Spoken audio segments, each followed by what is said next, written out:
is, well, obviously this is a bit of a weird time to be starting. We are starting a couple of hours before. We always do, but that's because we are over in Belfast, and we got a pretty big show on deck tonight. We've got a big World Heavyweight Championship match coming up. You can vote as to who you think is going to be victorious in that match. It'd be really interesting, actually, to get a really good amount of feedback on that. I think I know which way it's going to go, but it'd be good to see what you lot are saying. And maybe before Raw begins, we'll kind of end that poll. Perhaps we'll give it a little bit of Raw, and then we'll see kind of where people's opinions are. So it would be good to get a good amount of feedbacks on that. Let's go here, and let me just get rid of that little bit. And let's get the thing on screen, because we can get the official preview. Here we go. Lovely, lovely. Okay, so this is what we've got on deck. This is the preview from WWE.com. So we've got CM Punk defending that World Heavyweight Championship against Finn Balor. I'm really excited about this. Finn Balor is someone that I got a lot of time for. Someone that I really thought was going to have quite a few World Championship runs. It obviously hasn't gone that way. He feels a little bit like a sleeping giant in the sense of he should have had more championship runs, like World Championship runs. But yeah, he's had 24 hours with the Universal Championship back in 2016. That was nearly 10 years ago. And so I don't think it's unfair to say his career has maybe not been the success that we all thought it was going to be. Very frustrating, because he's still had a great career. He's still been ever present. He's still on TV all the time. I'm sure he's not down on his career. He's been very well paid. And as we said, you know, he's a star known around the world, got countless figures, loads of merch. I'm sure he's got loads of great memories, traveling the world. I'm sure he's not down on it. But for us fans, I think we expected him to have more championship reigns, world championship reigns.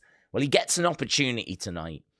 He gets an opportunity in Northern Ireland, in Belfast. There's going to be plenty of Irish and Northern Irish fans there, Northern Ireland fans there.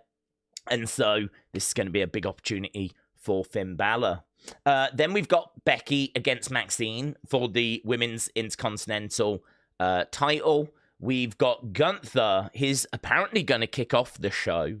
Javon Evans taking on El Grande Americano. That should be really fun. El Grande is quite the character now. I mean, I feel like El Grande, and I could be wrong, but I feel like he's managed to get a little bit of an air of respectability. I think that's being driven from AAA. I mean, when I used to look at El Grande, I would kind of roll my eyes, what the hell's this? Maybe the feeling is still there when it comes to Rayo and Bravo, right? Perhaps we still look at Rayo and Bravo and go, blimey now, what are they doing to Tyler Bate? What are they doing to Pete Dunne? But actually, I don't really feel that way about El Grande.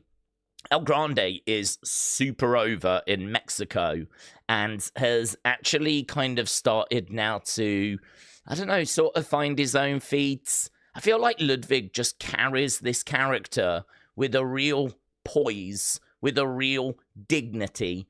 And, you know, no longer is this just like a joke character. This is something that I think Ludwig has really put a lot of work into. And actually, we're seeing those Mexican fans really resonate with the character. Because I've seen that, and because I've watched AAA and those shows, it does kind of bleed into the WWE presentation of the character as well for me, where I now can look at it and see that there is something there. It's not just this Chad Gable joke anymore. Like, there is something there. Again, I'm not going to include Rayo and Bravo into that. I know many of you hate the fact they're in that kind of gimmick, but I think there's something to El Grande. So, I mean, what's the alternative? Ludwig just kind of, I don't know, doing nothing. I feel like at least this is something for him to get his teeth into. So, yeah, okay, I'm down for this match, though. This is the point I'm making. Ludwig Kaiser's very good wrestler. Maybe not someone that's got loads of charisma as a character, but as El Grande, there's a little something to kind of work with. Yeah, we've got a couple of little mannerisms. Right? He's taking on Javon, so that should be a lot of fun. And then we got Rey Mysterio, Penta, Dragon Lee taking on Logan Paul, Bronson Reed, and Austin Theory. So that's what's the preview for tonight's show. We did a stream not that long ago, actually. We did a stream where we did a Royal Rumble 1991 retro watch-along. Whenever WWE Vault do a showing of an old PLE, I like to try and jump on and do a watch-along for it. We did that for Royal Rumble 91. Had a lot of fun with it. If you joined us, I hope you had a good time. Talking a lot about that time period, talking a lot about the wrestlers from that time period. And yeah, it was good. I will keep my eyes peeled for any other retro watch-alongs coming up. There may be one this Sunday, but we know that Saturday is Saturday night's main event. And then we know the week after that is the Royal Rumble. So we have got some big, big shows on the way. And it'll be good, actually, because the last big show we did was probably John Cena's farewell. And then I think it was like not long after that we did a AAA show, which was pretty fun. I'm not sure I would class that as a big show. But so it feels like it's been a while. It feels like, you know, that kind of late December, early January. It's a little bit wishy-washy. Thankfully, Raw and SmackDown have come back with, you know, pretty big offerings at the start of 2026. And, you know, we start get going with the PLEs. Really, Saturday night's main event this weekend. So the other thing we need to say as well, of course, is WWE Unreal is going to be coming. I think that drops like on the 20th. As I'm talking to you right now, it's the 19th. Content-wise, I have no idea what I'm doing with that. Obviously, they tend to drop about 6 episodes, is it? So each one's an hour. So that's like 6 hours, but it might even be 8 episodes. I can't remember. 6 or 8. It's a lot of content to try and get through in one day. I did it last time, but I remember like mentally breaking myself by doing it. I don't know. My plan is as soon as they drop, I'm going to watch them, make notes on them, and there'll be some sort of video.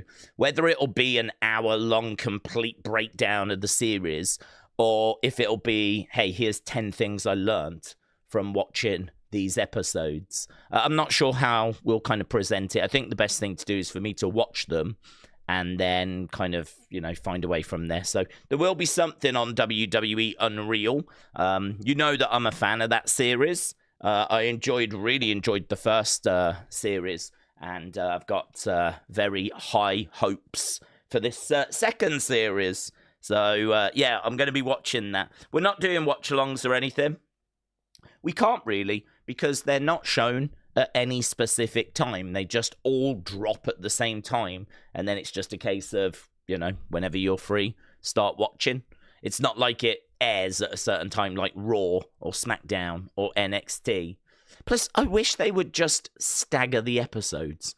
You know, rather than drop everything in one day, can't you just do an episode a day? I mean, that would be helpful.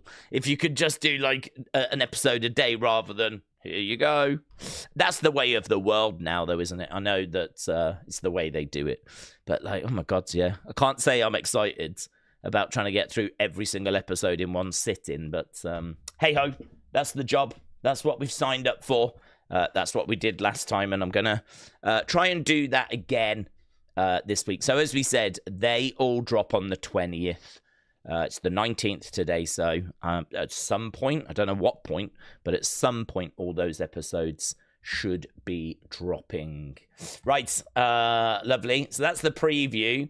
That's a few bits and bobs that we needed to cover. Let's jump in the chat, see where we are. Hasib, hello. Daze, you know when Finn said Judgment Day won't be in his corner, but he won't be alone. Do we think he was referring to the crowd, or do we think we could see the demon? Yeah, good question. My first thought was the demon. That was my first thought. The only downside to that is that I don't know that he's winning. And so do we really want to see the Demon be defeated by CM Punk on an episode of Raw? I sort of feel like, and for me, no. I kind of feel like, I know what Finn Balor was saying. He was saying that the Demon is like his war paint. It's not necessarily a different persona. It's still him, but it's just him going to war. But the way that WWE has always presented the Demon is that it's kind of like a alternative persona. It's kind of like all of his darkness, a bit like how the Fiend was for Bray. And so that was all of his darkness channeled into one being. It's meant to be, no hesitation, nothing but pure rage and anger, and everything just, boiled down.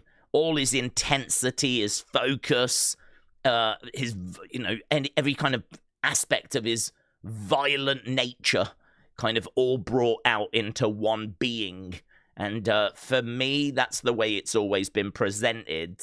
And so that's why, whenever the Demon arrives, it should be, close to impossible to beat him. Not impossible to beat him, but like close to impossible. There is no other level that Finn Balor can get to. This is Finn at his absolute. So, I don't know, man. Do we want to see CM Punk beat Finn Balor at his absolute best? Or do we want to just see CM Punk beat Finn Balor, if that is the way it goes? And then at least Finn has still got a little bit more in the pocket for later, if when that opportunity comes around. So that would be my concern. But then, to be honest, I think the thought that it could just be the crowds, I'm not going to be on my own, and he's referring, there could be something to that. It could be something to that. But when he first said it, I was thinking Demon. When he first says it, I mean, whenever you say a line like that, I'm not going to be on my own. If you don't kind of follow it up by explaining it, I think you're always going to leave it open for people to read into and to go to the most exciting options available. And I think him bringing out the Demon would be the most exciting option. It's certainly more exciting than him just talking about the crowd. I mean, it's more exciting. It matters more to me that he brings the Demon out than his performing in the front of a Northern Irish crowd. Do you know what I mean? So for me, that's why my brain went to the Demon first. But he could have been talking about the crowd. I don't really have an expectation that we're going to see the Demon tonight. But yeah, it's a good point. It was a very interesting comment that he made last week. So we'll have to wait and see. My only concern, just going back to what I said before, is that if he does bring the Demon out and then get defeated, there's nowhere else for him to go unless we do shenanigans. Unless, like, he is the Demon and Judgment Day try to help, but they end up hindering. But I don't know. I don't really want to see the Demon get caught up in that kind of stuff either, to be honest. I don't really, do you know what I mean? I just sort of feel like if you're the Demon, I mean, Finn Balor's a really good wrestler. If he's going to, be his absolute best, his absolute most focused, most destructive, I mean, I really feel like we shouldn't need outside interference. He should be able to go toe-to-toe with CM Punk. So, let's see. I'm really excited for the match. I think that Finn Balor, as we've said earlier, is someone that we all wanted to see get more opportunity. He's getting that opportunity tonight. Obviously, I'd be down for him winning. I don't think he will, but I'd be down for him winning. He is someone that I feel has been overlooked, underappreciated. These opportunities don't come along very often. So, yeah, I'd be down for him winning. I'd be down if, like, CM Punk was like, we could do another swerve. We changed the WWE Championship the other week. How about we put the belt on Finn for a bit? I don't know. Punk could be, like, a bit of a fan of Finn. That would, not shock me. I think quite a few of them respect the work he did, particularly in Japan with Bullet Club. I mean, Finn Balor is the person that formed Bullet Club. I think I'm right in saying he's the person that came up with the name for Bullet Club as well. So, you know, Finn Balor had a big impact in Japan, in New Japan. I wouldn't be shocked if some of his peers kind of felt the way some of the fans do and feel like he deserves a bit more than what he's had in his career. And CM Punk's in a position where he could help get him a bit more, help get him back to that top table. So, I don't know. Is this just a bump in the road, a stop on the road to WrestleMania for CM Punk? Or does it mean a bit more than that? Imagine if we get the Demon. Imagine if he wins. It's not impossible. I wouldn't say it's likely, but it's not impossible. There's no word as to which way the match goes tonight. Haven't seen any word or rumor as to which way it goes. The only thing I'm going to say is the same thing I said for Drew and Cody, which is the WrestleMania rumors had Cody in the main event. And obviously, it ended up being Drew, and then we ended up finding out that those WrestleMania plans have now been scrapped, right? All I can tell you is that the plans all along have seemingly had CM Punk involved in the World Heavyweight Championship match at WrestleMania. So there's nothing that says or has said that Finn is winning tonight. But that doesn't mean the plans can't change, as we saw with Cody Drew. Shay, shout out to you, said, I think Finn should have 2 backstage segments tonight where his head has been killing him all day. Perhaps he gets into some backstage with Judgment Day and then begins to hear some laughter. Joseph said, I'd absolutely love Finn to win the World Heavyweight Championship. Expect the unexpected with WWE. They like to throw a monkey wrench in the middle of the so-called experts and storyline leakers. Journeyman Finn deserves it, says Joseph. Uncle Revel said it would be interesting if Bron Breakker interferes in the title match and Finn turns face from it. Maybe we could get if Judgment Day versus Vision, if Dom and JD can get healthy. I think Vision seem to have their plates a little bit full with like Ray, Dragon Lee, Penta. There seems to be a bit of a lucha union that's kind of trying to bring the Vision down. I don't know how long that feud's going to go for. Could just be a little side quest at the moment. We have got that match tonight, of course. Rey Mysterio, Penta, Dragon Lee taking on Logan Paul, Bronson Reed, and Austin Theory. Adam Pearce also came out and said in his preview, enjoy the show, Bron Breakker, from home, making it very clear that Bron Breakker is still suspended. Chris said, I saw on Instagram, Adam Pearce said there would be a 6-man tag match. Yes, we've got that tonight. Connor says, Daze, do we think LA Knight will return, make an appearance at the 2026 Men's Royal Rumble? Yeah, I expect him back by the Rumble. Actually, we expected him to be around, I think, was it last week on Raw? Word was that he was on his way over to the European tour and that he was heading to Germany. And I have not heard anything since then about where he is and what's happened.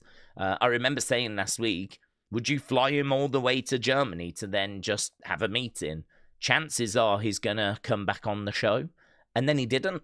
So that's fine, you know. Obviously, a lot of this is trying to put some pieces together from the dirt sheets. So that's absolutely fine. But I've just not heard anything since. So I don't even know what country he's in at the moment or where we are or whatever. But yeah, of course, with the Rumble so close, that would seem like a very logical place to bring him back. But I don't know. There's maybe an outside chance that he makes an appearance tonight. There's, you know, every show needs talking points. If I am Triple H, you know, I've said before, if I was to work in creative, I would want to sit down and I would want to know what big talking point we had for each of the shows for the rest of the year, right? I'd want to sit down, I'd want to see. So if I'm in charge of Raw, and I walk in and it's middle of the year, 6 months have gone, I got 6 months worth of shows, that says to me I've probably got about 26 shows left. There's 52 shows a year. Half a year would be 26. I've got 26 shows left. What are my 26 big talking points? What's the one big talking point for each of those shows? Like, I feel like I should have a good idea as to where things are heading. It doesn't have to be like set in stone, but just what's the working plan? Normally they book like 3-month chunks. So at the start of the year, they'll have up to Mania sorted. Then, of course, they'll have like from Mania probably heading to SummerSlam sort of time. Then they will do probably like August going through to maybe Survivor Series. And then they'll have an idea of kind of the end of the year, early next year, kind of getting through to the Rumble. And it kind of just does that, I suppose, like Rumble, Mania, SummerSlam, SummerSlam, Survivor Series, Rumble, Mania, SummerSlam, Survivor Series, Rumble, Mania, blah, blah, blah. See the circle? It's kind of booked in those kinds of chunks, just as a rough outline, right? And so they'll know like feuds and where they want to go. That doesn't mean that things can't change. Things can absolutely change. We've seen that. But they will have a plan A. They'll have a direction. If they want to change that direction, they can. But yeah, I'd want to know kind of what our big talking points were. And perhaps they're feeling that an LA Knight return could be a big talking point for this show tonight. To be honest with you, they've also booked a World Heavyweight Championship match. Whatever happens with that is going to be a big talking point. Like, this is quite an exciting show for me because I don't have to worry about the thumbnail for the breakdown. I don't even really have to worry about, you know, trying to hype it up. I mean, not that I normally have to. I just tell you what's on and I'm very honest as to whether I'm excited or not excited. But it is lovely to not even have to think about any of that. Not have to worry about the thumbnail for the breakdown. Not have to worry about, is this show going to be worth watching? We've got a World Heavyweight Championship match between CM Punk and Finn Balor. Yes, this show is worth watching. Yes, I am very excited for it, especially that match. Yes, I would imagine the breakdown is going to have whatever happens in that match as the thumbnail. So, in fact, my title is already set up for the breakdown. I think it says CM Punk versus Finn Balor. And so that for me is like the big focus, of course. But you could still bring LA Knight back on this show and have that as a kind of extra talking point as well. So perhaps they felt like last week they didn't particularly need it. Perhaps the report wasn't true. Perhaps LA Knight was not on a plane to Germany. I don't know. Maybe we'll never know. But yeah, I feel like an LA Knight return can't be too far off. Moldy Spoon said the only thing you can't really retract is people's perception of the demon now. When it's mentioned to Cody, I was thinking that he meant, I wish we hadn't gone this far with the demon. Yeah, it was a really interesting conversation. So he was kind of sharing his viewpoint of what the demon was. And when you hear what he had to say, it made a lot of sense. The point he was making was that Finn Balor is now, or was, not enough. Finn Balor was, it was kind of like, if you build up the demon and you make the demon like a different persona, it all of a sudden means that Finn Balor is not good enough to get the job done. It's kind of like only the demon can get it done now. And that hurts Finn. It's great for the demon, but if you're only going to bring the demon out a few times, and that is the cool character that, you know, you need that character as that little extra spice to be able to get the job done, all of a sudden it starts to make it look like, well, Finn can't get the job done. You know, maybe Finn loses. You know, again, the cycle goes on, doesn't it? So Finn could lose to CM Punk tonight, but then Finn comes back and says, well, give me one more shot, and then brings back the demon. Maybe the demon wins. The message is, yay, brilliant, Finn gets the win. But it's the demon that was required to get the job done. And it was Finn that actually lost. And I think Finn struggles with that. Because he said when he originally brought it in, it was just war paint. It was just him getting ready for war. It was still him.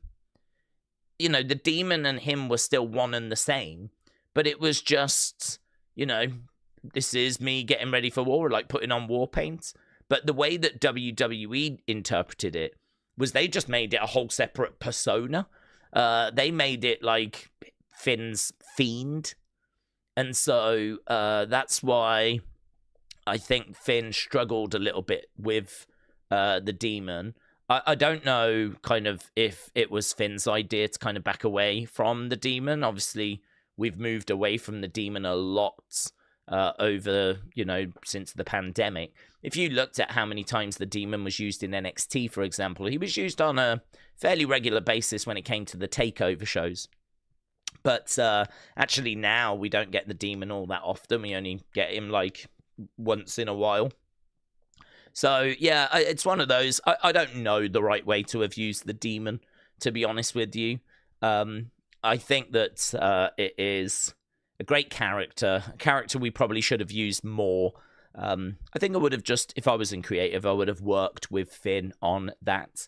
I would have said to him, look, you as the demon is obviously brilliant for merch sales. It's obviously brilliant for the visual aspect. You know, wrestling has always been very performative. Certainly going back to the days of Gorgeous George. We had a conversation about Gorgeous George the other week. He was a wrestler from the 1950s. Used to come down spraying perfume. Would come down in his finery. You know, he'd have his pins in his hair. This is an era where everyone was a big brute and everyone was looking to just rip your nose off, right? And then here's Gorgeous George swanning his way down, right? And the people just didn't know how to take him. And it was very, like, performative. And it made him stand out. And he became, like, one of the most well-known wrestlers of that time period as a result. So, I mean, you can go all the way back to the 50s.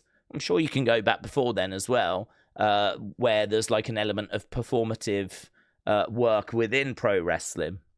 And so, you know, you kind of look at the demon and you kind of you kind of feel like there's a lot of mileage to be had with that character. Maybe we just, I don't know, burnt it all out in NXT and we burnt Finn Balor out with it in NXT. I don't know. It's one of those where it'd be good to sit down with Finn, try and find a way forwards. I think it's a real shame that we've kind of not used that character more, or not evolved that character, or, you know, perhaps Finn was just really reluctant to it. I'm not sure. But I thought that the fundamental point of the way he viewed the character compared to how WWE viewed the character and how they were very different viewpoints was very, very interesting. I thought that was a very insightful comment that he kind of made at that moment in the podcast. So whether we see that character tonight or not, I'm not sure. I did think that he was hinting that we would, but I actually don't have an expectation that we're going to. It's one of those where if we see him, we see him. If we don't, we don't. I'm fine either way. But my only concern would be if he loses whilst being the demon. I just think that'd be a little bit of a shame. But perhaps this is the point that Finn's trying to make. You shouldn't view the demon as being a separate persona. Everything is me at the end of the day. Everything is Finn. So if he loses, he loses. You shouldn't view the demon as being this, like, not quite supernatural, but otherworldly persona. Perhaps that's the point Finn's making at the end of the day. Perhaps if he is the demon and he loses, perhaps it's fine. Connor said, Daze, if Liv Morgan doesn't win the Rumble, do we think that Liv could potentially try and win the 2026 Elimination Chamber? Yes. Yes. I expect her to be victorious in one of those. Harmon, hello. Do we think Willow Jeff will ever come back? And if he got pushed, do we think he would get to the level of Bray? I think no, because Bray's storytelling and gimmick is better. I can't recall if we've ever seen Willow in WWE. If we did, it's only been very, very fleeting. Like maybe in a deletion match. It's not a. I mean, it was a TNA creation, wasn't it? I think that if Jeff was to come, I mean, look, no, certainly not now, right? I think that if Jeff was to come in now, I mean, he's actually fairly limited. I don't know if you saw the Dudley Boys against the Hardy Boys from TNA. Was it Bound for Glory? They did. I think it was Bound for Glory, where they did that final match for the Dudley Boys and they faced the Hardy Boys. It was not great. I feel like the Hardys are not missing a step. They're missing several steps at this point now. You can tell that they are not the team they used to be, which is absolutely understandable, absolutely fine, no criticism whatsoever. It's called aging, but they need to be in there with a team that can really carry the weight of the match and then, you know, have them do a few moments and, you know, shine and look good, right? So I think there is a way of using the Hardys on the main roster. I think they would be attractions rather than wrestling on a regular basis. I think, you know, you would kind of do some dream matches with them, do some promo segments. I don't think you would have them wrestle. But yeah, I think there's a place for them. But I think maybe the time for big runs and stuff like that feels like that's gone now. So I don't see any of those things happening. What I see is like potentially them coming in, having a SummerSlam match as like a bit of a dream match, them against the Usos, you know, who are the greatest tag team of all time. You know, you could see something like that. Usos defending the tag titles against the Hardys at SummerSlam. I could see something like that as little one-offs, little attractions, but not really like big things that we actually like do big runs and all this kind of stuff. So I certainly think that ship has sailed now. If we were to get like a big run back in the day, yeah, I mean, I agree. I think that Bray's world building and his commitment to actually the narrative, I sort of feel like Jeff would not have dug as deep. I don't know that he would have fleshed his world out as kind of richly or as vibrantly as what Bray did. I feel like Bray was really constantly thinking about that world and about the landscape, the setting, the backstory of the characters, the interaction between them. I think that there was a... I think the frustrating thing about Bray is that there was a whole world there, and I feel like we scratched the surface, partly by design, and I feel like there's so much more that's underneath that we never got to, you know? I mean, I think that there could be a full backstory. I mean, if you was to do a movie, a WWE movie, based on the history of Bray and Sister Abigail, the Wyatt family, and how all of that came to be, and her passing, and, you know, kind of what Bray and Rowan and Harper, what was going on there, right? And you don't need to give every answer away, but, like, you know, what did they do in their spare time? What was it like actually being in that family? We saw some other people during vignettes that would come to their compound and seemingly meditate or arrive to listen to the words of Bray. I mean, it feels like we got glimpses of what was going on at times, beyond kind of just them coming down and having wrestling matches or doing promos in the ring. There's vignettes that you can go back to that have got some interesting imagery. There's buildings, and obviously we know and have heard plenty about Sister Abigail. There's a whole world there, basically, to dig into. That's the point we're making. I don't know that you would have got that with Jeff. I agree with you. I don't know that things would have gone that to that extreme. This is, you know, part of what makes Bray so special. So, Yeah, I think the whole broken universe was fun. I think it was something that really worked for Matt, and Willow kind of worked well for Jeff as well. But I feel that it was definitely something which was a little bit more limited compared to what Bray was doing. That was truly, truly special. And we've said a few times we'd definitely love to dig into that world a bit more. This is why we were so excited when the Wyatt 6 started, because it felt like we were going to dig into that world a bit more. And it felt that we might kind of get a few answers, or maybe if it's not even answers, it's just more context. It's just more of a glimpse back into that world. And this is why it's so frustrating. This is why when we're just having one team steal a lantern, you kind of go, okay, this is better than what we've been doing. It's a little bit more creative, a bit more storyline. Maybe we can dig into the history of the lantern. So far, no. So far, Bo seemed to be quite reluctant to really say anything during his promo to do with the lantern, apart from, you know, just a couple of throwaway-ish lines. I actually thought Solo went a bit further with the things he was saying about the lantern. But, you know, unless there's like a big vignette round the corner, I found it to be a little bit frustrating that we didn't go further with that. And yeah, where we are with the Wyatt 6 and the kind of world building or the glimpses into that world that we were hoping for is like flipping 1% of what we were hoping for. It's just nowhere near kind of what we were hoping for. This is what makes the Wyatt 6 so special. They're connected to that world. They can continue to show us that world. I think that's what people are looking for.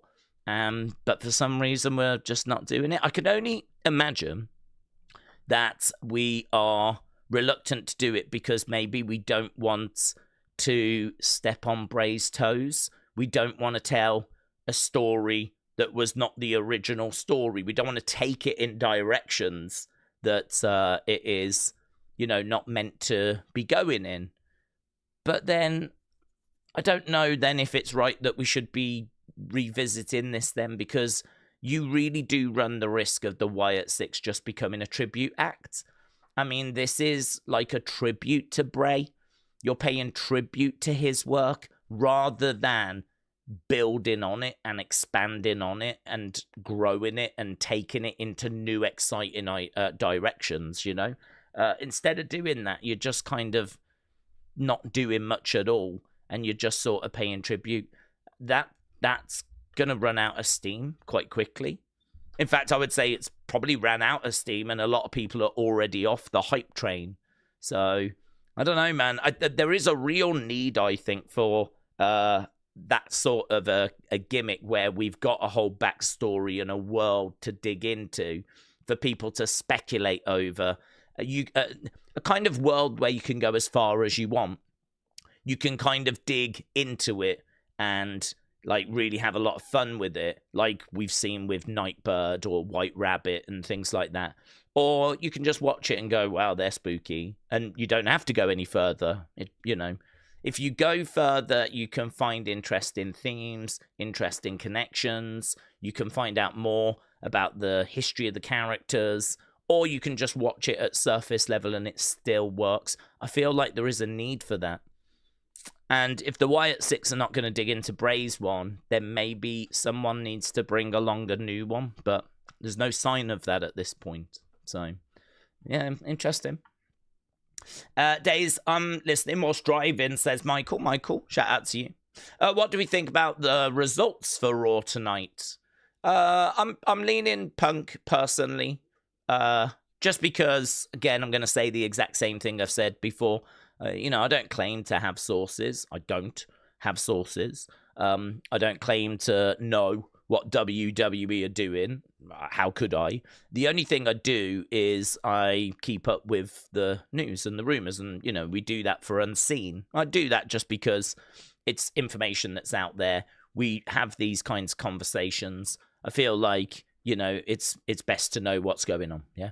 So I keep up with all that stuff. So I sort of have a rough idea where a few things are heading, but obviously not everything gets leaked or reported. And we know that certain reports prove to not be correct.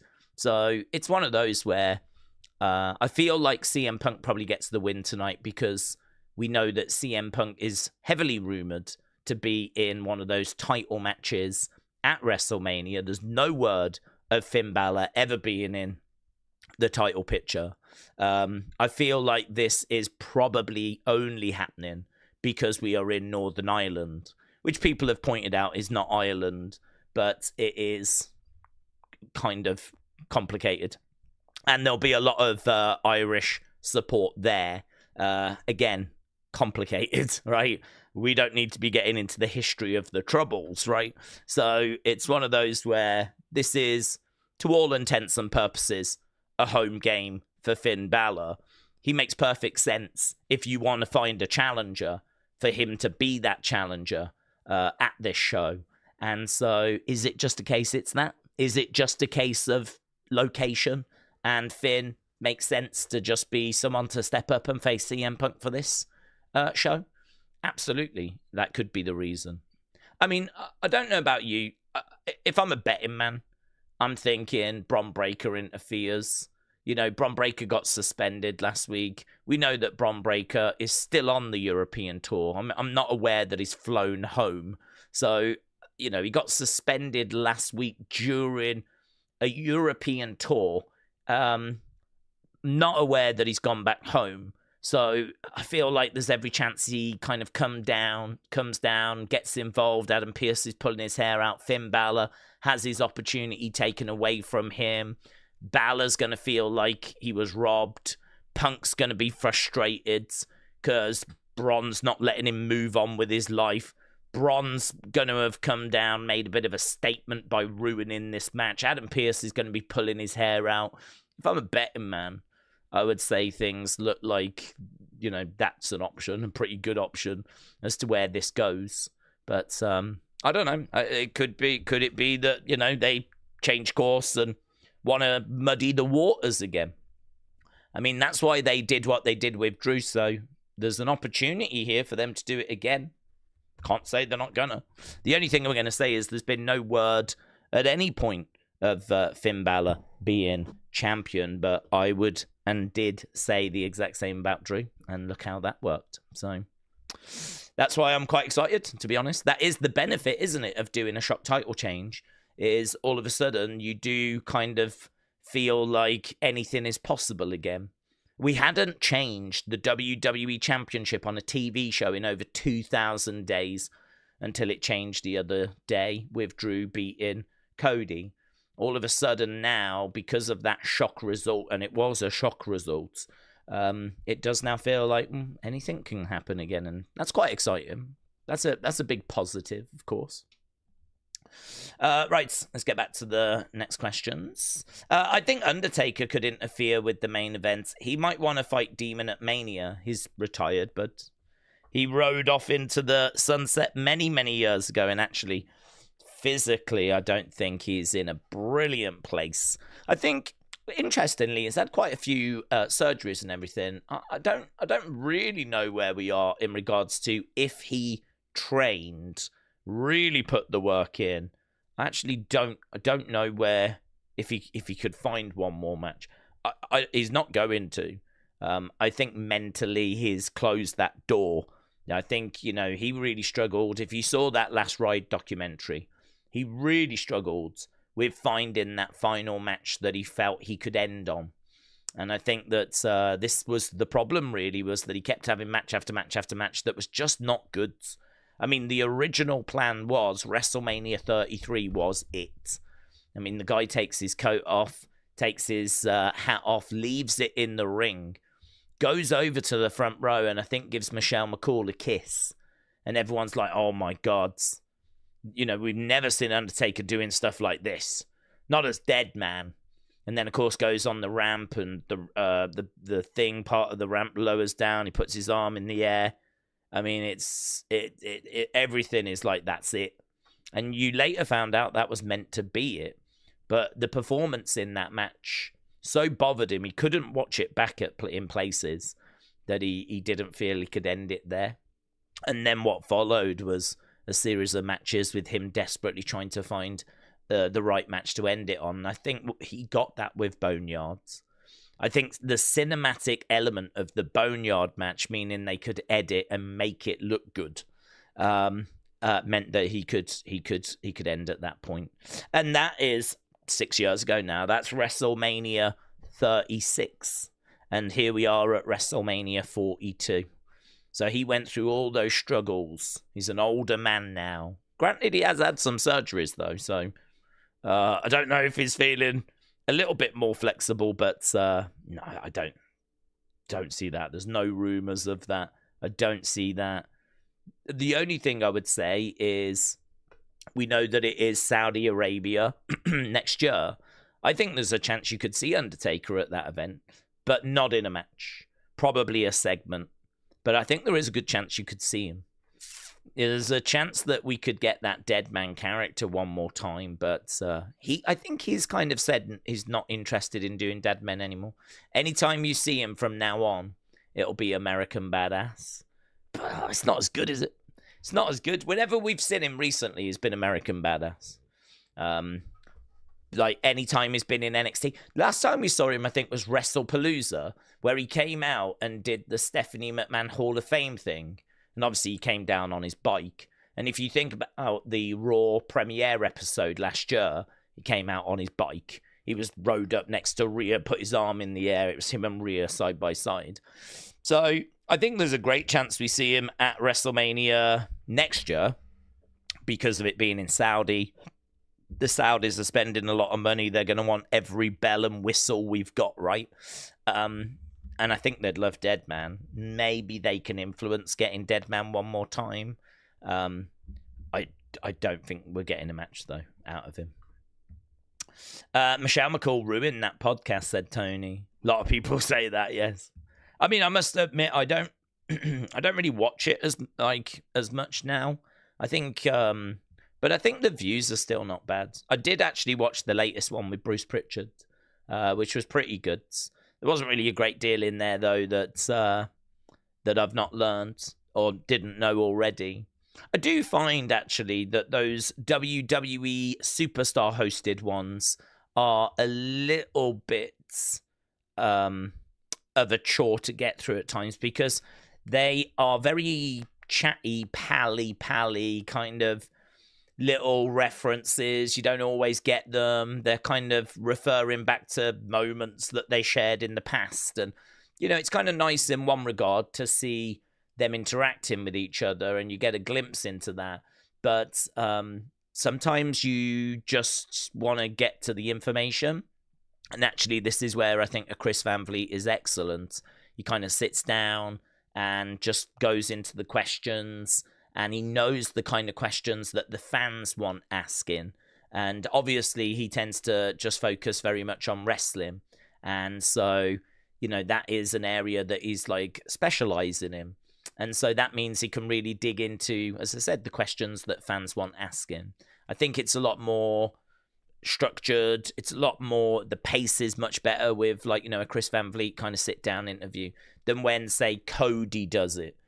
You know, I found the Cody John Cena interview to be a bit frustrating. In fact, it was a bit loose. It was a bit pally. And people will say that's a positive, but I just sort of felt like there was information that we could get out of John here. There was things that did come out. But I think that goes like an hour and a half, 2 hours. Like, they're long. Like, these things are long. Can't they find a way of capping them at like half an hour or something? I mean, it's long. There's no way that you can watch all the live content that WWE puts out and the things like LFG, Evolve, all of the different podcasts, and then be expected to try and watch like the new stuff that's coming out on WWE Vault. I mean, you would all need to not have jobs, stay at home, and just watch WWE 24/7 if you was going to be able to consume everything. And they're about to drop 8 episodes of WWE Unreal, right? That, like, all drops on the same day as well. And we know there's, like, the biographies that they're bringing back. You know, you got things like Most Wanted Treasures and all these other shows. Flipping Main Event, which I haven't even mentioned. There's, like, so much content. It's really, really hard to keep on top of, like, everything that's going on. This is why, like, when people talk about, like, oh, are we doing AEW? Are you watching TNA and all this stuff? Like, there is so much WWE stuff out there. You could just spend all day, every day, just watching all the stuff that gets put out, including, like, a lot of that really great archive content. They're putting up full shows. I mean, we did the watch-along for Royal Rumble, but it was only the other day they put up the Battle Royal at the Royal Albert Hall. That full event got put up the other day. I saw that, and I was like, oh, that would be such a fun watch-along. I mean, they didn't actually do a live stream for that one. They just put it up as a video file, but yeah, there's so much good stuff that's going up. Like, obviously, there's a lot with, like, the whole network not being around anymore, and all that old content coming off Peacock.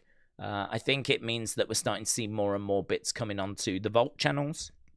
So, yeah, it's just a lot, man. It's just a lot happening at the moment.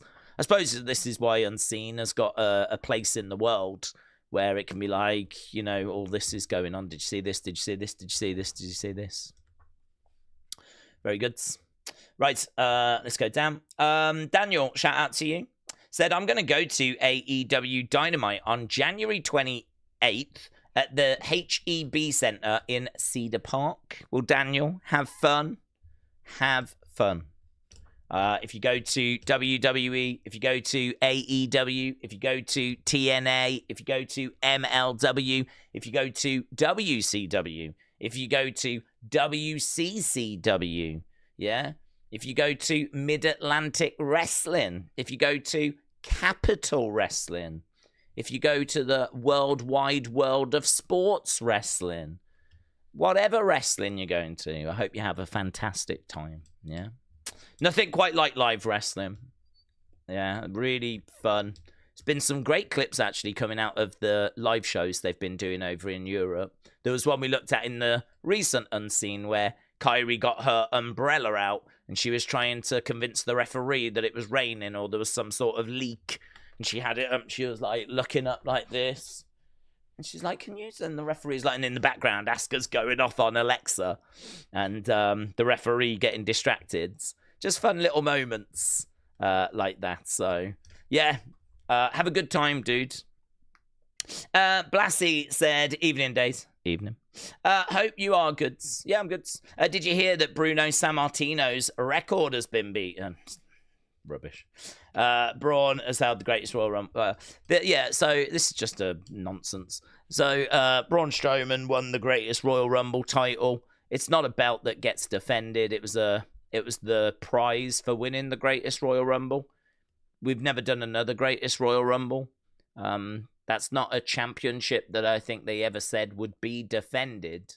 And so people have just pointed out that only now has Braun held that belt longer than Bruno held that championship. But that's obviously just a nonsense point on social media because it's not regarded as being a belt that you hold for X amount of days. That was the belt that was a prize. So you win the greatest Rumble, you win this belt. It's not a belt that gets defended. So that's, WWE will not recognize that.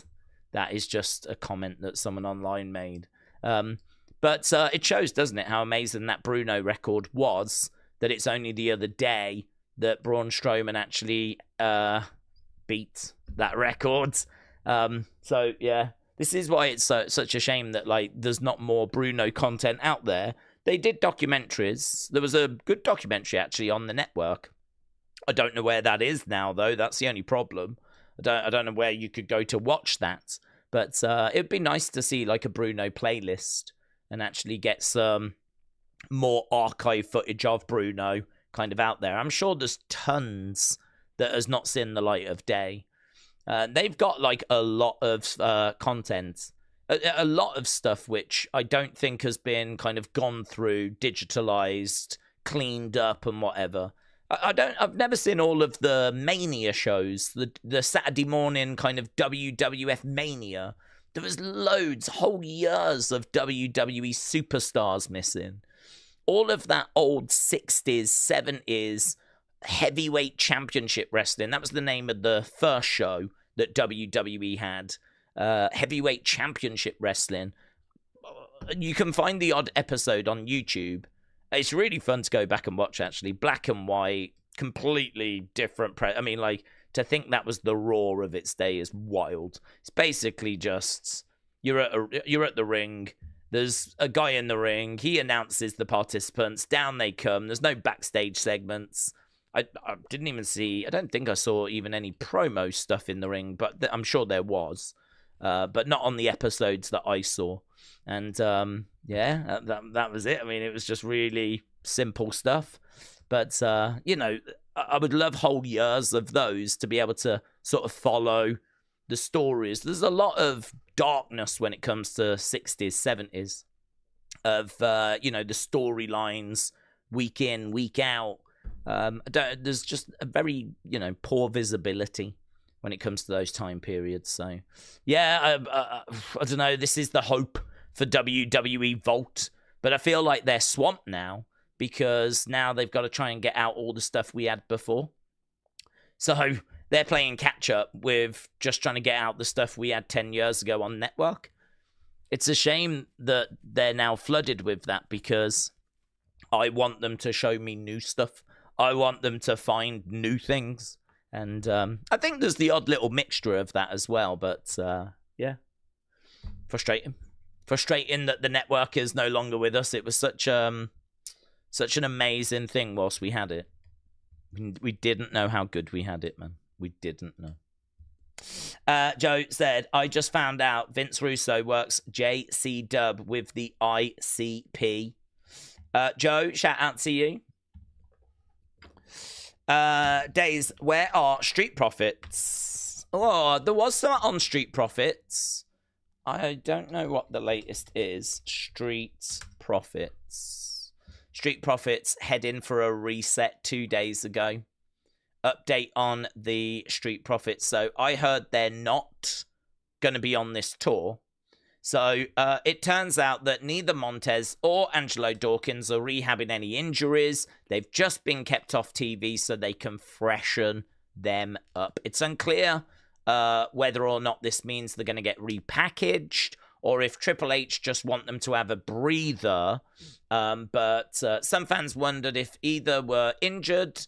It turns out neither are, and that's it. They're just kind of getting refreshed, but no one quite knows what that means. We don't know if that means that they're going to come back and they're going to be completely different gimmick. I would doubt it, just because they've been doing this so long. There might be a little bit of the gimmick evolving, just like how we used to have the red cups coming down and all of that, and we don't do that now. So we could see some more evolution. I don't know that we're going to see a brand new gimmick for the Street Profits. I think a lot of people really want to see Montez get a shot on his own, actually. I do wonder if Montez is a bit frustrated that he's not getting a shot on his own. I get the vibe, and I could be completely wrong, but I get the vibe that the opportunity has been there for him in the past if he was to really push for it. But I think that he's obviously a man of God. He always tweets out God is love. I think he's a very spiritual person. I don't think he wants to abandon Angelo Dawkins. That's the vibe I get, is that he doesn't want to walk away from Dawkins. Or maybe he's a bit concerned that by walking away from Dawkins, it might not mean good things for Dawkins. That, you know, maybe if like he knew there was creative in place for Dawkins and Dawkins was going to be fine, perhaps then he'd feel a bit more comfortable with it. But yeah, I don't know. I'm just speculating there. I've never heard anything. But, you know, there's been times where we've like used him in an elimination chamber or given him some singles matches. And I don't know, man. Maybe that ship has sailed. You know, now we've got the likes of Javon and Carmelo. Perhaps Montez Ford wouldn't really stand out as much now. But actually go back a few years before those guys were around. You had Ricochet, in all fairness, who also could have took a bit of the spotlight. But Montez is such a talent. He really is. There's so much. There was a lot of excitement around him. I don't know where that conversation is now. We'll have to see. Street Profits, very interesting. I mean, the Street Profits to me feel like a great team that are never going to be regarded as great because the tag division has never quite been great whilst they've been in it. Do you know what I mean? It's kind of like, how can you be regarded as like a great team when the tag division has been so poor in recent years? Maybe if this tag division was popping off and it felt like the Attitude Era tag division or the Golden Era tag division, but, you know, very, very rarely have we been able to make this tag division feel that way. We had a little glimpse in that first part of 2025 where we did some work and it felt pretty good. I mean, that feels dead now. Do you know what I mean? Like, the SmackDown tag division doesn't feel anywhere near as exciting as it did kind of this time last year. I think the Wyatt Six got the belts, murked a few people. Now they're feuding with MFTs. Tommaso Ciampa's left. Street Profits aren't around. Pretty Deadly. Obviously, we know Elton Prince with neck fusion surgery. Just all these things have happened, which has kind of put cold water onto that tag division. It's such a shame. Such a shame. All that work. I'm not going to say it led to nothing. It gave us great times and great TLC matches and set the table for the Wyatts to get the belts, but not in a great place with it. I'd say that's a little grumble at the moment, actually, a little frustration. WSZ Brutal. Shout out to you, buds. Daze, I've got a question. Would we ever do figure hunt videos again? And who's going to win the Rumble? Can I get a shout out, please? My name is Sam. Yeah, shout out to you, Sam. Appreciate the support. So, yeah, I've been thinking a lot about figure videos, toy hunts in particular. I think that it's really difficult because the channel started... Channel's, I don't know, I think it is 10 years old now, right? I actually have not even looked, but I know that it was 10 years ago, 2016, January, that the channel started. And so I know that it was 10 years at some point, but to be honest with you, I'm just constantly looking forward rather than focused on, 10 years, whatever. But, you know, where the channel started, I was at work. And so it meant that I was having to do things on my day off. I was having to do things when I finished work. And, you know, there was no way we could do watch-alongs, even though that's what I really wanted to do. There was no way of doing that at that time. And so figures took off. Review videos is what I was trying to do. Just general videos talking about wrestling I was trying to do. And I was just trying to do really, you know, what I could, when I could. But it was the figure stuff that really helped the channel get going. And so, you know, we dug into that and it was all good. But when we do finally start doing watch-alongs, that really takes up a lot of time. And so all of a sudden, the channel starts to change. It starts to become more about the live streams than it does about figures. We do go through a period where we try to juggle that, but the pandemic comes along and really puts pay to that. So, you know, 2020, 2021, you know, the streaming, like, just obviously is the main focus. You can't go out and do toy hunts. Maybe I should have gone out and done a toy hunt at that time, a social distancing toy hunt. But to be honest, I was just staying in, streaming all the time. You know, my focus had shifted. I find it difficult now, to be honest with you, to find the time to go out and record and then edit and then upload toy hunts. That's the honest truth. I can't really say anything more than I just really struggle. I mean, I was so determined to do one for Christmas. I was hell bent on doing one for Christmas. Never got one done. And the problem is that, like, we stream on a Monday, a Tuesday, a Friday, a Wednesday, and a Thursday with the Wrestling Escape Pods. And then I do my 3 member streams on a Tuesday, Wednesday, Thursday. Normally, we've got a stream on a Saturday as well. And then honestly, Sunday and any other spare time I've got, I use for research, or I use for setting up games for the members and stuff like that. And then, so not only have we got that, that's just the lower level. The next level above that is Unseen, which takes me hours every day to compile, find all the stuff, put it into the folders, record, upload, do the thumbnail, do the timestamps. I mean, honestly, you put all of that together, it is all day, every day. When do I go out to record a toy hunt? Some has to give. I mean, there'd probably have to be a day where we just don't do an Unseen, or there'd have to be a day where we don't do a member stream, or, you know, something along those lines. It's hard to drop that or find a way of dropping that. Like, it's weird. Sometimes you might have noticed that it might be the odd day I don't get an Unseen done. It doesn't take much to disrupt Unseen. It doesn't take much because, like, yeah, it's only me. A lot of these other channels, you look at Cultaholic, you look at What Culture, you look at Wrestle Talk, even other channels that are just like one person. There's a lot of people that work behind the scenes, a lot of editors, people that work on social media. You know, there's a lot of these channels that have got people behind the scenes. There is no one on this apart from everything. Every tweet, every video, every stream, every thumbnail, everything is done by me. There is no other person secretly behind the scenes. There never has been. And so, yeah, that's, you know, I just want to be honest with you as to where they are and why they've not been happening. That is the honest truth. But one thing I'm very aware of is people love them, and I've always enjoyed doing them. But also, I've identified that there's just not enough fun videos on the channel.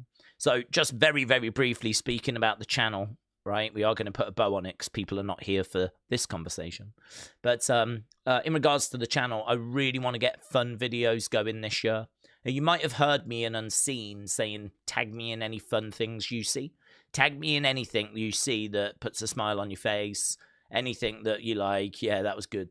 I'll take it, I'll filter it, and I'll put it in a folder. And my goal is to try and fill those folders up and then start doing those videos. I can't do those videos until those folders are full. And the problem I've got is you lot have responded, and I do thank you for that. But I'm getting like something good for Rhea, so I'll put it in a Rhea folder. And then I'll get something good for Dominic, so it goes in a Dominic folder. I'll get something good for Ray, so it goes in a Ray folder. I'll get something good for LA Knight, goes in an LA Knight folder. The point is, I've got all these folders, and none of them are filling up. And until I get, say, 10 things in a folder, I can't do a video. And I've just got like 30, 40, 50 folders, all with like 2-3 things in. And so I'm having to play this waiting game of filling those folders up. But the good news is, once those folders get full, there should be an absolute tidal wave of content coming. My goal, what I would love to do, and just give it a go, see if it works, is record a video, a fun video for Rhea, and then the next day a fun video for LA Knight, and then the next day a fun video for Roman Reigns, and then the next day a fun video for Seth Rollins, and then the next day a fun video for Liv Morgan, then the next day a fun video, and do you know what I mean? Do it by superstar. And whilst I'm doing that, I'll keep getting tagged in more. I'll keep refilling the folders, and it's just a ball that keeps rolling. So my ultimate goal is that I still do Unseen, the news, and you've got those fun videos dropping each day, and we do the streams, and that is hopefully going to really bring some content to the channel that I think has been really missing. We've been doing fun stuff, but the fun folder has been sort of hidden away in Unseen. So that's my goal. That's why, yes, if you see fun stuff, please tag me in it on X. I don't care if it's memes. I would say clips from shows are difficult because of copyright. I get tagged in a lot of clips from shows. It's difficult. I mean, I suppose what I would say is let me worry about those things. Tag me in it, I'll worry about it. I'll look at it and worry about it. But don't be shocked that like only a percentage of stuff will actually make it to a video. Chances are, if it's something that's got music in, that can be very difficult. Copyright eliminates a lot of things. copyright is a real issue, where the video can just get banned and blocked. Or worse, the channel could get a copyright strike. And actually that proves to be a big, big problem on a regular basis, actually. So, yeah, there'll be only a percentage of stuff that get tagged in that will make it to any video. And normally that's because of copyright.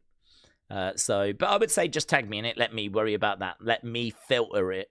And we'll just see where we end up. So, figure videos. Yeah, I'd love to. Toy hunts in particular.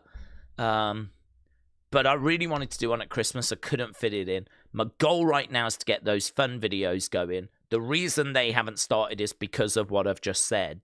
Once they get full, those folders, we can go. Nothing is stopping us. But I don't want to put one out and then you wait ages for the next one. Like, really, I'd like it to be a case where it's bang, bang, bang, bang, bang. Like, once we're off, we're off. So, don't know. I mean, maybe we have to wait another few weeks for that, another month for that. Perhaps there's more I can do with that, where I can dig back through the history of Unseen and pull out stuff to get those folders full quicker.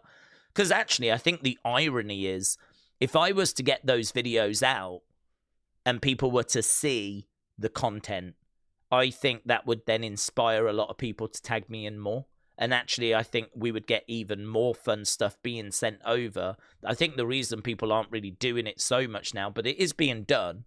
But I think the reason why maybe it's not the same volume as before is because people just don't think they're wasting their time. They haven't seen any videos, so they don't think I'm doing anything. But, I mean, that's not true. I am actually building up the folders. It's just, these things, man, they take time. That is the frustrating side of YouTube, actually. That is that sometimes if you want to do something new, you can't just instantly drop it. Like, it takes time to build up. It takes time to kind of get these things in place. So, yeah, that's my goal anyway. That's what I'm focused on. That's what I'm trying to achieve. But, of course, you know, we're achieving other things in the meanwhile. I mean, we're still doing opinion videos on the second channel. We'll do one of those for Raw. We're still doing streams. You know, we're here for Raw. We're here for SmackDown. We're here for NXT. We're here for Evolve. We do those 3-member streams. We're doing a lot of stuff. We're doing Unseens. So we're doing a lot of stuff, but yeah, I want to do more. And there should be more on the way in the near future. So good question. That's all the channel update stuff. Harmon said Daze Bray shouldn't go in the Hall of Fame this year because he won't headline. He should go in next year because he would have more chance of headlining, says Harmon. Yeah, I don't know if he's going to headline, to be honest, just because he's no longer with us. So I think headlining is an honor, but I don't know. I don't mind if he doesn't headline because I sort of feel like he's not here to give us that speech. It's not going to be quite the same it coming from Bo or coming from whoever. I feel like Bray, you know, it should have been Bray. It should have been Bray, shouldn't it? Kind of talking to us. And could you imagine how amazing that speech would have been? I mean, that is definitely, amongst a million other things, something we were robbed of. I mean, obviously, first and foremost, it's the kids being robbed of a father that you think about. It's JoJo being robbed of a partner that you think about. It's a son, a brother, no longer with us. It's obviously family first. But once you move past that and you think about more as a fan, you know, you think about his work, his matches, the world he had created. And then, you know, it's little things like a Hall of Fame speech that we're now not going to get. And, you know, it's heartbreaking. It is. It really is. And that is definitely something that, you know, kind of makes me stop and just, breaks my heart all over again, thinking of those types of moments. Sometimes when you think, like, Bray's no longer with us or whatever, it's such a big loss that, I don't know, it doesn't, I don't really think, like, about it. You just go, yeah, you know, heartbreaking. You don't really think. But when you think more specifically about a Hall of Fame speech that's now not going to be given, I don't know why, that just really hits me quite hard compared to Bray's no longer with us, just as a statement. But when you think specifics, you go, bloody now. I don't know why it just hits harder when you think about it along those lines. Obviously, father first, yeah. But yeah, I think because we're not going to get that, for me, it's never going to be the same. I think the honor of like being a headliner sort of diminishes a little bit because he's not there to receive that honor. I sort of feel that him going in the Hall of Fame is, needs to be done. I actually wonder whether we should do it whilst his father is still with us. Obviously, we heard about his dad having health issues. I do start to wonder if it's actually more important we just get him in whilst his dad's with us, so his dad can see Bray receive that honor. I wonder if that's more important than like Bray being put in a headline spot. I feel like the headline spot, I don't know, it I suppose it means something, but I don't think it means a great deal. I think I'd get him in. And if that means going in next year, then I would personally be okay with that.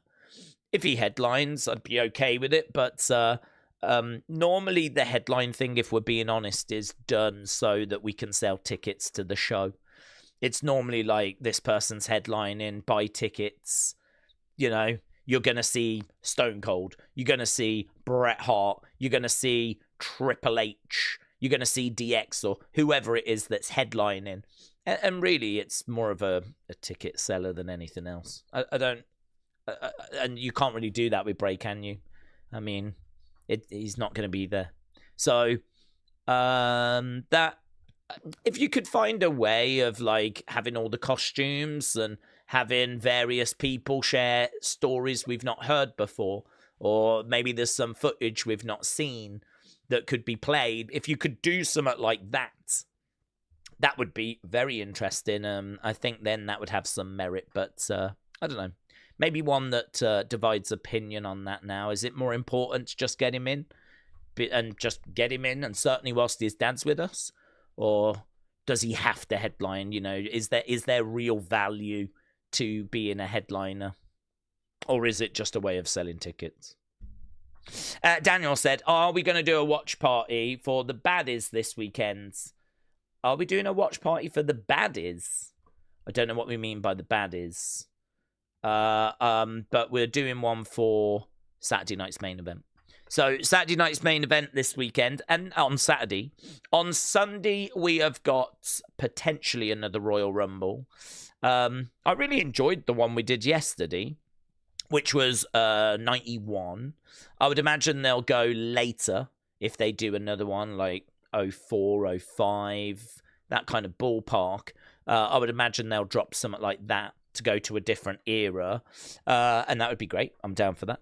And so, this weekend, I'm actually expecting a pretty busy weekend, because not only do we need to do both of those if they do a Rumble, but also we need to do predictions for the Royal Rumble. And I really would like, as well, we were just talking about the channel and content, I would really like to get you guys more involved on that second channel. I think that's something I really want to do this year. So I think we're pretty good at doing opinion videos for Raw and for SmackDown. And we'll be doing that after Raw, as we said. We've got a weekly community video, so you can actually send me stuff. And, maybe you got a new figure. Maybe you've got a great collection of figures or signed items or whatever, right? Maybe you've met a wrestler. Maybe you've got a follow from a wrestler, or, I don't know, anything that's wrestling related that you think the community is going to be interested in. Tag me in it. I'll put it in the community folder. Once a week, I'll do that video. And we used to, again, have that in Unseen. But to be honest, there would be one or two things in there. And sometimes it'd be this person's got a like. And I don't know how much the community really resonated with those things. Don't know how much the community really cared.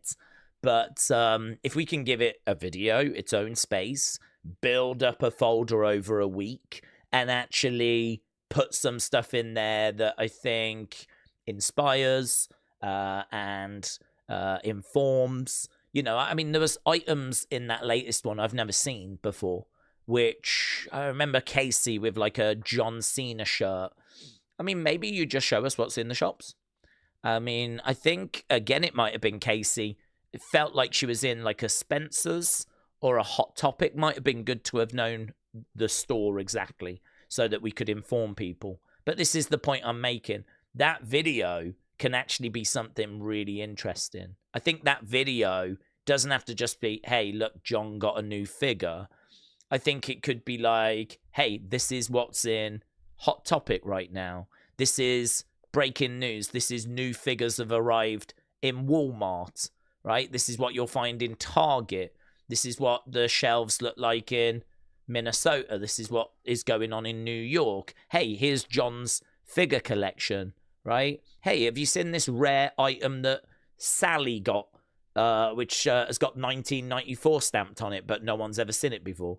Hey, have you seen this fake bootleg thing that seems to exist in Australia that Joan has picked up at a flea market?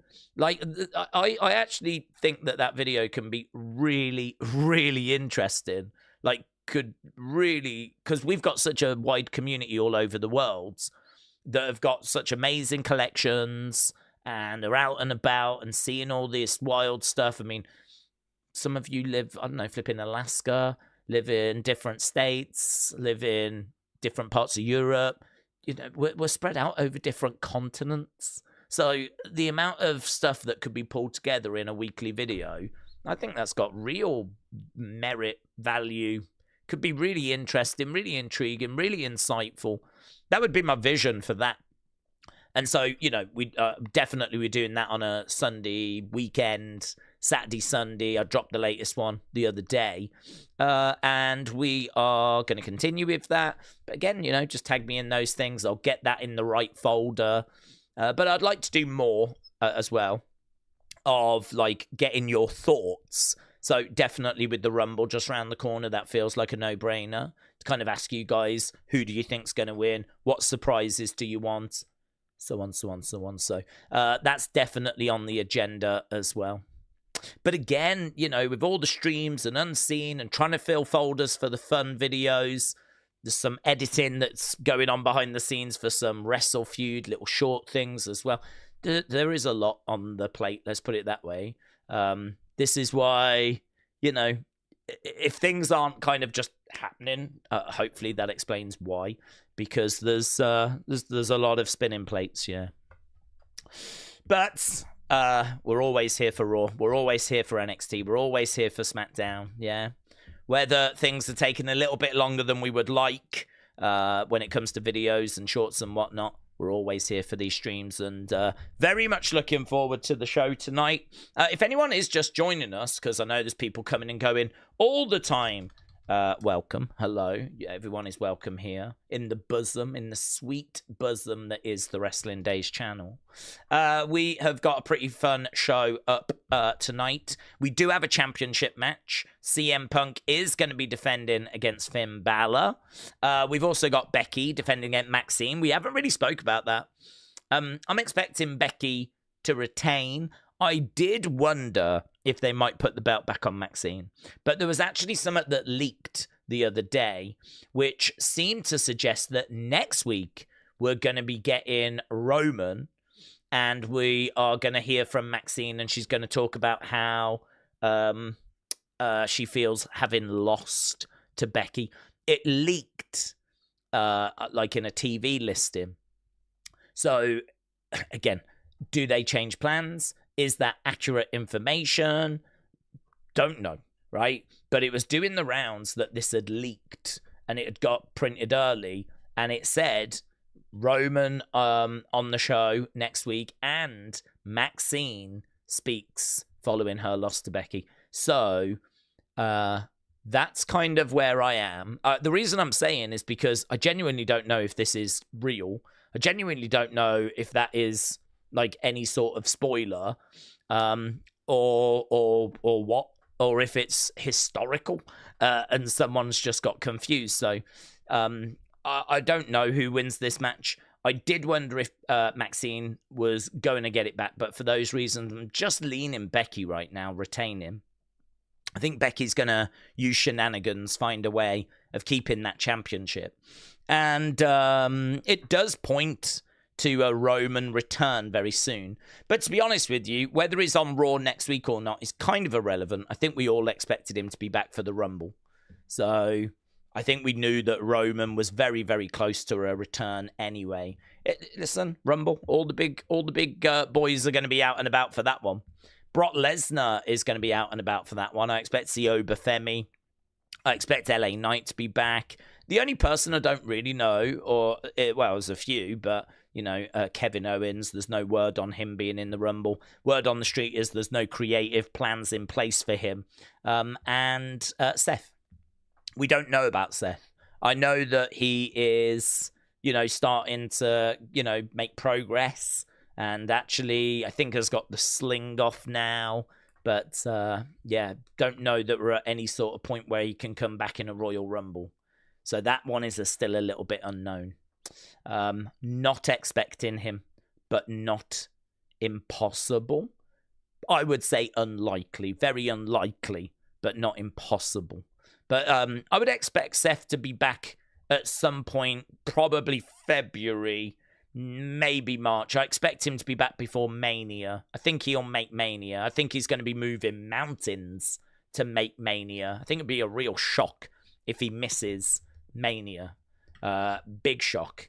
Even, to be honest, even if he can't be in a match, I think he'll still find a way of making it onto that show.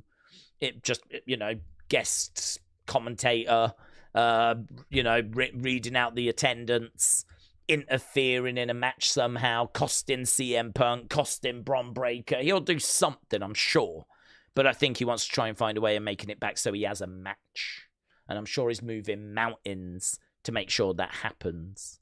So, but yeah, a lot of the big boys, if they're not around, we expect them to be back very, very soon as we head to the Rumble. Chris said, is the tag match still? Is the tag match still? What does that mean? Is the tag match still? Is the tag match still? What tag match? What tag match? We do have a tag match that's on the show. Ray, Penta, and Dragon Lee against Logan, Bronson, Austin Theory, if that's what we're talking about. Gunther's going to open the show, and Javon Evans is taking on El Grande. Hannah said, Daze, it is a Stack Raw. Live from the hometown of Fit Finley.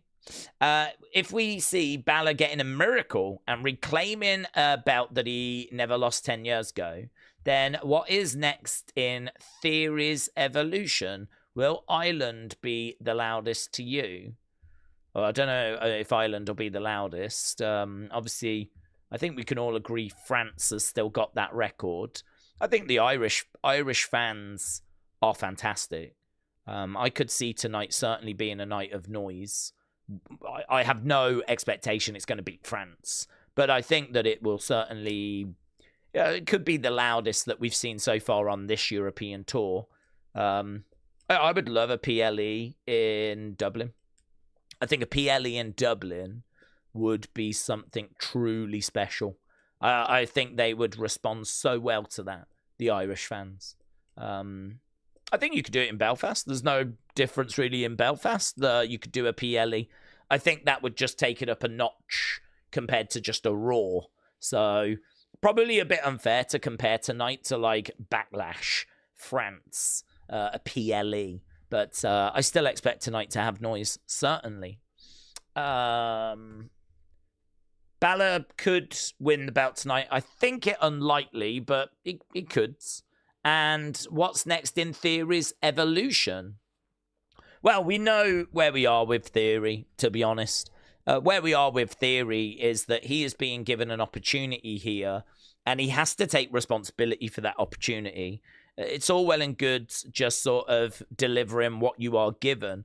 But I think at this level, which is kind of top of the card, a big focus, like you have to take responsibility for sort of driving things yourself. You can't just get given stuff, go out, deliver it, and see you next week, right? There's more commitment required. That's the kind of That's the kind of mentality an enhancement talent has, right? That's the kind of thing that, like, you know, what am I doing this week? Oh, you're going to put such and such over. Okay, right. Well, how are we doing that? Should we do this? Should we do that? Awesome. See you next week.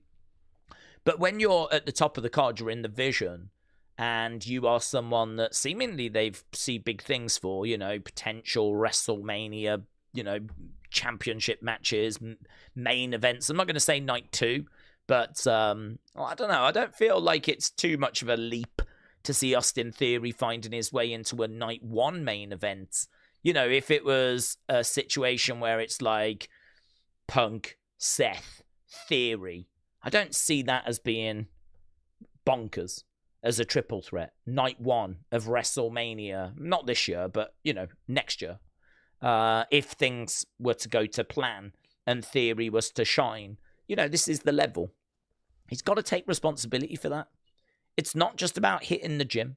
It's about working on your promos. It's about working on your match quality. You know, he goes to the gym, but is he going to the dungeon and actually working on his matches? Does he go to the performance center? Is he doing promo classes? Who's he talking to? It's all well and good having a chat with Heyman when you're at TV. I'm more interested in what you're doing away from the show. I'm more interested in what you do on a Tuesday, a Wednesday, a Thursday, a Friday. Yeah, I'm more interested in that. I know you've got a life to live and you can't just be totally consumed 24/7. But, well, if you think about football players and you think about soccer players and people like that, they obviously get downtime, but there's a lot of training involved. And I suppose that's a very interesting thing, actually, is if you think about a team game and you think about the match coming up at the weekends, you know, they will have training sessions throughout the week. Where are the wrestlers' training sessions? That is a big mystery to me. I don't have the answer to these things. Where do the wrestlers go for their training sessions? If you think about a football player, right? A football player can be, I'm going to take soccer, right? European football, because I know it better. I feel more comfortable with it. But, you know, you can join and start playing at the age of 16, 17 in the Premier League, 18, right? We've seen players break through at those kinds of ages. And you know, work each week, training, have a match at a weekend. Sometimes you have matches in the week as well. But there'll be training sessions, right? You don't ever stop with those training sessions. You will still be doing that all the way up to the age of 35 or whatever, right? Whilst you're still playing. Because not only are you trying to improve your skills, but you are also working with your teammates, helping them out. You're also preparing for the match that's coming up, just like in wrestling, how you should be preparing for the shows that are coming up. You know, preparing for next week's show, but more importantly, say Saturday night's main event or the Royal Rumble or WrestleMania. Like, there are things to prepare for, just like there are matches to prepare for. And many of this talent need evolving, developing. They need to work on their promos. They need to work on their matches. You know, things need to click that are not clicking. And it's very, very difficult from afar to kind of say specifics other than like more general things, because, you know, the truth is I watch Austin Theory matches. They're 3.5 stars, 3.75 at best. He's not someone that's going out there doing open challenges and putting on bangers after banger after banger. He's not Carmelo. He's not Ilya. He's not Sammy. In fact, I would be really interested to see that, him do some sort of weekly open challenge. Maybe Adam Pearce could make him do that as some sort of punishment. And if we can make that fit in storyline that he's being punished, you know, I'm tired of you, you know, like lounging around. I'm going to put you to work. Over the next 5 weeks, you're going to do a series of challenge matches. You're going to have a different one each week. Like, maybe we can find a way of putting that into storyline where we can force him to do a singles match each week, where we can see what the standard is. I mean, I would find that fascinating, because I would watch those matches and I would want to see how good they are in comparison to the open challenges of Sammy, Ilya, and Carmelo. And then that will kind of tell us where is Theory in 2026 as a singles competitor. A lot of what we've seen recently have been tag stuff. So, you know, I want to see some single stuff, and I want to see some single stuff that gets given time, that's, you know, got a focus on it, not just let's throw Theory out there, but, you know, that would be great. That would be something that I would be interested in doing. But then also his live promo in the ring. He did a little something the other day, which is very short and sweet. I feel like he needs a bit more sending out there on his own to kind of do some stuff, to see kind of where we're at with that. But yeah, I mean, what's the training? He goes to the show, they do rehearsals, probably gets a bit of feedback after, and then what, for the rest of the week lives in the gym, just goes back the next week. I don't know. I'm not saying that is what happens, but what I am saying is that he's got to take responsibility for his own development. This is still a young man in his 20s that has got the world at his feet. He is in a very enviable position. He's in the bloodline. He's in the vision, this generation's bloodline. And he has got an opportunity to be a massive star, a monster star. He's got the keys to the kingdom in front of him. He's got Heyman to his side. Bron Breakker, one of the guys they believe in the most, to the other side. Logan Paul, a bad smell that just won't go away. Bronson Reed, loads of experience, great talent. You know, he's surrounded with some very interesting talents. And he is definitely in a position where he is being showcased. And, you know, it's sink or swim, isn't it? Shiz or get off the pot. And we'll just give that opportunity to someone else. But you can't just... I'm not saying he's doing this, but you can't just wait and listen and just, thank you, that'll do, like, you know, see you next week. Gotta, you know, what's your week look like? What work are you putting in? So, I hope he is. I hope that if this doesn't work out, he can look back and honestly look himself in the mirror and say, I could have done no more. And if he can do that, what more can you do? Do you know what I mean? What more can you do? And that, great. I really hope that's what's happening. I don't know. But so when we talk about his evolution, where do we need to evolve? Well, I think WWE needs to give him the right creative. He obviously needs to pick up that match quality, which I think he can, because he did have some great matches in NXT, and when he was in Evolve, the old version of Evolve, he had great matches. Promo-wise, I think that's always been a little bit of a struggle. I think naturally he comes across as a bit of a, I don't want to say dopey, but he comes across as a little bit of a dopey, lovable babyface. Do you know what I mean? I don't know, the way that we're trying to position him as this hard-nosed heel feels very natural. Doesn't it feels like a slightly ill-fitting glove at the moment. It's very OJ trial. You know, the glove ain't quite going on.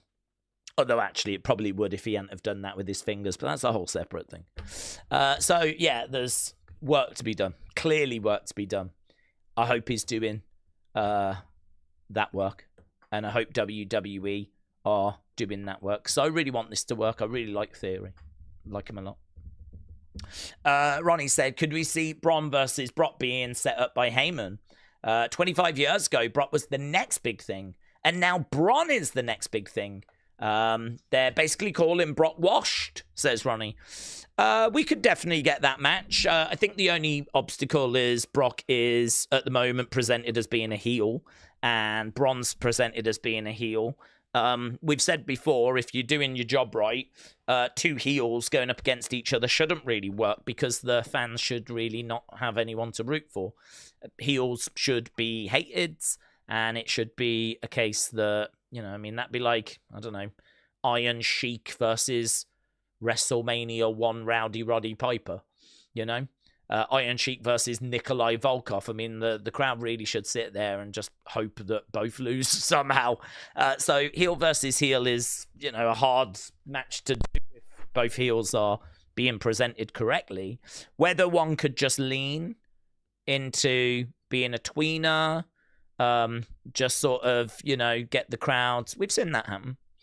Just try and get the crowd a little bit more on their side so that the crowd have got someone to sort of root for. I'm sort of thinking like maybe Braun could be like, it's my time now, and just kind of try and turn up the badass side rather than being a heel and going off on the fans. More just present him as the badass. Have Brock be a little bit more, I see what you're trying to do. You're trying to pander to these fans now, are you? Well, and have him go off on the fans a little bit. Keep one of them heel, going off on the fans. Have the other one sort of lean a bit more tweener, being a bit stone cold badass vibe, which would probably be Braun. Maybe you could get away with doing it then. Yeah. It definitely feels like a match we should do before we can't do it. So I'm definitely with you on that. But it does feel like there's a little bit of work that needs to be done there in order to set the table correctly for it. But yeah, I think a lot of people would be down for seeing that. I mean, it's weird with Brock because, like, my feelings for him are so messed up. I mean, like, obviously he's caught up in the whole Janelle Grant stuff, but the Janelle Grant stuff is very messy. We don't know what exactly has gone on. He's not, he's not being taken to court over anything, but he's just involved. And so you're kind of like, I don't really like all of that. I mean, like, I just want to move on from all of that. And it feels like WWE have brought him back to maybe wrap things up. So part of me is like, well, he ain't going to be around that long anymore. Word on the street is he might be done at this year's SummerSlam. So all of a sudden, like, if there is an end in sight, it doesn't feel as bad anymore because we're wrapping this up. We're putting a bow on it. But if that is true, then yeah, there are some matches we need to do before he goes. Braun might be one. Gunther, I think, is definitely one. Some might say Oba is another one. So it feels like there are some matches that we need to do before he goes.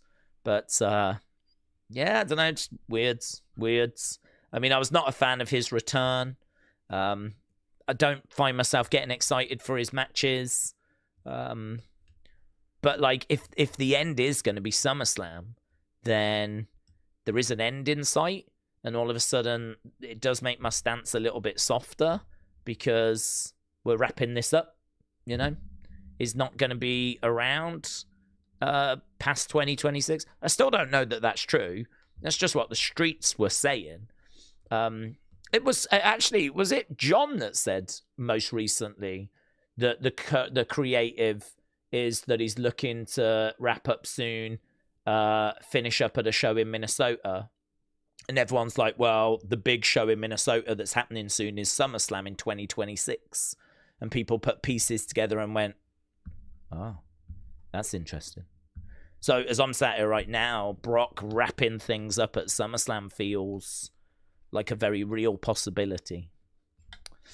Braun should take a clue from his uncle, Big Papa Pump, says Joseph.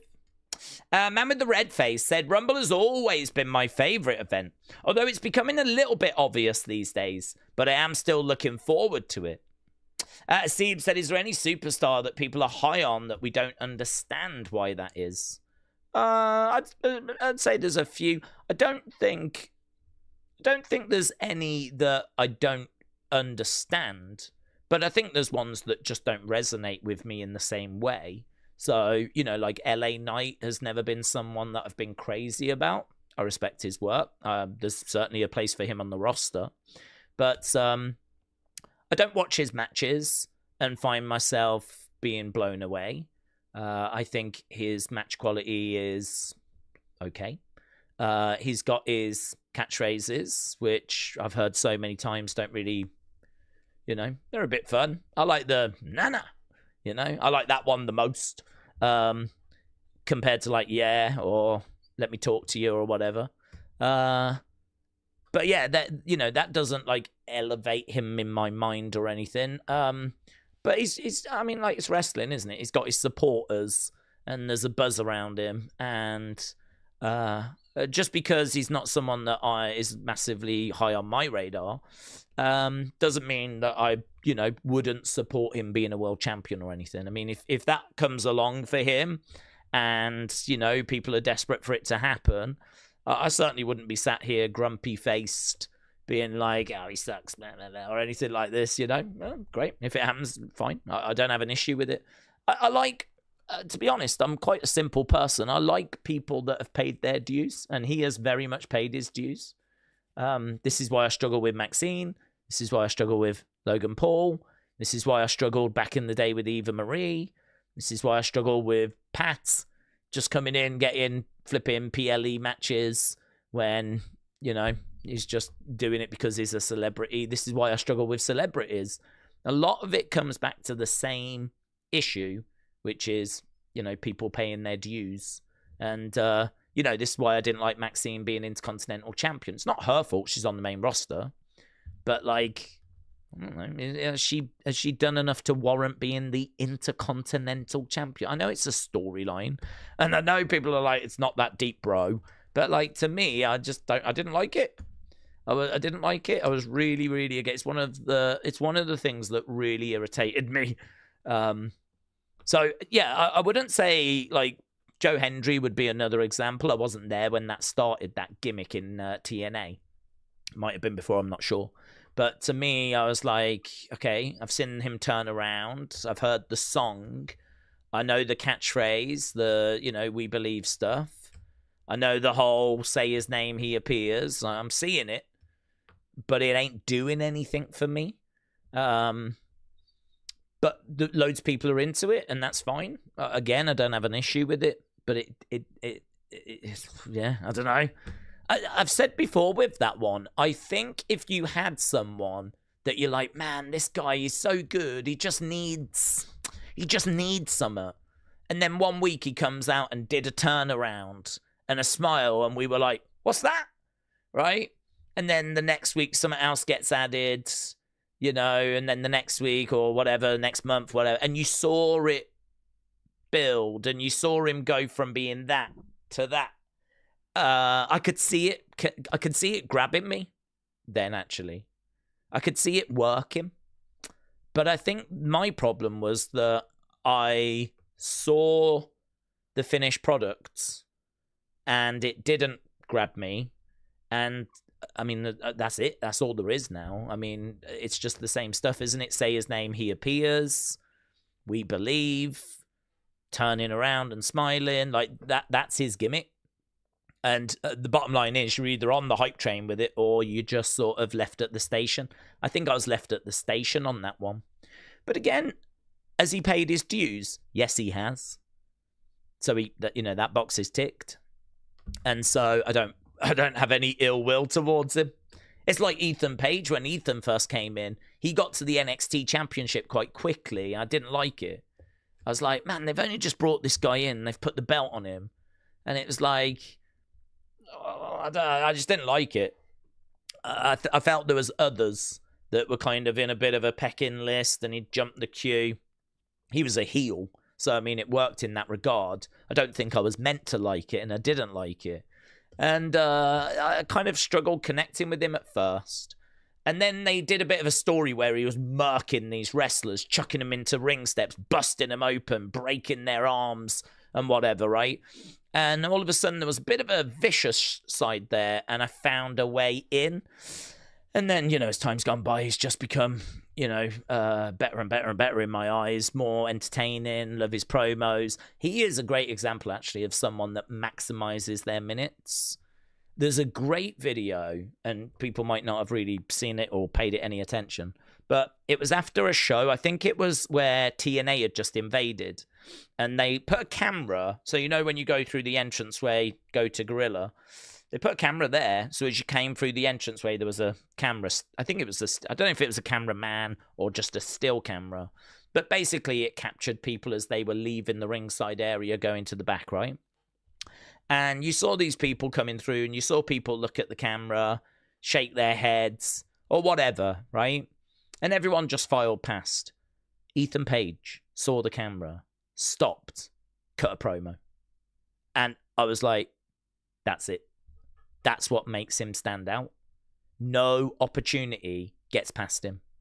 Everyone walks past that camera and might say the odd word, give a little look, maybe even completely ignore it.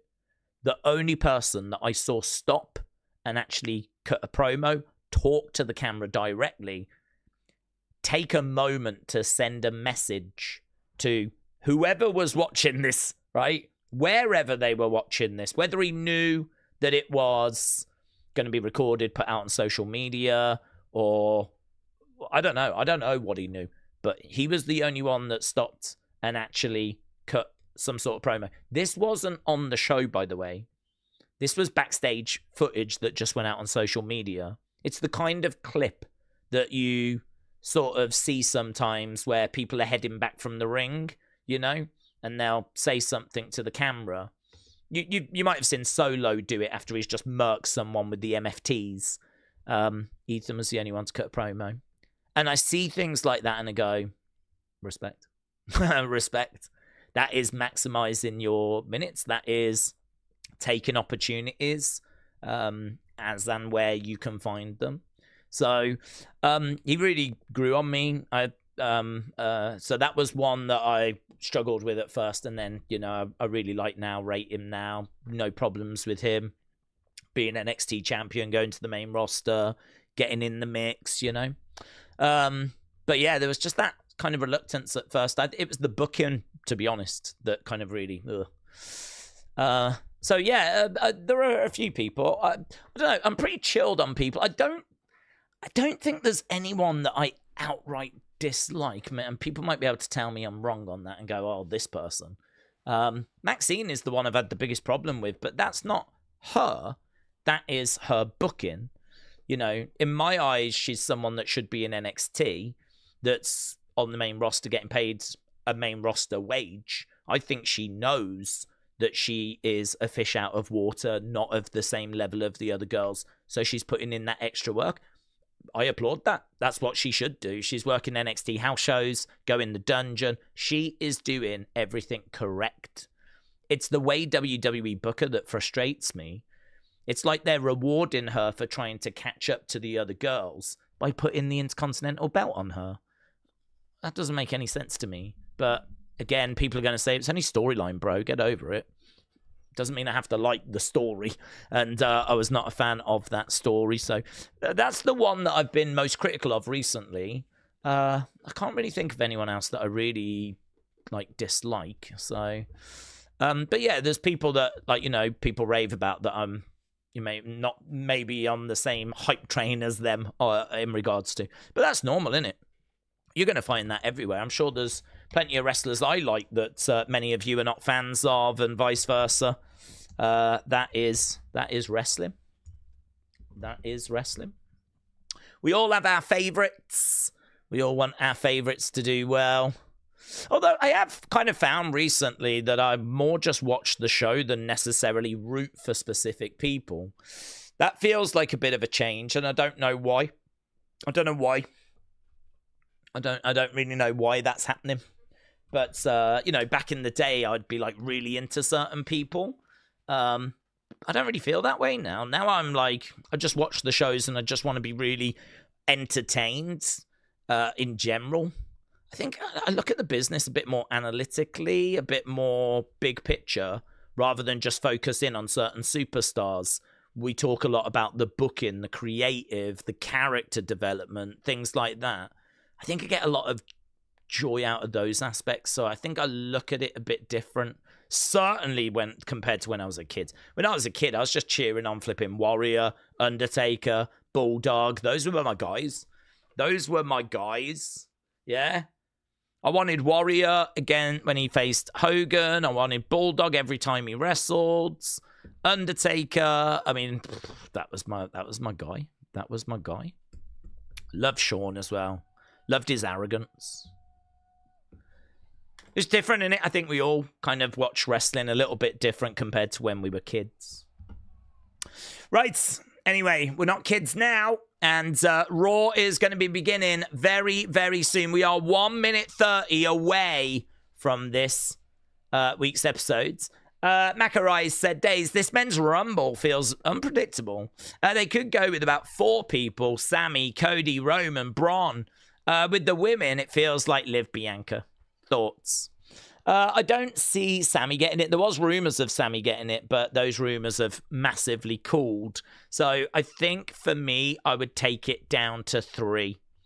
I think Cody, after losing the belt, is in with a shout. I don't know if they're going to want to make it that straightforward for him, though. So I don't know if you have Cody win, then I don't know. I think there'd be a backlash on Cody winning. I think it's in Saudi, though, and I think the fans would be with Cody actually in Saudi. It really depends in what country. If we were in Europe or something, I don't know. It just feels like that anti-Cody sentiment. It's a hard train to stop, isn't it? Even taking the belt off him, I don't think is quite going to do it. I think everyone saw the crowd reaction the other day, and even the casual fans might have seen that there's a few people getting tired of Cody. So I think Cody, as we've said so many times, is in a very interesting spot right now. Perhaps it would be better for him to not get a Rumble win and just make it that easy, that straightforward. Perhaps it does need to be a bit harder. So I think it's between Roman and Braun, but Cody is definitely in the mix. Yes. Women's Rumble, I agree. Bianca or Liv feels very much like the play. Okay, we are about to get underway with this week's Raw. Monday evening Raw. Let's go, said it's Kaz. Hello, it's Kaz. Edward said, here we go. Will said, let's go. It's Raw. Kader said, it's Raw time. Stitch, #1 fan. Hello, shout out to you. T-Dub3789 says it's Raw time. Robbie said, how about not putting him in the WrestleMania main event either? Well, some might say that is what needs to be done, but honestly, I don't know. Part of me thinks, like, don't pander to those people that are not fans, because there's plenty of people that are fans. It'd be a little bit like not using John just because of the Cena sucks element. That Cena sucks element was always there, but so was the Let's Go Cena. So do you listen to the Cena sucks and buckle? Or do you just stand firm with the Let's Go Cena fans? We stood firm with Let's Go Cena fans for Cena's career up until 2025. And I think that WWE are not quite at that level. It's not like we're in arenas and we're hearing split chants for Cody. Certainly not in America. So I don't even think we're at that level yet. But I think we can all recognize that we're on a slippery slope. Okay, we are backstage with Finn. There's Maxxine with Alpha Academy. Otis. Here's Rayo, Bravo, El Grande Americano. He's going to be in action tonight against Javon Evans, the young OG. So we are in Belfast. Here's another 3 luchador. I'm actually surprised we're doing these 3 against Vision. It feels like Rayo, Bravo, El Grande in a feud against these 3 would also make a lot of sense. I can only imagine at some point that's likely to be on the cards. Okay, not the biggest arena this, is it? Look, it's only got 1 layer, 1 level. And it's not even that big of a level. How many people are at this Raw? SSE Arena. How big are you? It's just one layer, 1 level, and then ground level. I have no idea how many tickets have been sold. Here we go. 8,000. 8,500. It's sold out. Here's Gunther. It's not bad. 8,500. Gunther making his way down. We got a very different entrance way as a result. Obviously, they've tried to squeeze in as many people as possible. And so we do just have an entrance way. I really like those lights along the side. They look good. As Gunther makes his way down to the ring general. Yeah. So, it was a bit weird last week, wasn't it? So he tapped. Do you remember that? He tapped. But it wasn't like a real tap. It seemed to be a strategic tap that the referee didn't see. And then we had a low blow and we faffed around and it's... Oh. This is where things got a little bit controversial. Didn't they just... So, Pyro opening up the show tonight. Gunther making his way down to the ring. And we are just seeing a replay of what went down last week. Daze, WWE needs to work on unpredictability rather than predictability. Let Cody go to chase for a while and maybe build a secondary title like John did. Thoughts? Well, I agree that making things a bit more unpredictable is fine. The only thing I would say is that is challenging when it comes to trying to book a babyface title run. Because the babyface title run, you know, they've got the belt. It's very hard to kind of build up heel challengers that feel like they're going to end that title run. So I suppose the point I'm making is it's kind of hard to make a babyface title run feel unpredictable. And the thing is that you can do that right now and muddy the waters now, but the end result is you're going to have Cody go back to the belt at some point. You're gonna have him go back to that at some point, and then, like, I don't know, you're just going to face the same problems all over again. I just don't think they can book babyface champions very well. And if you keep Cody out of the main event of WrestleMania, I don't... all you're doing, I think, is kicking the can down the road. I don't think you're changing opinion. I don't think those, not anti-Cody, but those people that don't really feel connected to Cody, I don't think they're going to look at him missing out on a Mania main event and go, yeah, okay, fair play. I'm ready to give him another go now. I think it'll just be you're kicking the can down the road. Okay, Gunther's in the ring. Crowd were loud, and they were chanting, "You tapped out." So loud, "You tapped out" chants.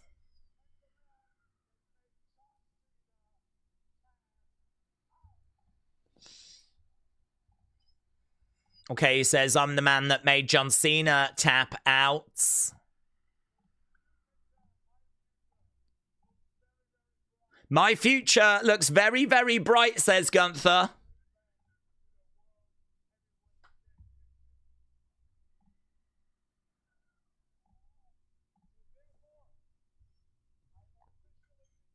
Oh, he's declaring for the Rumble.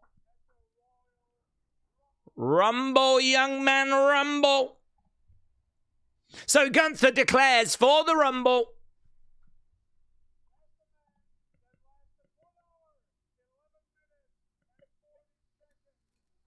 Here's AJ. I mean, not a great surprise. The question is more who's going to eliminate him from the Rumble, because that likely sets up his WrestleMania feud. Here's AJ Styles making his way down. Mighty Mouse said that set is beautiful. Brony said if Brock eliminates Gunther at the Rumble, it could lead to the match at Mania. That's what was going to happen in 2024 before the Brock allegations came out. Your tribal chief one, shout out to you, my friends, said, did we hear Ref Dash was in a car accident? She's okay, but she's a bit beat up from what I've seen. I have not seen that, no. Was that earlier today? Or was that the other day? Or No, I have not seen that.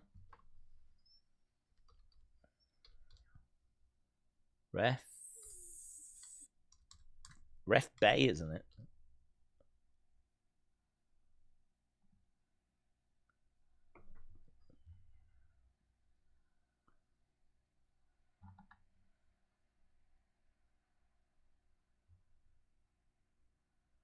It doesn't look like she's posted since September. Is that right?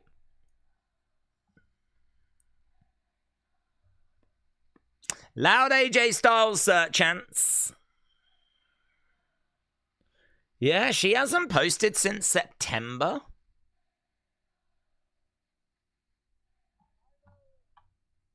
No, I hadn't heard that news. Thoughts very much with her then. I hope she makes a very speedy recovery.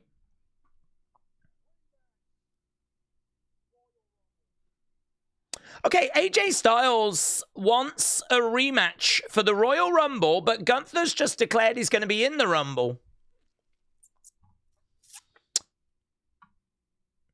Slight TNA chant. Gunther speaks and the crowd boo.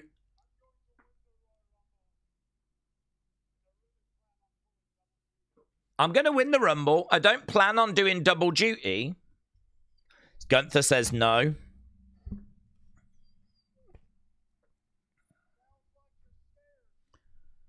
AJ Styles said it sounds like you're scared. You should do a chicken noise.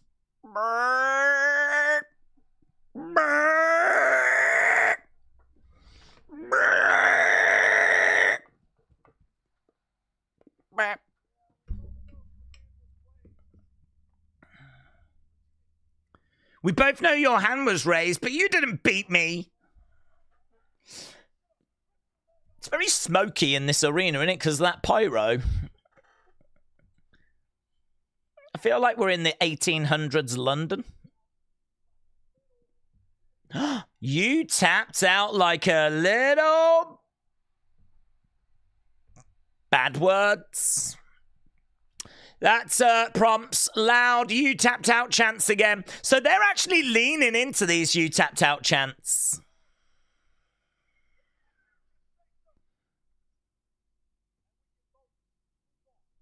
If you're scared, just say so, and we can both move on. It's quite interesting, this from AJ. He's kind of put Gunther in a weird situation where he don't want the match because he wants to be in the Rumble.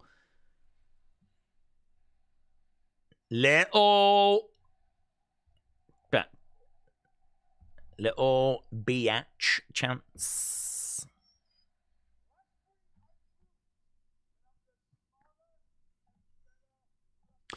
Last week I proved I'm smarter and I'm better. There's no incentive.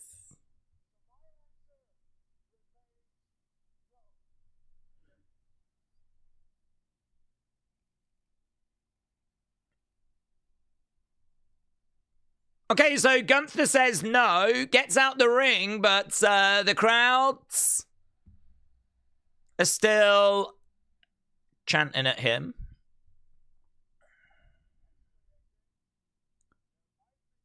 Oh. There might be something you can do.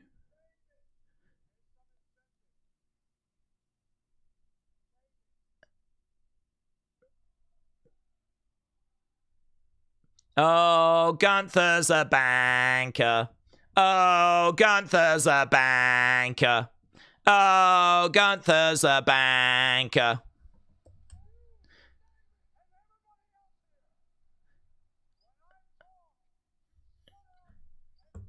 When I talk, you shut up and listen. When my hand goes up, your mouth goes shut.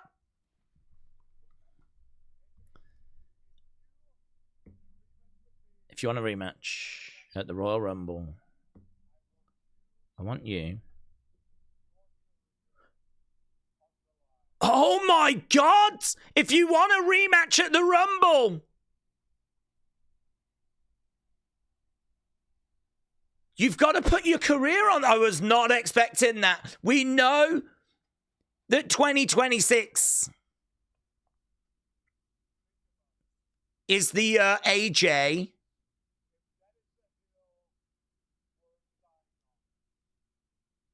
We know that this is the year he's stepping away.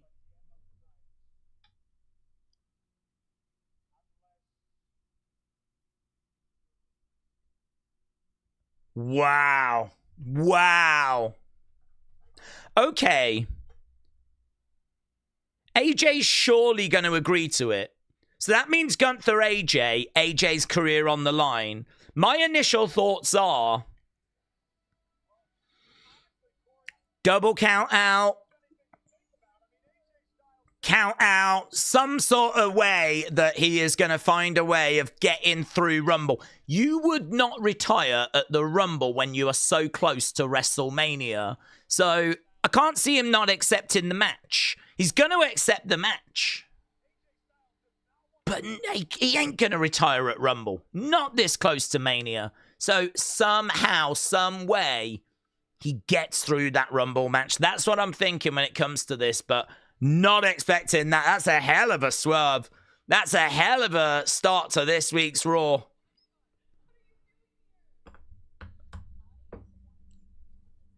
That's juicy.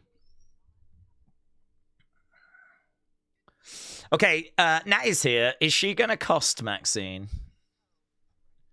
Maybe after the embarrassment of tap into her in that vignette.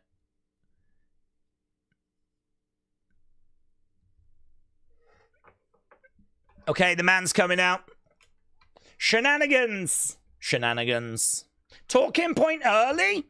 Talking point early! Ah! Early talking point! Ah! And we've still got 2 title matches, one of which it looks like we're going to now. Becky. That reminds me of Asuka. Becky. Okay, it is big time. From the island of Ireland.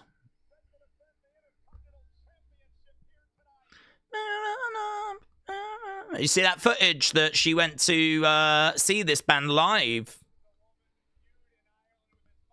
And they performed this track.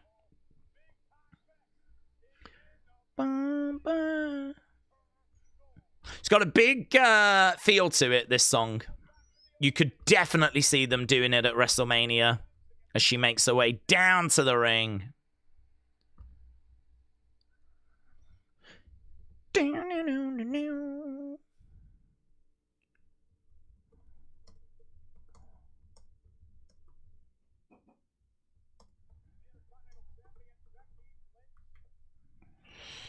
Okay, Becky in the ring. We are just at commercial break. If you are just joining us, big opening segment. Very good opening segment.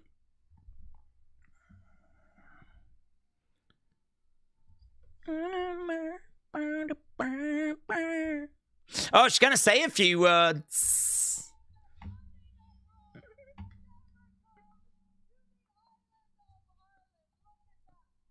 This is the first time that Monday Night Raw has come to the island of Ireland.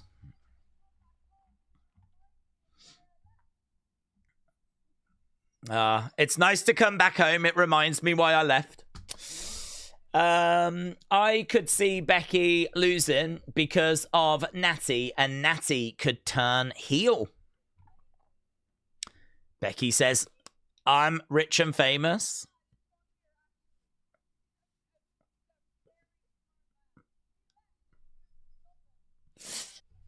Don't know.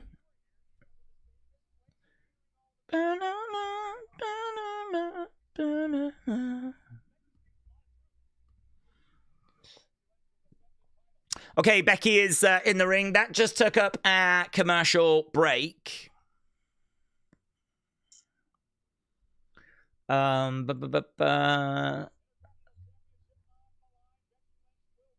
Unlike Rory McIlroy, I'm not going to lose at the final hole. I actually don't understand that reference because I'm not aware of whatever that is.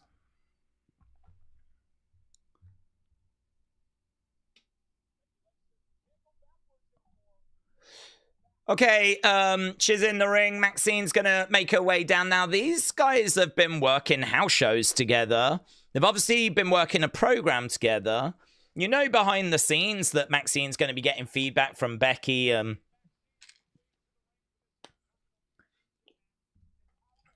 really feel like Nat is about to turn, isn't she? On Maxxine. And this is probably going to lead to a Maxxine Natty program. They're really keeping Maxxine on TV, aren't they? They're really, like, fully committed to this.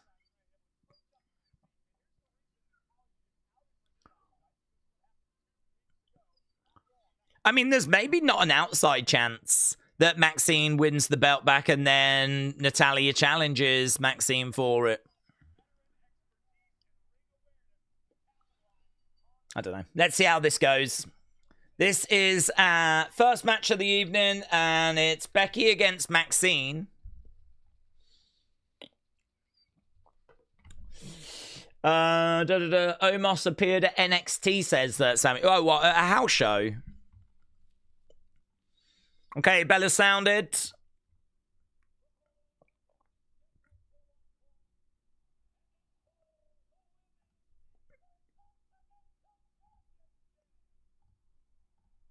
Okay, we have got the intros being done.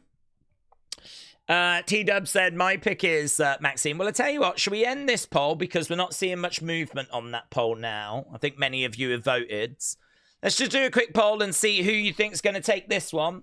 Who leaves as champ? Who do you think is going to get it? Are they going to keep going with Big Time? Or do they pull the trigger and go back to Maxxine?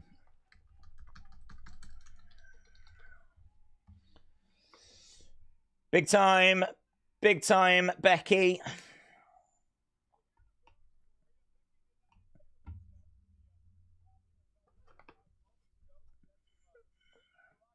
Yeah, I mean, she came out and she had a go at the fans. We did wonder last week how they were going to deal with the support that Becky was going to get, because I think she would get support here. I mean, this is, pretty close to a home game for her. But I mean, during the commercial break, she made it very, very clear she doesn't have any love for this crowd.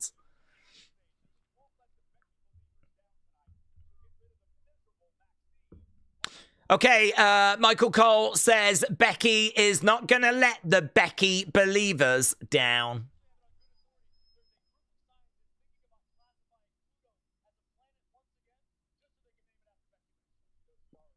Daze, if AJ does retire at the Rumble, it's going to feel a bit bittersweet. That's where he made his debut 10 years ago. Good point. It's just hard to believe, isn't it, that is where he wants to wrap it up when we're so close to WrestleMania. Why would you not want that WrestleMania moment? And actually, even if he can, why would you not want that SummerSlam moment? I mean, SummerSlam's going to be a big deal. I think I'm right in saying it's a 2-day event again. It's not just what it was back in like 2016, 2017, just inside an arena. This is now a big stadium show, 2 days, big spectacle. Drop kick by Maxxine going underneath that bottom rope. Becky on the outside, Maxxine. Cannonballs to the outsides. Natty watching on. She's got a smile on her face. Becky back in the ring. The issues between Northern and Southern Ireland are well known, but I was expecting it to be a little bit louder, says Jennifer. Aaron said, I could see AJ tap in on Gunther's leg, ref not seeing it for the oh no moment.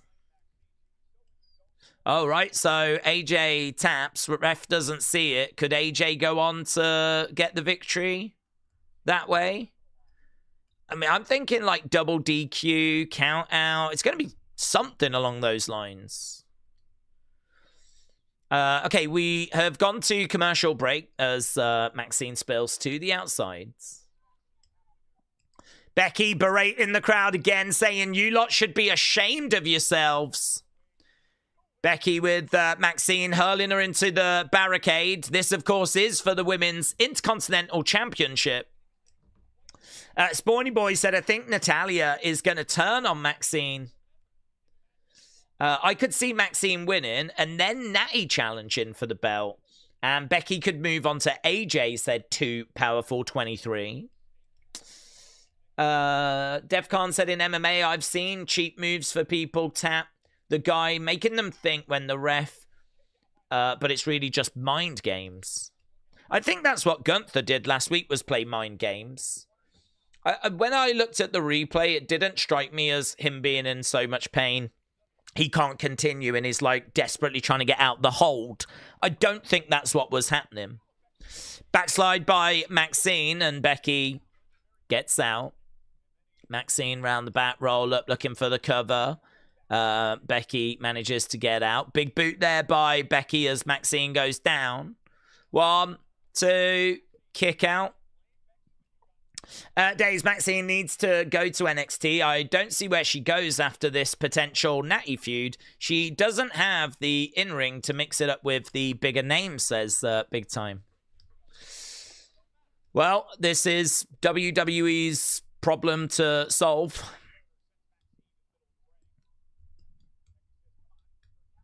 One, two, kick out by Maxxine.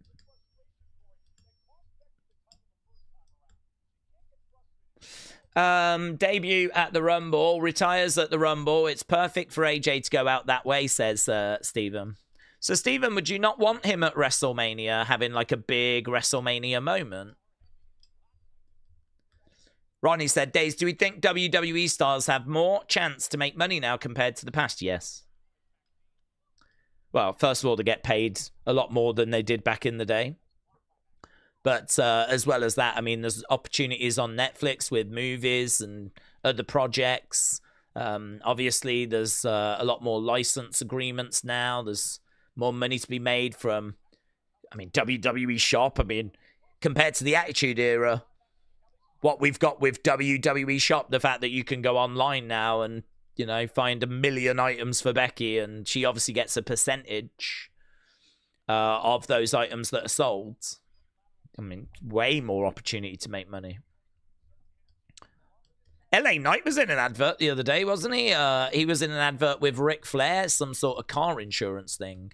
But then you've got all these movie projects, CM Punk being in the new Zootopia or whatever it was.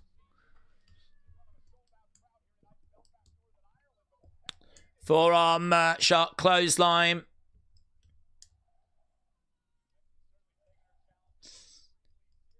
Maxxine against the ropes. Knee to the side of the heads.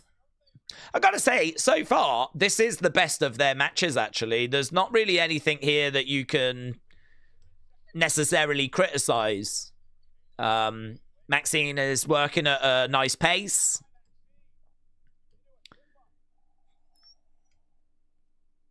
Straps coming down by Maxxine. Leg drop to the back of the head. Going for the cover. 1, 2. Kick out by Becky.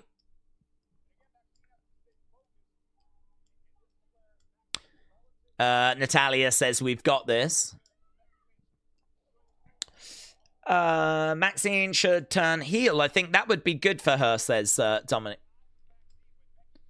Crowd are making a little bit of noise here. Back elbow by Becky. Maxxine in the middle of the ring. Goes for a big kick. Becky drives Maxxine down. Goes for the cover. 1, 2. Kick out by Maxxine. Maxxine is cringe, says Music VR7.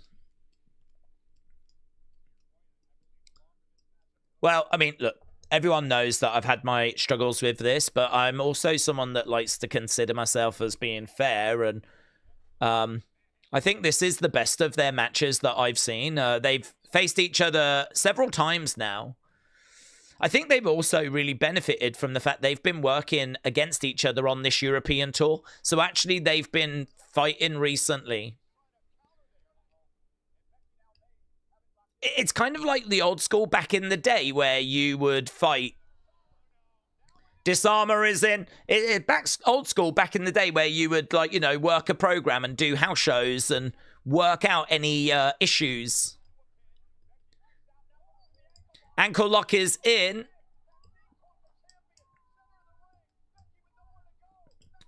Becky is in the middle of the ring. Becky rolls through. 1, 2. Kick out by Maxxine.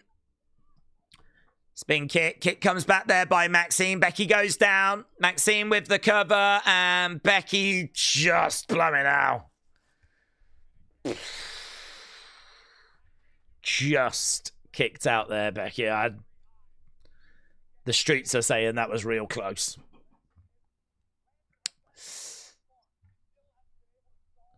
This is one of Becky's better matches lately. She didn't have the best matches last year, said Phoenix. Make Natty the IC champion. Yeah, I'd love to see that. I mean, could you imagine if she retires and she never gets that belt? I mean, that's unfathomable to me. I thought she should have been the first champ. These two exchanging blows in the corner. Becky with Maxxine looking for a superplex. Gets it. Superplex. Bang. Into a DDT. Going for the cover. 1, 2. Kick out. Do you know, the frustrating thing is that if you don't do any nonsense and you just let them have a wrestling match and you don't do any stupid controversial finishes or outside interference or shenanigans or anything like that, if you just let them work, like, you can get so much more out of it. It gives Becky a bit of credibility. No one's expecting Maxxine to be able to beat Becky clean. The fact that you're trying to make that a story is very frustrating. No one's expecting that to be like something that should be possible. Not with Becky's experience. I know that you do get upsets in sport, but like, this should just be like, let them go, let them cook, let them have a great match, have Becky win clean, and Maxxine will still come out of it looking good as long as, you know, the match has been decent. And right now, I mean, if you used to put a bow on this and have Becky win clean, I'd be like, that's the best Maxxine match. So far, this is the best Maxxine match I've ever seen. Ever. Big crossbody roll through by Becky. 1, 2. That should have been it. That as a finish right there. And then have Natty come in. Go to shake Maxxine's hand, but turn on her. That should have been it.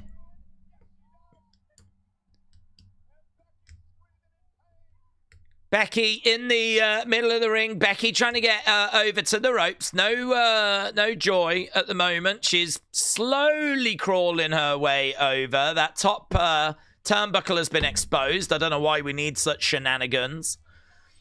Becky goes into it. That kick missed. That's a shame. 1, 2, and Natty puts Becky's leg on the rope. Natalya puts Becky's leg on the rope. Natty looks over at Maxxine. So Natty is going to get involved here.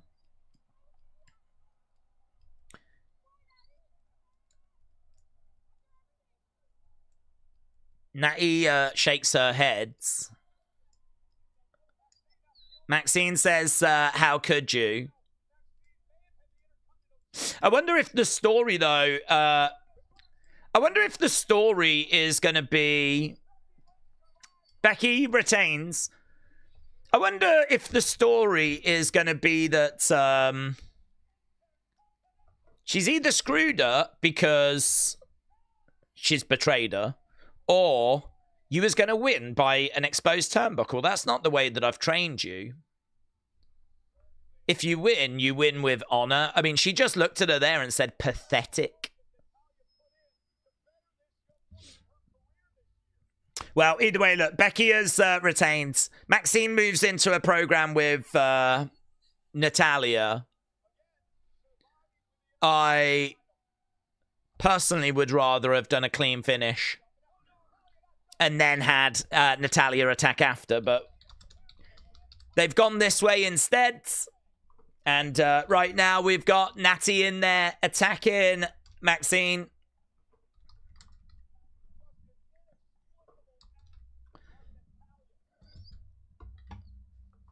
That is the best Maxxine match I've ever seen.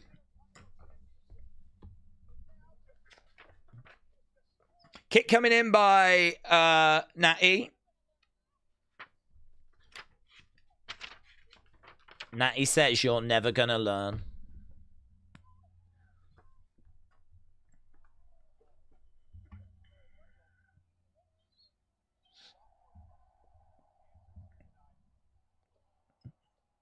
Clothesline by Natalya. Maxxine goes down.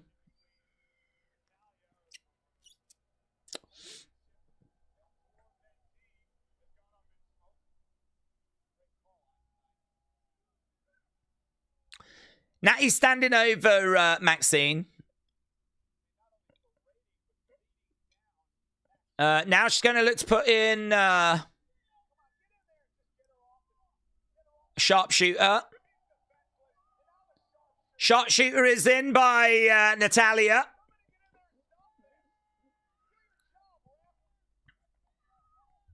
Okay, so the sharpshooter is in.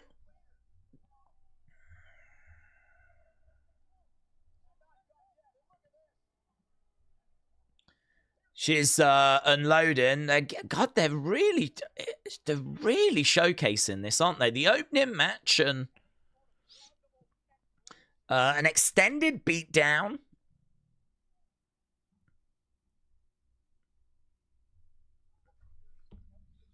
Okay.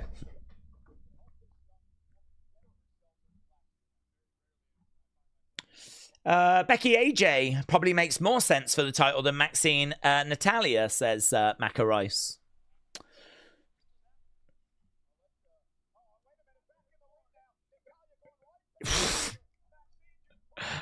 We're going back in the ring and there's a little bit more. Just when you thought we'd moved away from it, we carry on with a bit more.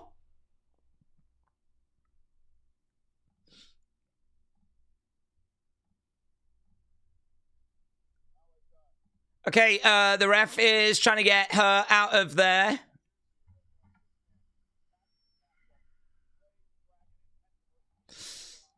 Right. I'll never understand what WWE see in Maxxine. There's so much other talent on the main roster that barely is being featured. But Maxxine is getting so much of a spotlight. I don't know. I don't understand it either. I mean, she's a young talent.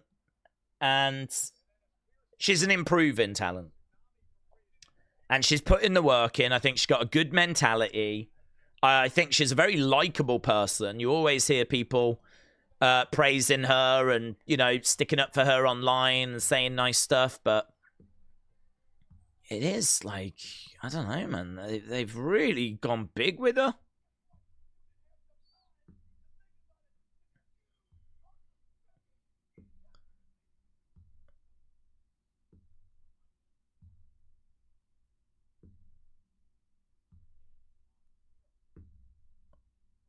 Okay, so we're seeing last Monday, we got Bron Breakker suspended, of course. We're backstage with Adam Pearce and AJ.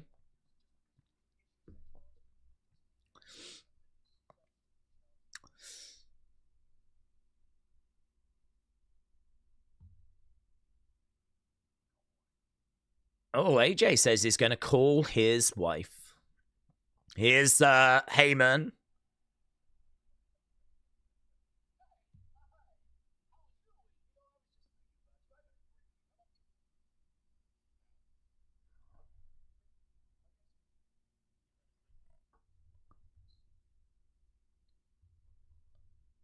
Okay, so Adam says he's had a great week.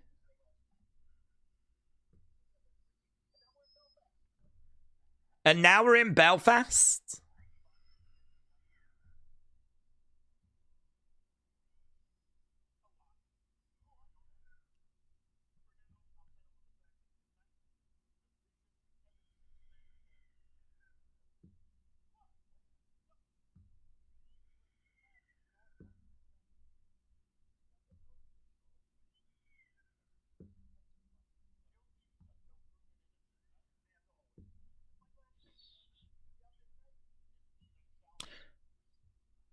Oh, Heyman's going to be out there during that tag match tonight, but Adam Pearce just said he is as well.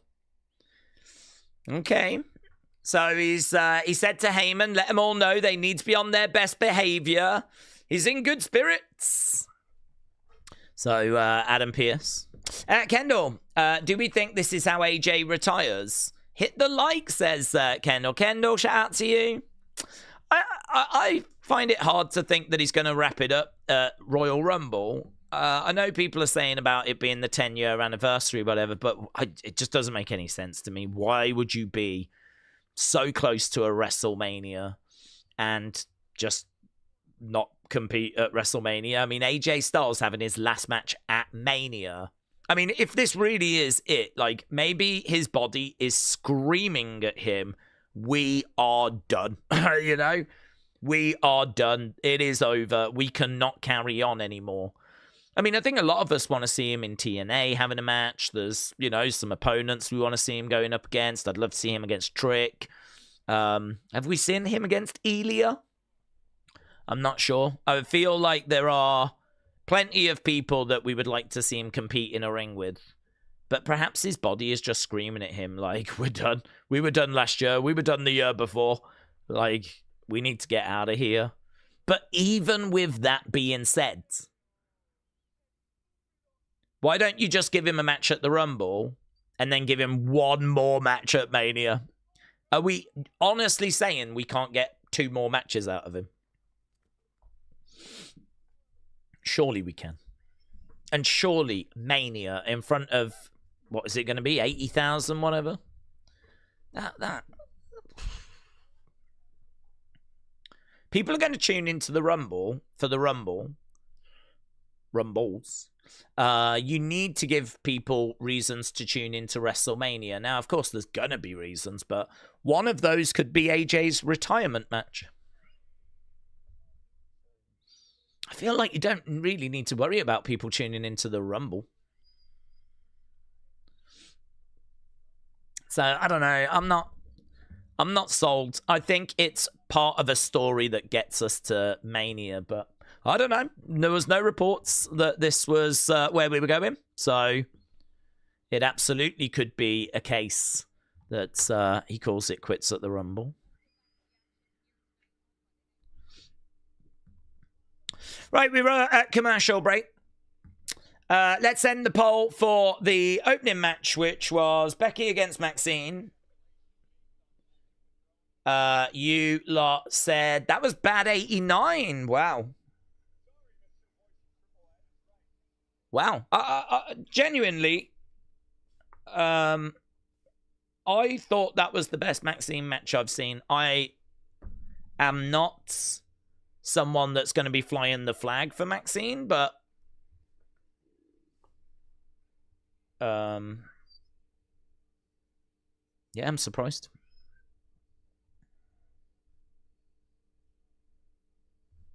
Good 89 then for our opening match. Okay, we go back to the commentary table. We're 43 minutes into this show.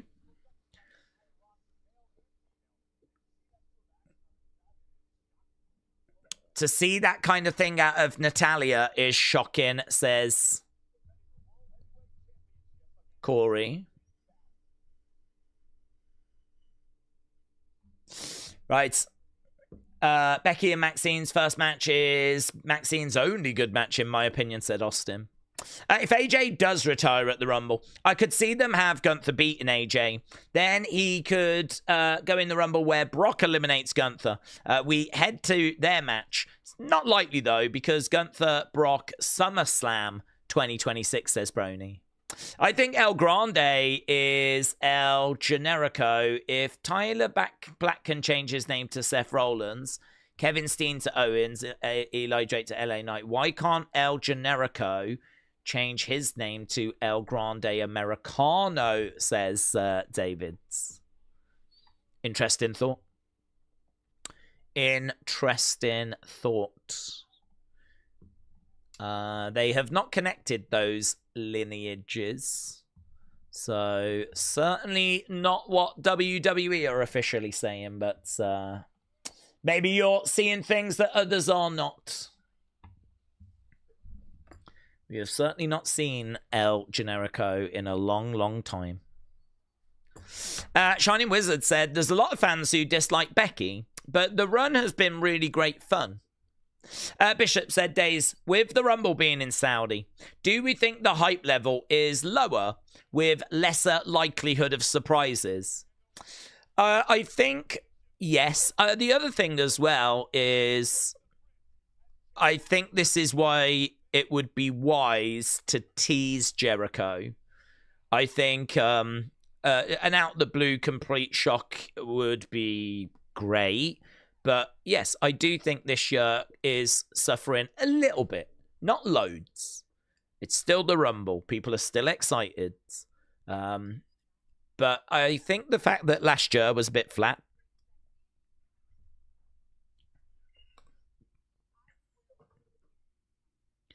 Has she got a brace on her teeth?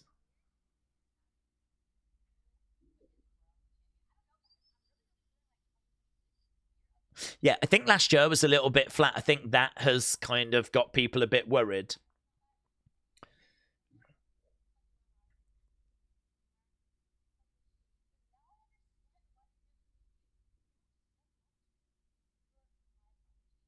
Oh, Liv said you're not just the prodigy, you're my prodigy.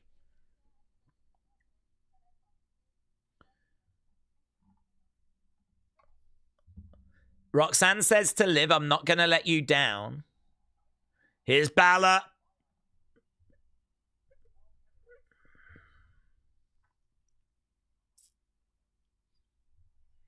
This is my Ireland.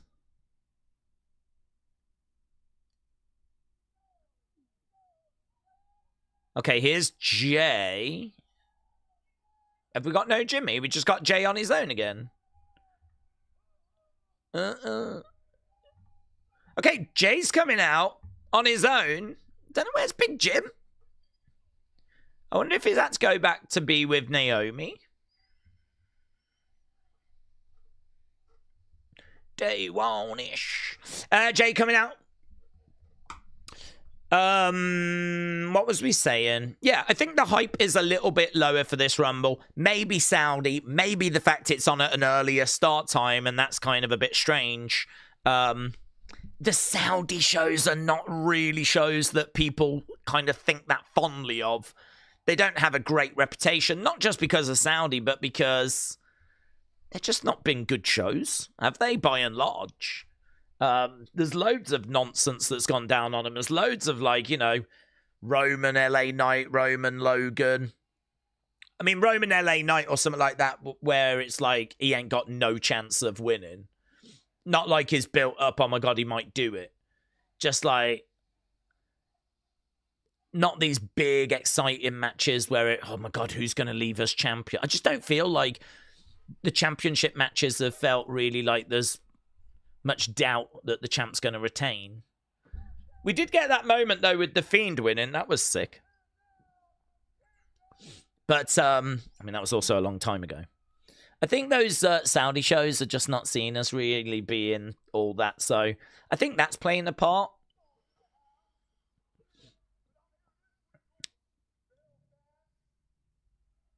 Okay, he's in the crowd. Oh, wait, is this another commercial break thing?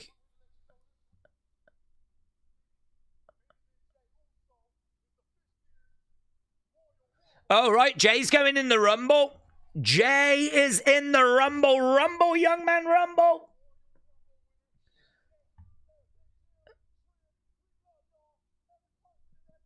Big Jim and Trin, we love y'all. Interesting that Trin gets a shout out. I do wonder if he's gone back to be with her.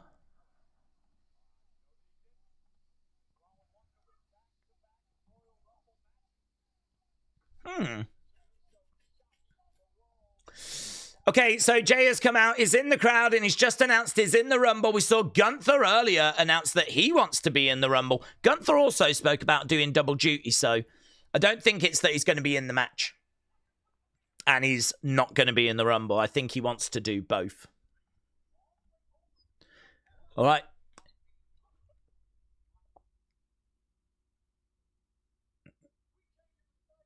That was pretty fun. Okay, so the New Day have flown over on MLK Day. They said it's their favorite holiday. Grayson says it's his as well.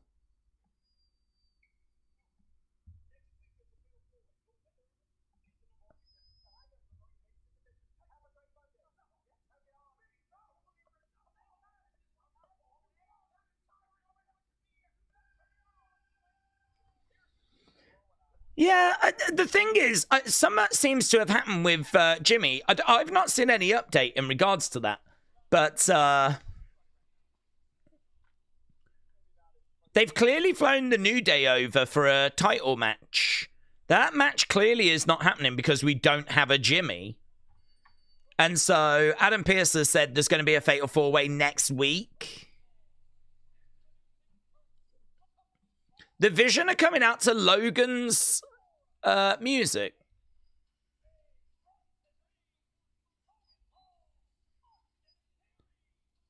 And Logan's graphics. It doesn't matter. I don't know why.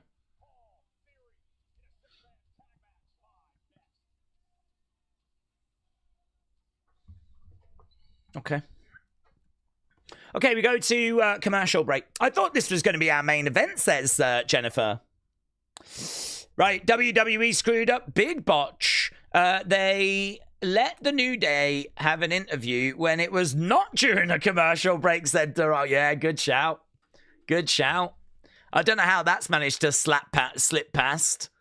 It's true. They don't normally allow them the opportunity to speak on the actual show. I mean, now it's going to be an investigation. Right, Ronnie said, Daze, we know that Natty don't have much time left. So we need to show the respect and give the Natty character her final chapter and then close the book over this last year, says Ronnie. Robbie said the Vision is mid and a bit boring. Adding Logan just made it 10 times worse. Maggie said, I'm not interested in any of this pish. P-I-S-H. Adam Pearce is going to get speared, isn't he, says Tyler. I definitely feel like Bron Breakker's going to make his presence felt. You could absolutely be correct that we might be getting a spear. Look at that sign in the crowd. Someone's got a giant Paul Heyman head. Look at that. Looks like a massive potato. I've never noticed how much that looks like a potato. But it looks just like a potato. Look at it. I will never look at Spuds the same way again. In fact, I reckon you could get a potato. You could take that sign. You could then use it as inspiration. And I think you could draw a fantastic Paul Heyman likeness on the potato. Someone needs to do that. Someone needs to do God's work. Maybe that's why potatoes were put on this earth. For someone one day to do that to one of them. Okay, here comes some luchadors. So, 6-man tag match coming up.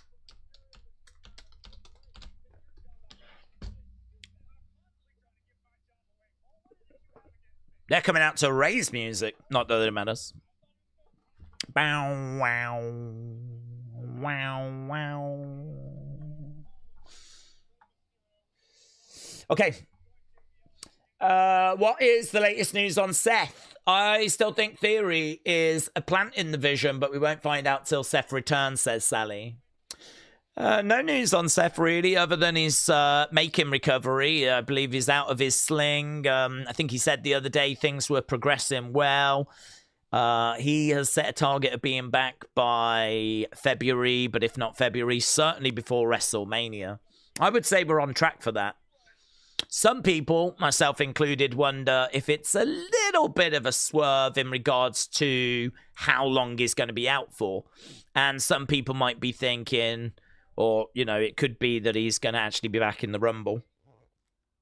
I think he would love to be back in the Rumble if he could be. But I have no idea that he's going to be ready for that. So, yeah, no word on like, oh, he's coming back on this date.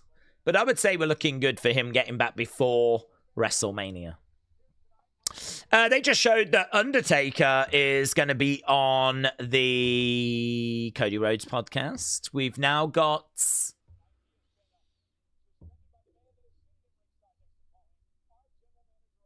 we've now got a situation where we've got podcast inception.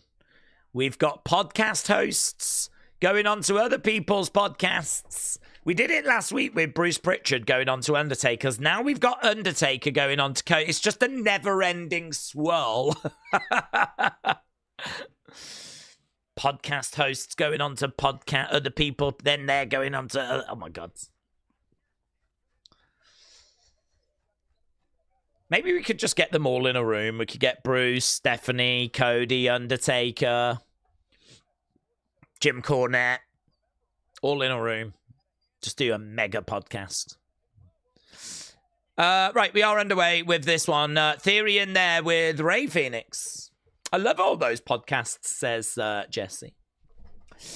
Who wants to take bets that this is going to end in a DQ?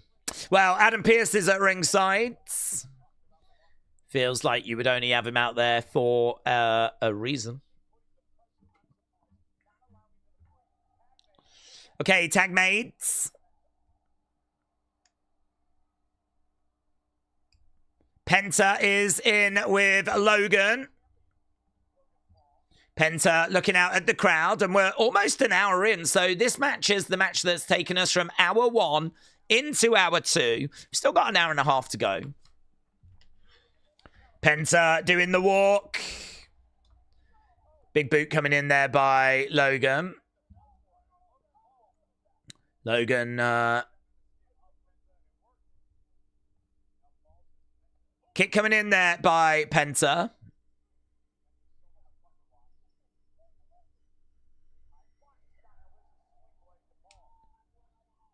Penta is on his feet. Logan. Blockbuster by Logan. Whoa. Did he lose it? I think he just lost his balance there. Logan was like all over the road. Logan over against the rope. Super kick there by Penta. Penta against Logan is actually a really interesting singles match. Logan's been in there with obviously like a Roman, a Seth, you know, AJ. We've put him in there with like all the big names. But actually, you know, someone like Penta that's got loads of experience, who maybe isn't that top tier, main event level kind of talent. That's an interesting match for Penta. And I would say for Logan. I've got to do something with him. He ain't going away. Kick coming in by Rey. If AP is getting taken out this early in the night, there must be a lot of interference in the main events. With Punk and Finn being attacked, said Phoenix. Daze, are you moved by Dragon Lee? I find him to be incredibly boring. There's no charisma. Even when he gets given opportunities, he's just dull, said Big Time. Yeah, I find it to be... I find him to be... dull. There's not really anything to hang your hat on. I don't know anything about him. They haven't really given him any sort of angle. He's a guy in a mask that sometimes comes out with little baby wings. And I really don't know what else there is to him. I don't know what else there is that for you to connect with or care about. Like, they just haven't done any work there.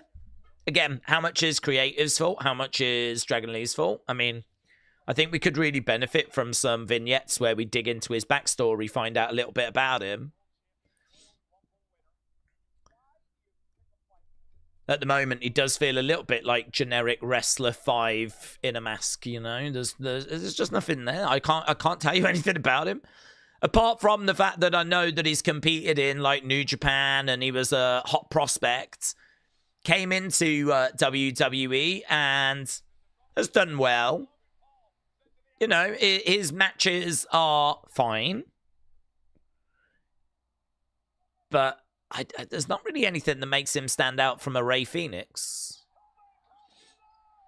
And I think Penta has really took a lot of the shine when it comes to luchadors that have just joined in recent years. Right, we've gone to commercial break. So there was just a spot there where they all dove to the outside, one of those big multi-man spots. And we are continuing. Crowd are chanting, this is awesome.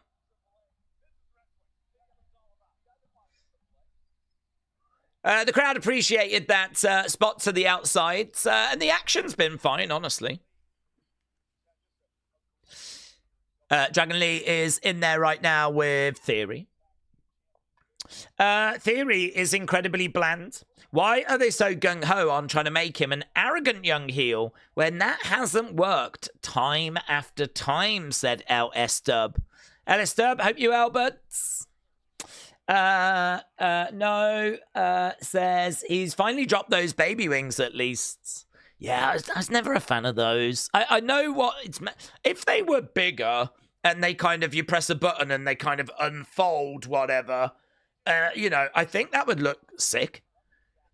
But the little kind of How to Train Your Dragon type wings that he's got, yeah, I gotta say, they weren't big enough. They weren't spectacular enough. It's the kind of thing that on the indie scene where no one's really got any kind of entrance attire, you come out with some wings or something, people go, oh, that's cool.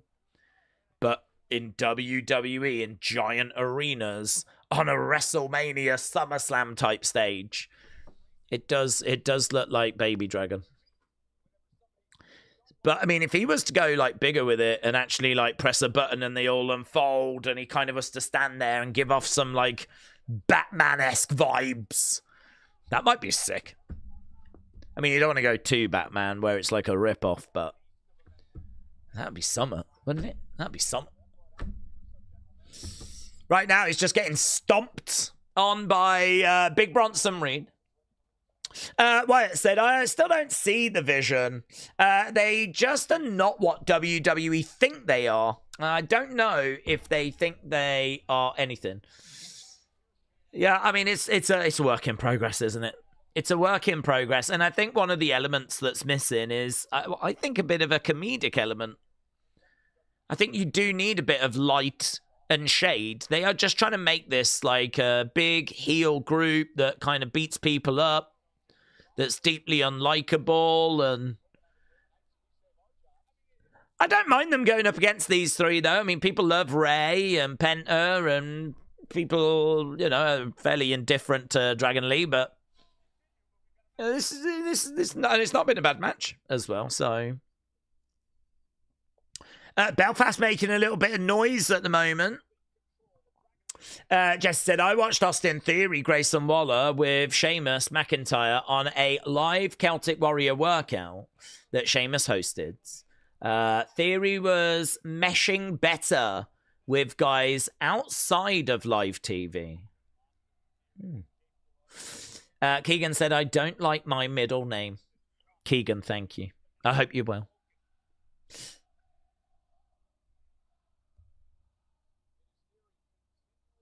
Is that what they're chanting? His band in Japan?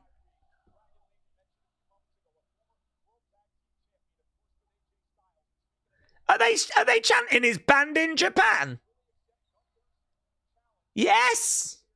Logan Paul, his band in Japan. Oh my God. Logan just climbed up on the ring ropes and he was like, quiet down, but of course that just made them chant it more. That has got to get an award for one of the most creative crowd chants we have had in a long, long time. Right now, you know that Logan is hoping that does not become a thing. But there is a chance that becomes a thing. His band in Japan. His band in Japan. Logan Paul is banned in Japan. Very good. God, I hope that's what they were saying. It better be. If not, it's what I'm saying. It's what this community is saying.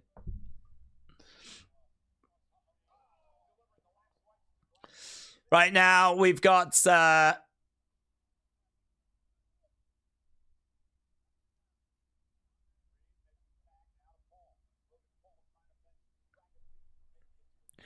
he's getting dragged over.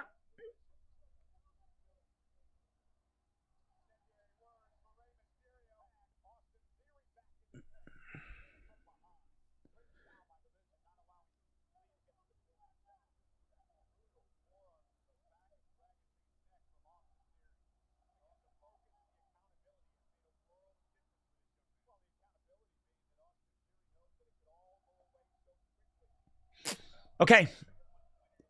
Yeah, I think they've brought it back again.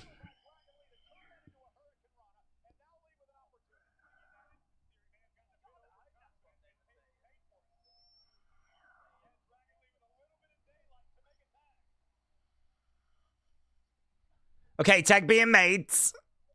Yeah, they did go back to that chant again, by the way. Tell you what, good crowd. This crowd is really alive right now. Rey Mysterio going against the ropes, takes Theory over. That might be my favourite chant from the European crowd, said Alex.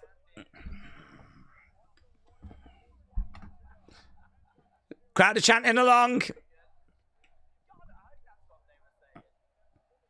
If I was to wrestle, I would use my middle name. Keegan, shout to you.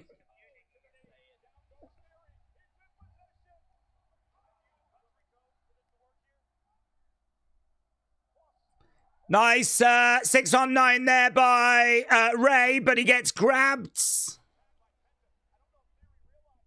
by Theory.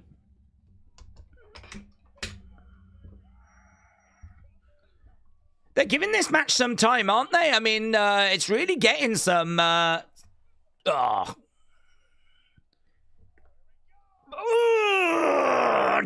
there by Penta. Theory gets dumped on his head, and that looked moody. Look, the referee is straight in, checking on him. Booze for Logan. Rey Mysterio is in there. Logan goes to the outside. Rey going against the ropes. Is on the shoulders of Logan. Rey being picked up by Logan. Oh, dumped onto that barricades. Chop kick, Logan goes down. It's just non-stop action. I mean, like, we're in the ring, they're outside the ring. Kicks coming in. Bronson, Reed to the outsides.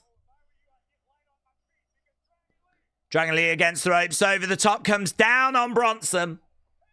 If AJ doesn't have much left, how much do we think Rey has got left? Says Ronnie. Well, he hasn't made any noise at the moment about calling it quits, but to be honest, I think he's probably got a little bit of a lease of life from seeing Dom. You know, I think he's kind of hanging on as well to, you know, being there for Dom, being around, making sure he's in the locker room, making sure everything's going well, making sure he's got the start to the career that he, you know, hopes he's going to have. I think that's probably breathed fresh life into everything. Logan gives brass knucks to Theory. Adam Pearce is out there. Adam Pearce is not happy with what he's seeing. Pearce is coming round. He's grabbing those brass knucks himself. He's grabbing those brass knucks himself. Adam Pearce.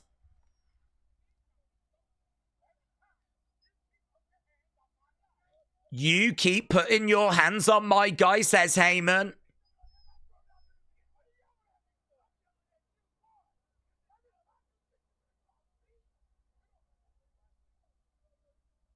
Where's this going? Are you putting your hand in my face? Pearce is having to go at Heyman now. What's Ray doing? What's Ray doing? Boom! Ray with the brass knucks! Ray Mysterio with the brass knucks! Blummin' hell! Where did that come from? Bah! Mexican Destroyer! 1, 2, 3. Wow. Do you know, I really feel like they've really cranked up the storyline dial in WWE. I mean, there we're seeing Adam Pearce at ringside.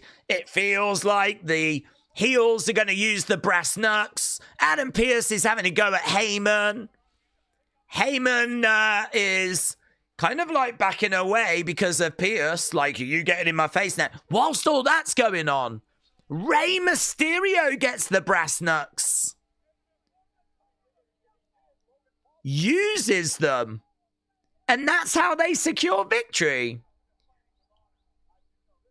It's very interesting. I mean, it opens up a few avenues as to where that goes. I mean, is that the start of a Rey Mysterio heel turn, or is it just being opportunist?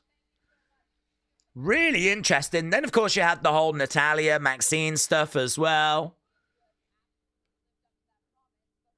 It's been a very interesting show, this one. Very interesting. And we've still got so much more to come. Oh, we're backstage with CM Punk here.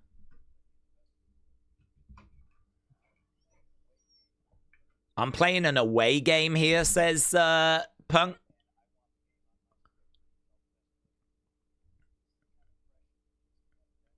This is the kind of pressure that gets me out of bed in the morning.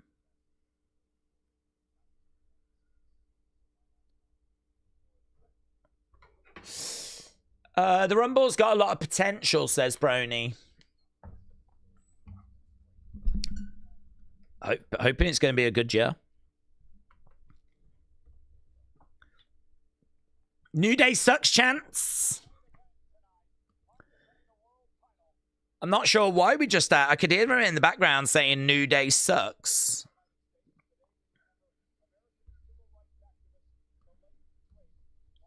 Martin Luther King being remembered. It's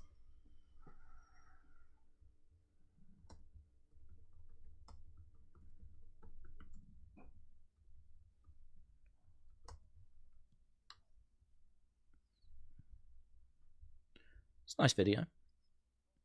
Right. I'm guessing he was just grabbing the opportunity, says Sartha. He could be. Yeah, it could have just been that it was just they were there. Very interesting. I don't know if you saw, but Heyman was straight on the phone to someone. I don't know what that was. I mean, is that him on the phone to Brock? There was just a moment where he was on the phone, like he was sat over there on the phone, and he was... I wonder who he was calling. Braun? Could it be, you know, we've got a problem here? I don't know.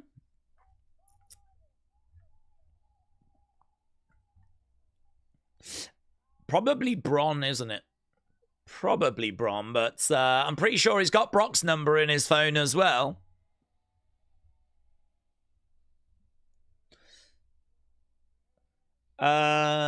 You guys are forgetting those Saudi shows get hyped, but they fall very short with production, says William. He has a dream. Yeah, nice video package for MLK. We pay respect each year. Classy, nice. We go to commercial break. And yeah, lots to digest. I mean, I really feel like they are really trying to tell some stories here. I mean, it does feel markedly different to last year.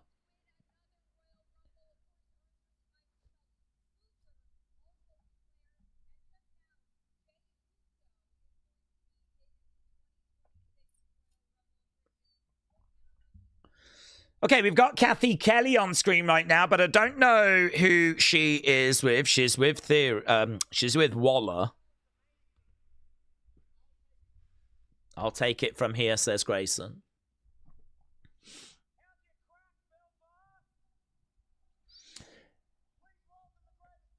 All right, it is going to be the New Day. So they might have been interviewed on the show.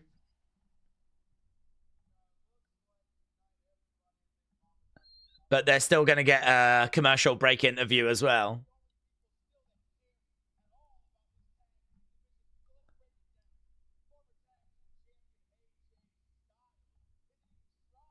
Few boos for CM Punk when he spoke earlier.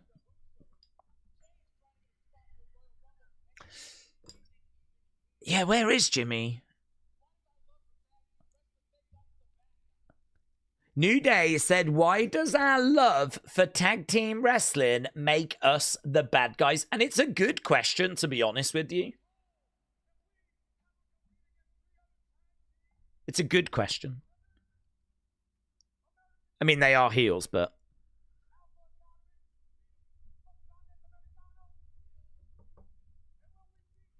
They are an ever-present tag team when other tag teams seem to be collapsing all around them, you know?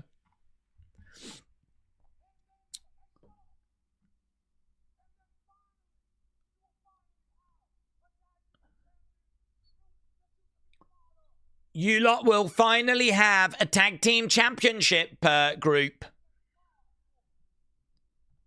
that you would thank God for if they became tag team champs. Which is what they're going to aim to do, of course. Right, Logan, what's going on? Always putting on bangers, always hated. Exactly what you want in the game, says Shining Wizards. Tyler said, rest in peace, Dr. Martin Luther King, the most wonderful human to grace this earth in the last 100 years. Character, not color. Best message ever. I agree. Alex said, I really hope we get an actual payoff to the Theory Grayson Waller story one day. You would think that Theory would be peeved at him for all of this rubbish that Waller has talked whilst he was injured. Calvin said, Daze, I really wish that people would see that Triple H just isn't building Theory. He's burying him by booking him to eat pins. Why doesn't he build him to win singles matches? Let someone else take the pin. Will New Day use the Freebirds rule and involve Grayson to try and get back those titles? Oh, here's him. Blimey now, that was loud.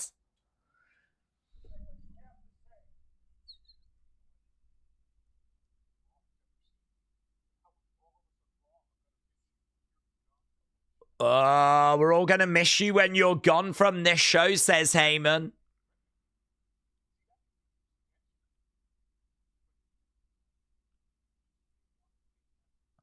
You might want to take that phone call, says Heyman.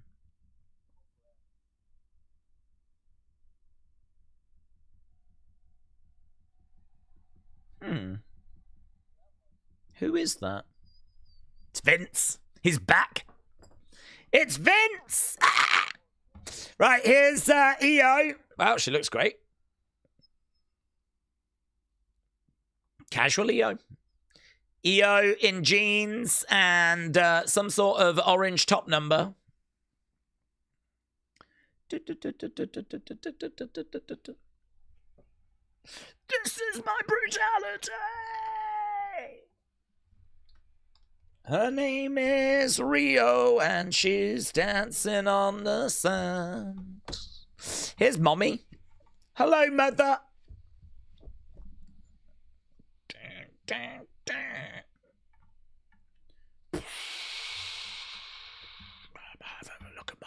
alive. I've only got just over an hour to go. I've really enjoyed this show, you know. I feel like there's been so much on this show. And we've still got like a flipping world championship match coming up. This just ain't the same product as last year. This just is not what we were watching on a Monday last year. This is better. This is better. I will die on that hill. We can debate how much better, but I ain't budging off the hill that this is better.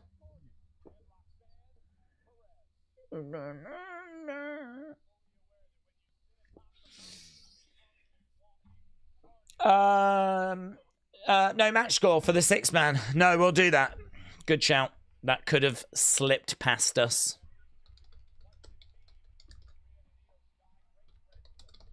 I think I was just too shocked at Ray using those brass knucks. Just couldn't believe it. I was so disappointed. Okay, Rhea has come down. Rio with Rhea and Io. They're in civilian clothes, so certainly no match going to be had here for either of these. I can't remember what else we've got lined up, actually. We've still got Javon against El Grande. Do we have another women's match?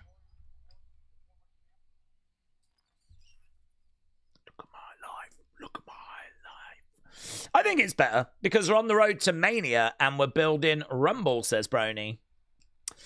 I just tuned in. Did Ray turn heel, said Alfie. I don't know. He didn't turn heel, but they've definitely positioned him in a place where he could continue to take those shortcuts as they become available. And so it's not a heel turn. Definitely not a heel turn. But it could be the start of something resembling a heel turn.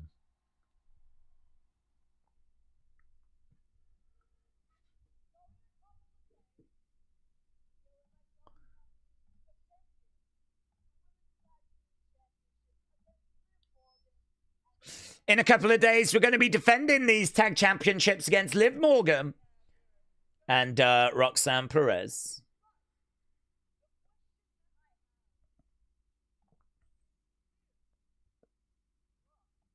Liv, Rox.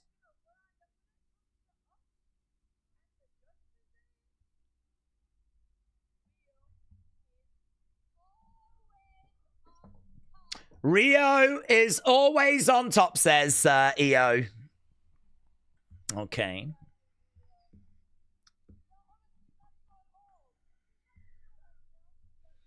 Oh, a little announcement. Here we go.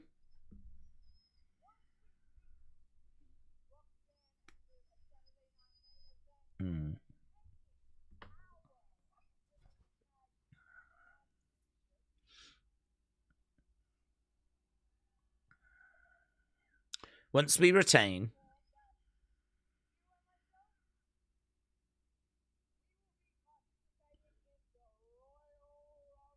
Okay, they've announced for the Rumble. So once we've retained our tag titles, we are going to be participating in the Rumble. Here comes Liv and Roxanne. Do you know, it's crazy as well to think this is a go-home. It's a go-home for Saturday night's main event.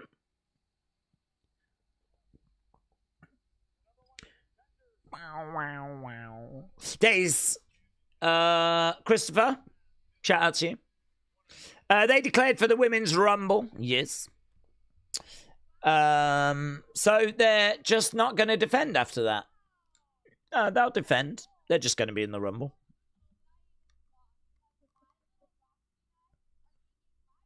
Okay, we're taking those tag titles.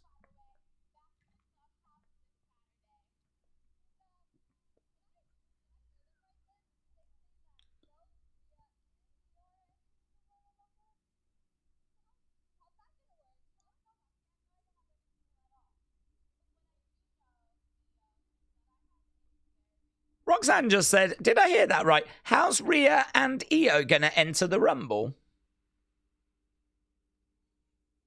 What? It's like we've never had tag teams in the Royal Rumble before.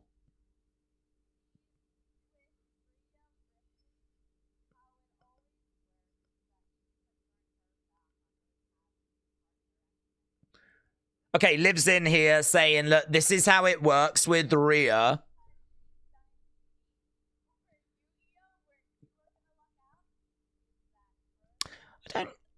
I don't particularly need EO going over and grabbing Rhea like a life raft at sea. Like, if she lets go, she's going to drown or something.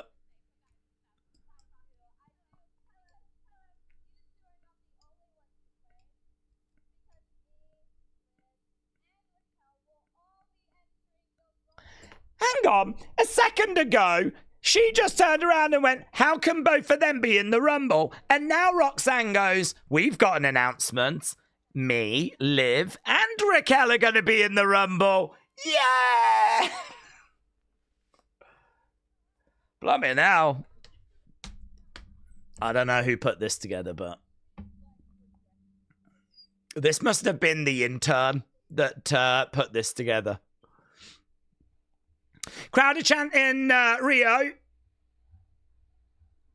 This must have been the work experience kid that got to write this segment.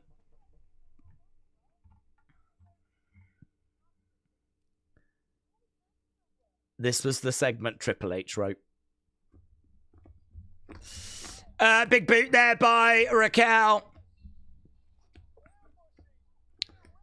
Okay, Rhea is down. Judgment Day are working together.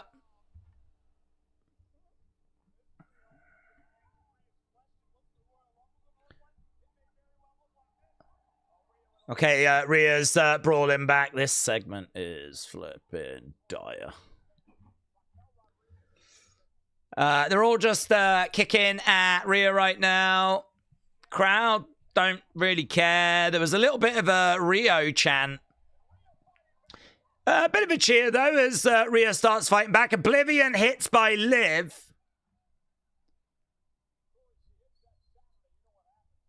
And there we go. I don't understand why wrestlers announce their participation as if it's like huge news. Isn't almost everyone in it, says Matt. Yeah, I think, though, the reason why you do it is because there's obviously hardcore fans that will watch anyway. But you've got those kind of fans. I mean, you've got so many different types of fans around the world. Some that have only just got into WWE. I mean, every single show you've got people getting into WWE for the first time. It's kind of hard to think that way. But it is true. Every single show, someone somewhere in the world is watching for the first time. We all watched a show for the first time. And so you are kind of dealing with lots of different groups, the hardcore fans, the casuals, the super casuals, people that are watching for the first time. So you want to have people announce because you want to give people an idea of what superstars, you know, you can expect to see. I mean, we all know it's going to be pretty much the roster, but you want to make sure people know, yes, you're going to see Liv Morgan, you're going to see Rhea Ripley, you're going to see Io Sky. You know, I understand why you would announce half, even 20 out of the 30. We know that we're not going to get endless surprises as well, right? If we've watched the Rumble, you know, enough, you'll know that it's kind of like 4-5 spots maybe where you'll get surprises. Rest is going to be the main roster. So, you know, I'd say it's okay to announce like 20 bigger names, make sure people know an idea that, oh, yeah, can't wait for that. My favourite's in the Rumble. I'm going to tune in. I hope, you know. Plus also people can start speculating, whatever. It doesn't matter for us. Hardcore fans, I mean, we're going to watch it anyway, aren't we? You could announce no one. We're still tuning in. But I think it's more for the casuals and more for those people like, you know, tune in to the Rumble. This person's definitely going to be in it. You know, that girl you like, she's in it. You know, that Rhea girl you like, she's in it. You know, that Io girl, she's in it. Here's El Grande. But yeah, it's annoying when they announce like 27, 28 people, and it's like, flipping out, man. You've only left room for like 1 or 2. Okay, El Grande making his way down with Rayo and Bravo, and I've got an hour left to go. Don't forget, once we're done with this, we are going to do the breakdown video. We're going to go back through the whole show, kind of talk about the match quality, talk about performances from people, segments that work, segments that didn't, overall show score, all of that good stuff. We'll try and get it into like a 20-minute package. Normally goes half an hour, but whatever. So we'll be doing that live as soon as we're done with Raw in about an hour. We'll also do an opinions video on the second channel. And then later tonight, I'll try and get an unseen done as well. El Grande then in the ring. Let's get rid of the poll for... Let's get rid of the poll for that 6-man tag match so we don't get confused. El Grande against the Young OG. It's going to be our next match. People scored that great.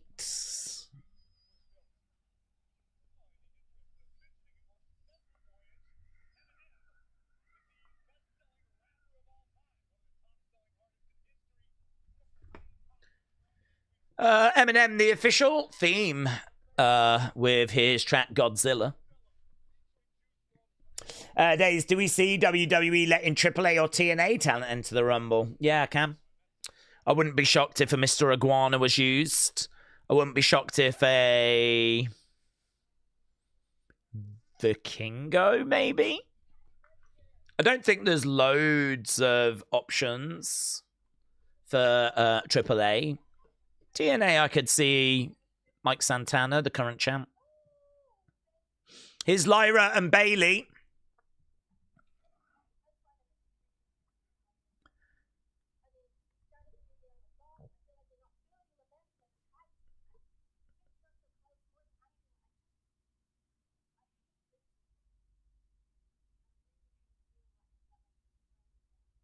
I don't understand, because they said, Lyra just said, we started the year on a loss, but I've seen backstage. Yeah.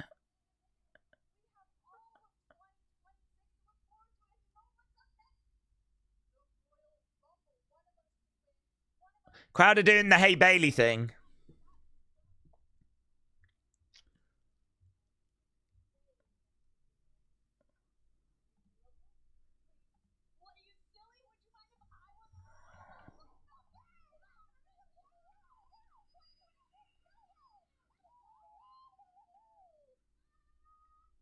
Okay. So they're both going to be in the Rumble. Yeah, the point I was making was the... I saw a backstage clip where Lyra and Bailey were down after not winning their match last week. But then they realized they never actually got pinned, so they never actually lost. So I've already seen a clip where they kind of celebrate the fact they didn't lose and they're undefeated in 2026. So it's just a little bit weird to see Lyra backstage going, you know, we started the year off with a loss. Because I've seen footage where they agreed they didn't lose last week. But now they are reframing it that it was a loss. I mean, it's not a big deal, but I don't know. I wonder if someone went up to him afterwards and went, no, it is a loss. It does count as a loss. Either way, Bailey just said to Lyra once again, we didn't, like, you know, get pinned.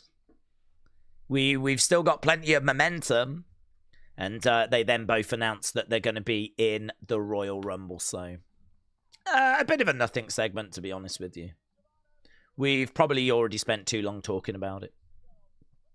But there was a little glimpse of Bailey just showing a split personality again at the start, kind of having a little word with herself. So that could be getting reheated again. We could be bringing that back from the dead. So that's exciting. Said no one. Okay, El Grande in the ring, and Young OG making his way down. I can tell you that second match got great 65 rating. Great 65. Sally said, Javon has been really fun to watch, but he needs a story. Here we go then. Young OG, that looks like slightly new ring gear, or certainly different ring gear for the Young OG. Young OG pushing El Grande back, and we are underway with match number 3. Kip over. We've still got our big main event to come.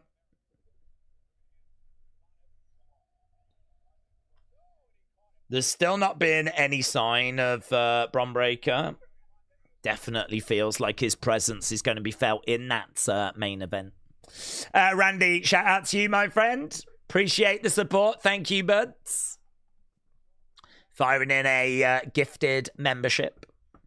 Tingaling said, do we think WWE should have trios championships? Well, I mean, I've only seen them in AEW, and I kind of felt like they got in the way of the tag belts.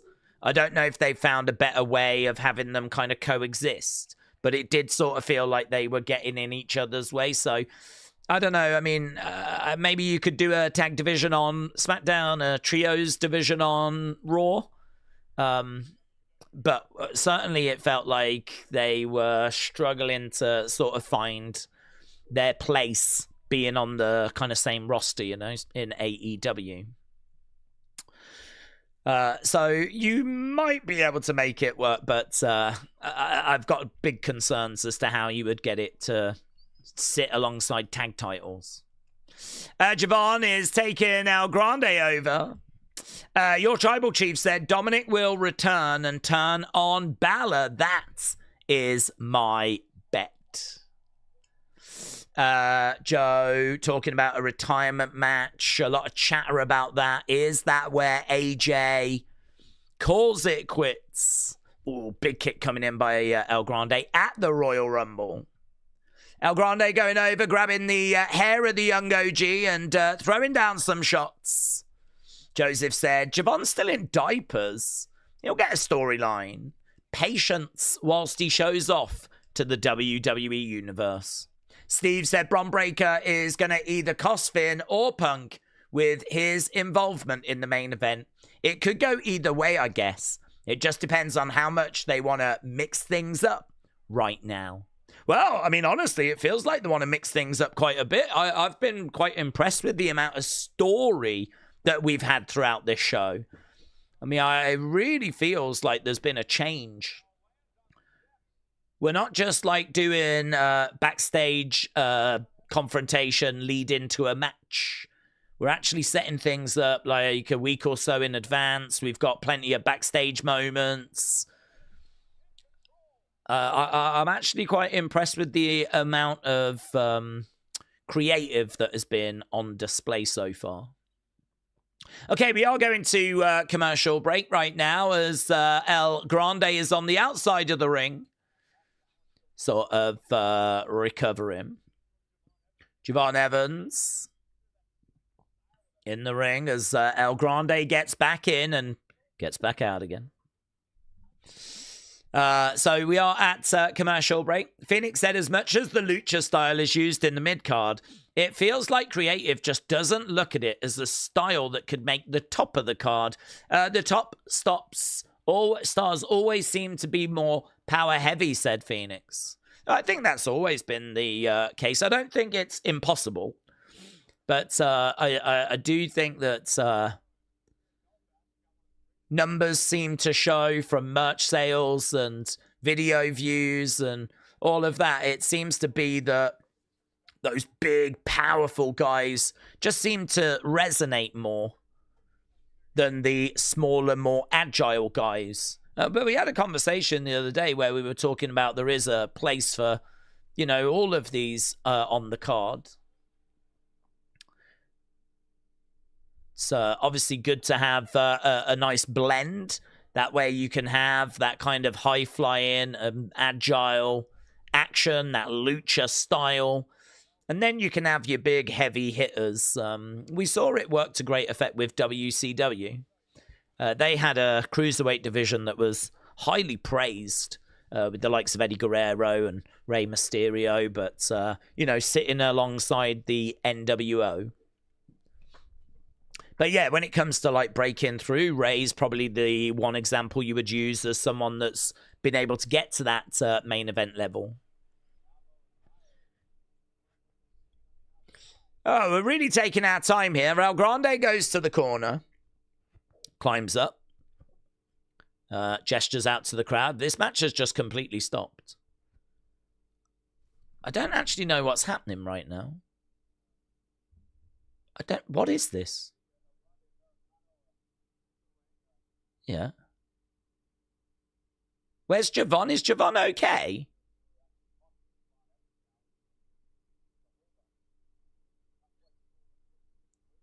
Okay, even Michael says, I don't know what the situation is. I hope Javon's okay. All right, they're telling him to keep his space. So El Grande's been going over to the corner, gesturing. We've still got 12 seconds or so till we're back from commercial break. They haven't shown us Javon. This match might be getting called, you know. There's been no action during the commercial break. Javon's on the outside. We got the cameraman on him. We don't have a doctor with him, though. Bella sounded.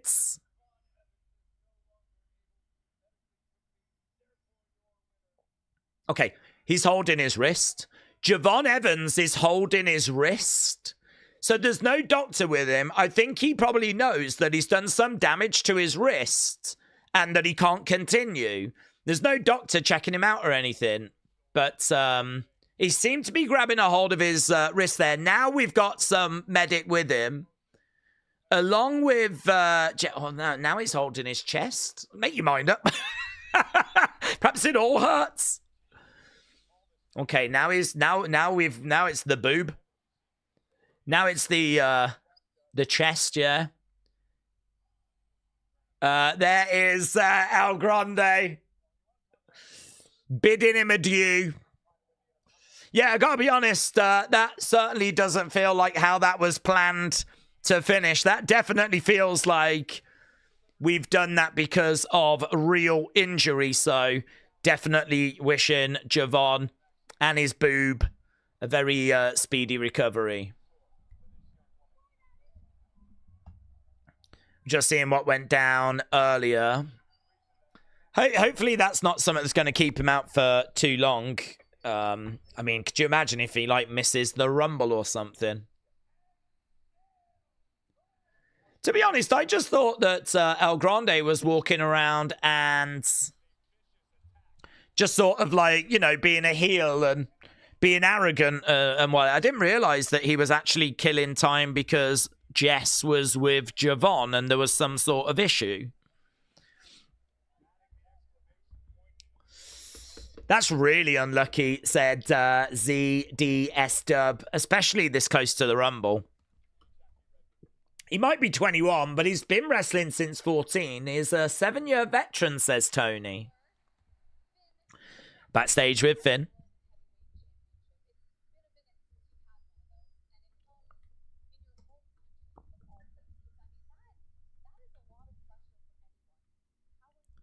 How are you dealing with the pressure of tonight? I was wondering why he wasn't getting counted by the ref. It is a shame. Hopefully, it's nothing too bad, says Big Half. Is it the same injury as Penta, says Connor?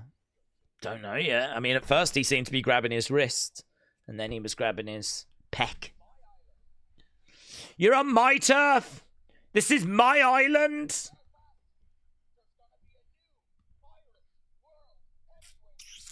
In Belfast, there's going to be a new Irish World Heavyweight Champion. Finn Balor is fired up.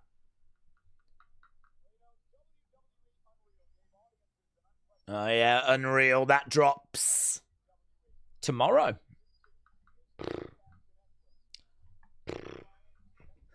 That's my day done.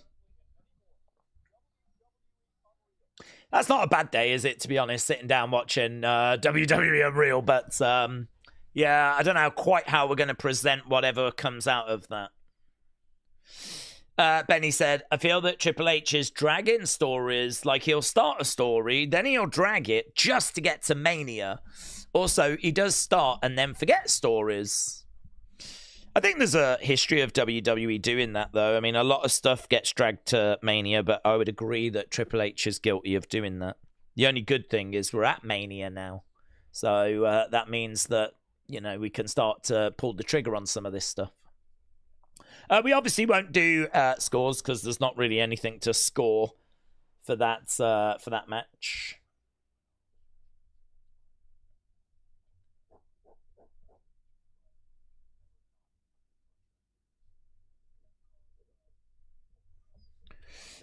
We need Finn to get another title. They are wasting him in Judgment Day, said Dean. Yeah, Triple H talking about R-Truth. This did the rounds on social media earlier today. I think Braun interferes in that CM Punk Finn match, says meme I found on the internet. If Finn was to win the WHC, I could see it lead into a face turn, says Robbie. Such a shame for Javon, said Daryl. He would have to be a doubt now for the Rumble. They would have had some great spots planned for him. Hey, we've got an interview with Penta, Dragon Lee, and Ray. This could be really interesting, see what Ray's got to say. I want to see if there's any shades of grey here.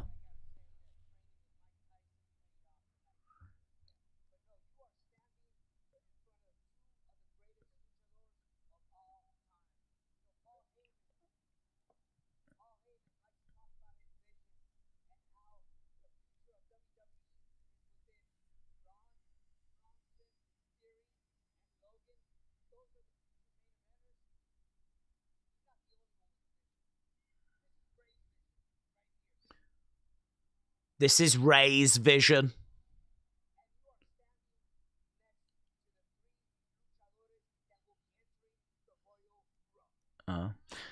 You're standing next to the 3 luchadores that are going to enter the Royal Rumble, so...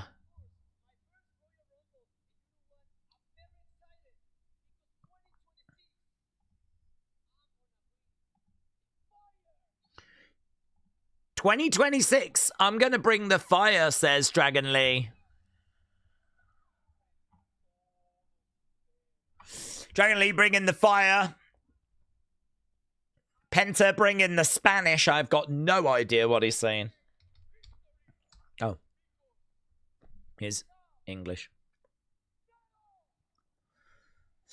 Okay, pretty simple, straightforward stuff. So they've all announced...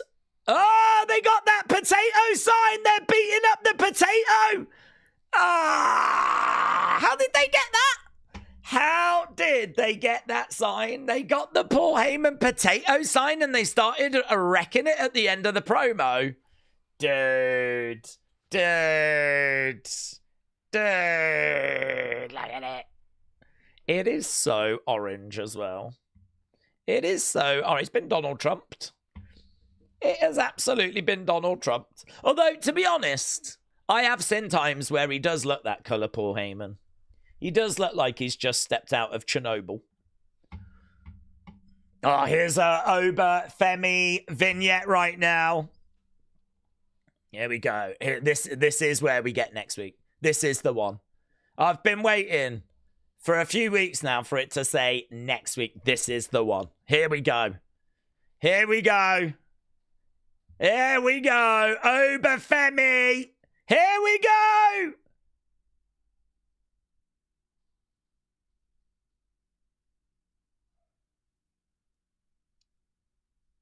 Yeah, no. Not yet. Not yet. It'll be next week. It'll be next week. It'll be next week.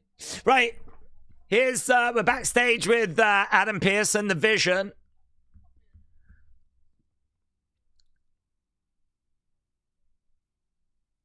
Oh.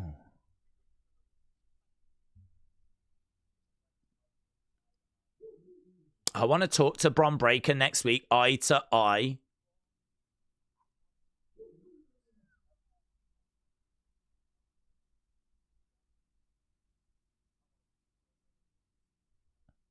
Oh, this is interesting. Adam Pearce wants to iron things out.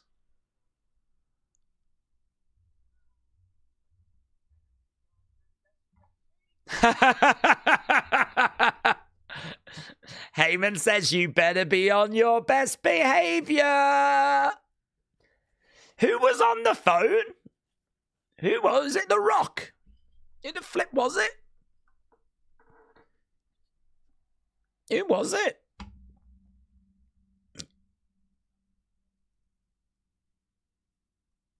Okay. She said what I was thinking. Kick his ass.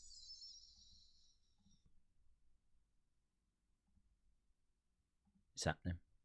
At the Royal Rumble. There we go. AJ Styles.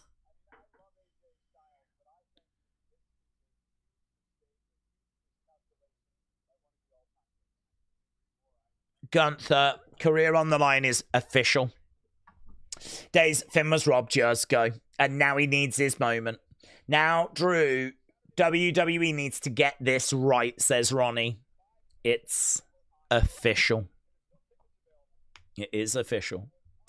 A clean match for Finn, and him getting the dub, I'm sure he would get a great reaction from this crowd. He would get an amazing reaction from this crowd. We saw CM Punk earlier, and there was boos. We saw Finn cutting a very passionate promo, but I can't help but shake the feeling what a great way of pouring cold water all over this situation than by having Bron Breakker, come out and interrupt. Although, the fact that Adam Pearce wants to speak with Bron Breakker next week and seemingly there is a way back in. Could that be enough to stop Bron Breakker from getting involved now? Bron Breakker, all of a sudden now, the door is open again for next week for him to have a chat. Does he need to, mess things up by interfering in the main event? Oh, here's Asuka. Here's Kyrie. What the hell's this? We haven't seen these girls tonight. You embarrass me?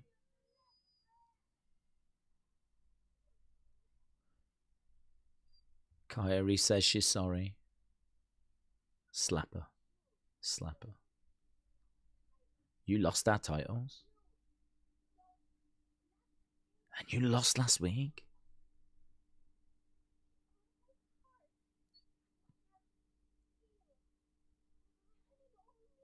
It almost hurt as much as Io turning on me. I love how dramatic this is. I promise.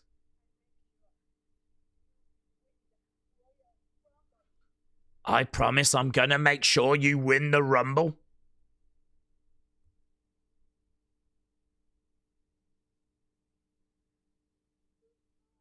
Good girl.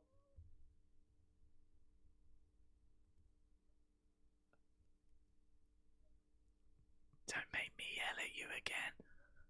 Okay.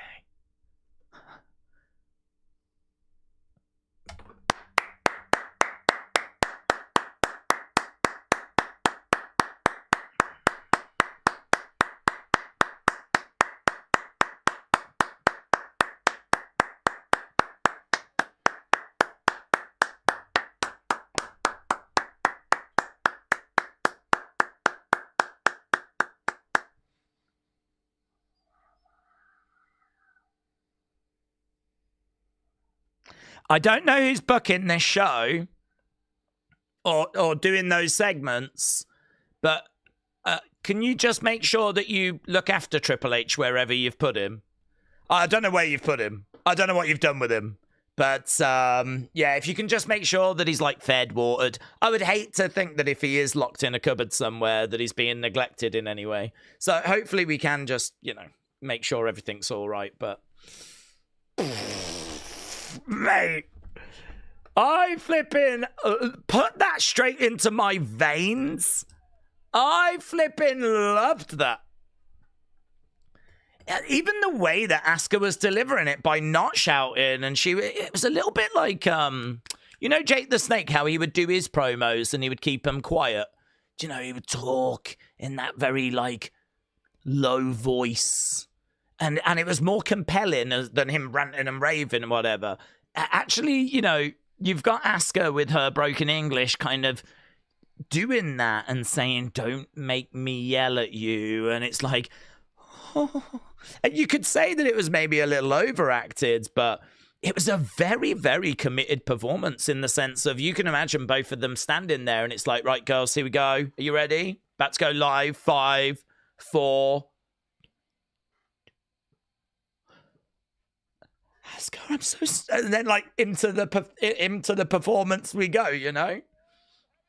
So used to seeing people just sort of not phone it in, but just not give performances of that kind of level. I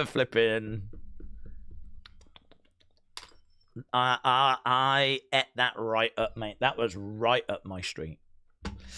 And I'll tell you what's great as well is the fact they're both in the Rumble, and now we have a situation where, I mean, it really felt like Asuka was about to snap. I mean, I don't know about you, but at any point she could have just slapped her and started beating her down. And I think this is why Kairi was so jittery, because it felt like a little bit like The Godfather. You know, it's kind of like the kiss of death is coming and it's all nice and calm, but you just don't know when that moment's she's gonna snap, and it could be at any point. It's like for flipping Buckaroo. At any moment he's gonna go. And at any moment she was gonna go. So she had to quickly come up with something. She's like, I'm gonna make sure you win the Rumble. And you could see that Asuka was like, okay, don't let me down. And it was good. I flipping love that. That line as well. The little lines, good girl, don't make me yell at you again.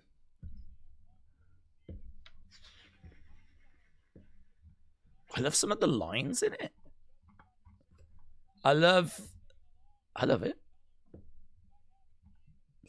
I really love it. I've really enjoyed this show tonight. I think this has been a really enjoyable Raw. And now we've got our main event, which is going to be CM Punk against Finn Balor. Balor's going to get such an amazing reaction when he comes walking out. Time for Balor, says Connor. Right. We did a poll earlier. I think it was about 70% of people thought that CM Punk was going to retain. Big Time said that Kabuki segment was good, and it is the little things, the facial movements. It's show business, great acting. It's not just the same boring one-dimensional backstage segments. I agree. I think, to be honest with you, it's one that I could imagine will divide opinion a little bit. Some people may say it's a little bit overacted, or it didn't feel very realistic. Or I'm not sure, but when you see a lot of like really bland content and you just go, right, yeah, fine, you know, to actually see something where two performers were really committed to something and there was some really good lines in there, and the tension of it came across, and it set up a future story, because now when Kairi comes out, she's got to try and help Asuka win, and what's going to happen when she doesn't? And at what point is Asuka going to snap? Does she snap during the Rumble? Is it going to be the Raw after the Rumble? Like, you've planted some seeds and you've set up some future stuff as well. That segment just delivered a lot of stuff in a real short space of time, and yeah, brilliant. I will be amongst the first to criticize creative when it sucks. So I have been amongst the first. I mean, literally, I will criticize it live as it's airing if it doesn't feel good. But I'll be amongst the first to praise it when it's good. No, I've really enjoyed elements of tonight's show. not everything. This ain't like the greatest Raw I've ever seen. But, yeah. It does feel like we're actually in some sort of WrestleMania season, actually. AJ being in a match where he's going to put his career on the line.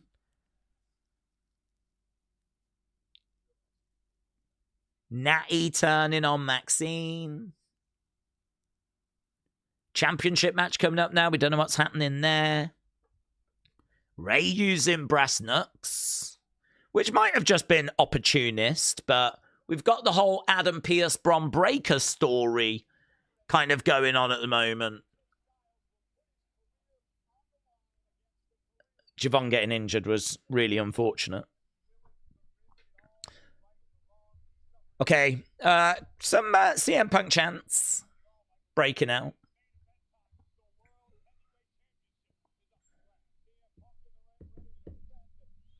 They're saying about a third of the women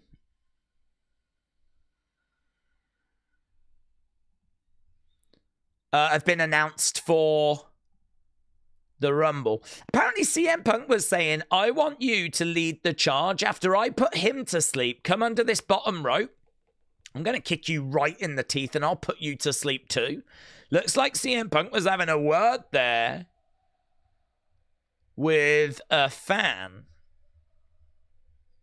Ole, ole, ole, ole.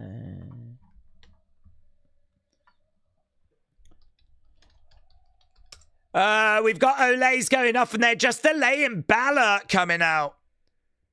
Look at this. I mean, what an amazing scene this is. Here we go. It's Balor country. Big pop. Finn Balor making his way into the arena. And this is where he belongs. Finn Balor is someone that we really believed was going to be a multiple-time world champion, and it is an actual disgrace that he has had one 24-hour world championship reign 10 years ago. He was the first ever Universal Champion.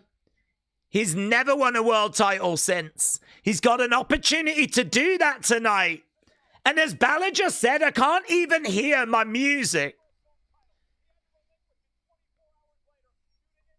If Balor loses, we riot, says that sign in the crowds. Welcome back to the big time, Finn.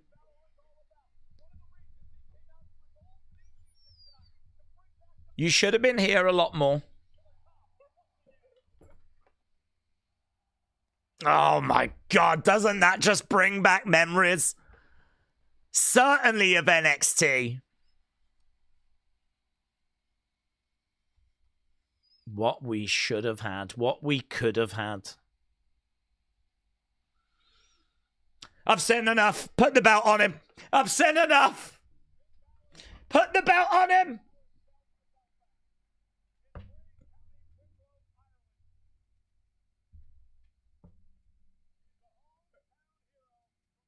Bum bum bum bum bum bum bum bum bum bum bum bum bum bum bum bum bum bum bum bum. Mate, if Bron Breakker gets involved and costs Finn Balor this match, I am gonna be very disappointed.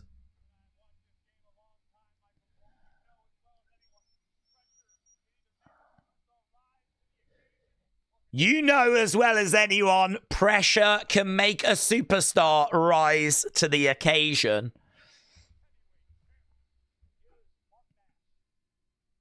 Is that what we're going to see tonight from Finn? I don't think so, but it's not impossible.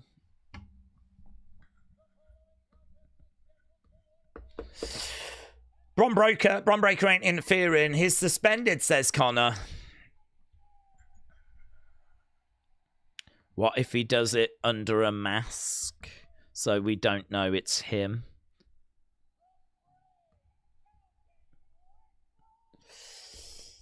I wish Finn would win, but I know he isn't, says Marveland. Ampy Ballin said there might be some shenanigans.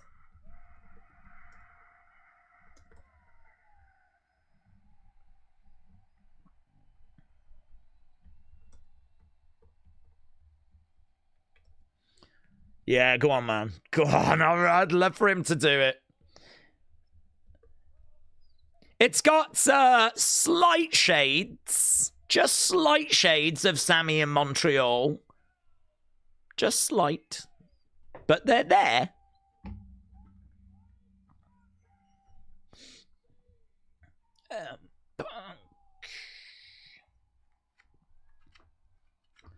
Balor with his OG theme.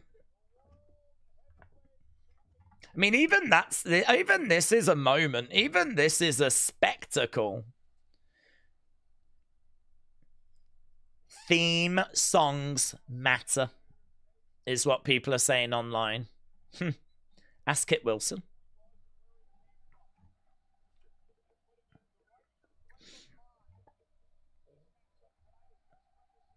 Crowder laying away. It's excellent noise. I think they've been a really good crowd tonight. Not France levels, but certainly levels that they can be proud of. Take a bow, Belfast. Take a bow. Right. CM Punk, Finn Balor. Truly huge match that feels like it's getting given some time here.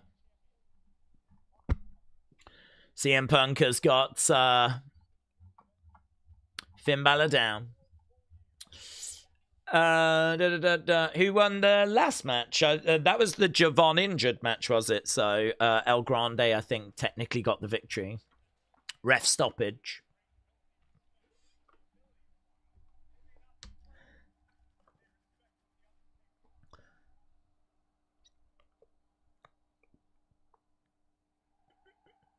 Okay, CM Punk put his hand in the air, got a few boos. Balor put his hand in the air, got some loud cheers. Honestly, what a really, I know I'm like swooning a bit, but what a really just enjoyable, tight show. There's not really anything here. I mean, maybe the Rio segment is a segment I would take out. I definitely would have done the end of the Maxxine Becky match a bit different. I would have had Becky win clean.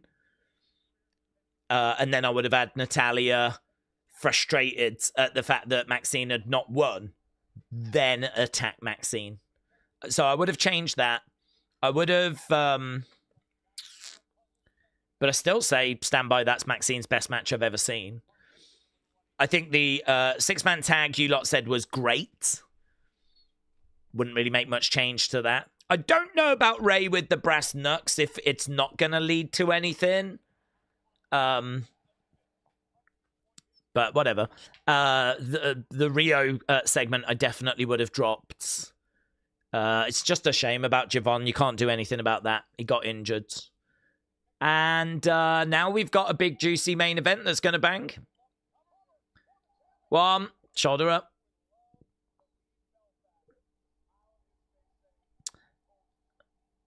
And then with the Vision stuff with Adam Pearce, with the Gunther AJ stuff, that fantastic Kabuki Warriors segment. I think I'm in the 7s, but I don't know that I've got into an 8. Finn wins, I'm in the 8s. Finn to the outsides. Punk going back against the ropes. Diving through. Balor going over that table. Do we know what JD and Dom's injuries are and how long they're going to be out for? I don't think Dom's out for much longer. Think he's going to be okay. But JD, no, actually. I don't know JD's injury. Have you had any update on that, actually? I don't think I've seen anything. Finn going over, spilling to the commentary table, going down in front of the commentators. Referee is counting away.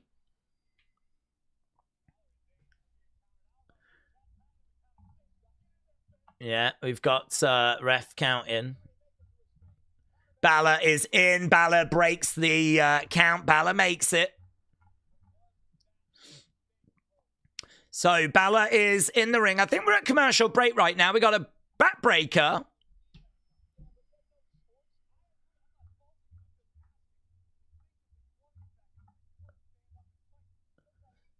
Over the other side goes Balor. Finn goes down.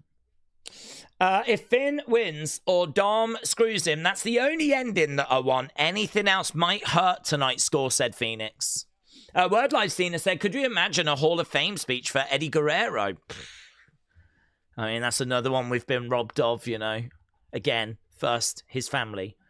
But yeah, when you think about things that, you know, we'll never get, that's a heartbreaker in it. Shot to the midsection there by Balor. Balor coming back in. Nice sell there by Punk. Back elbow.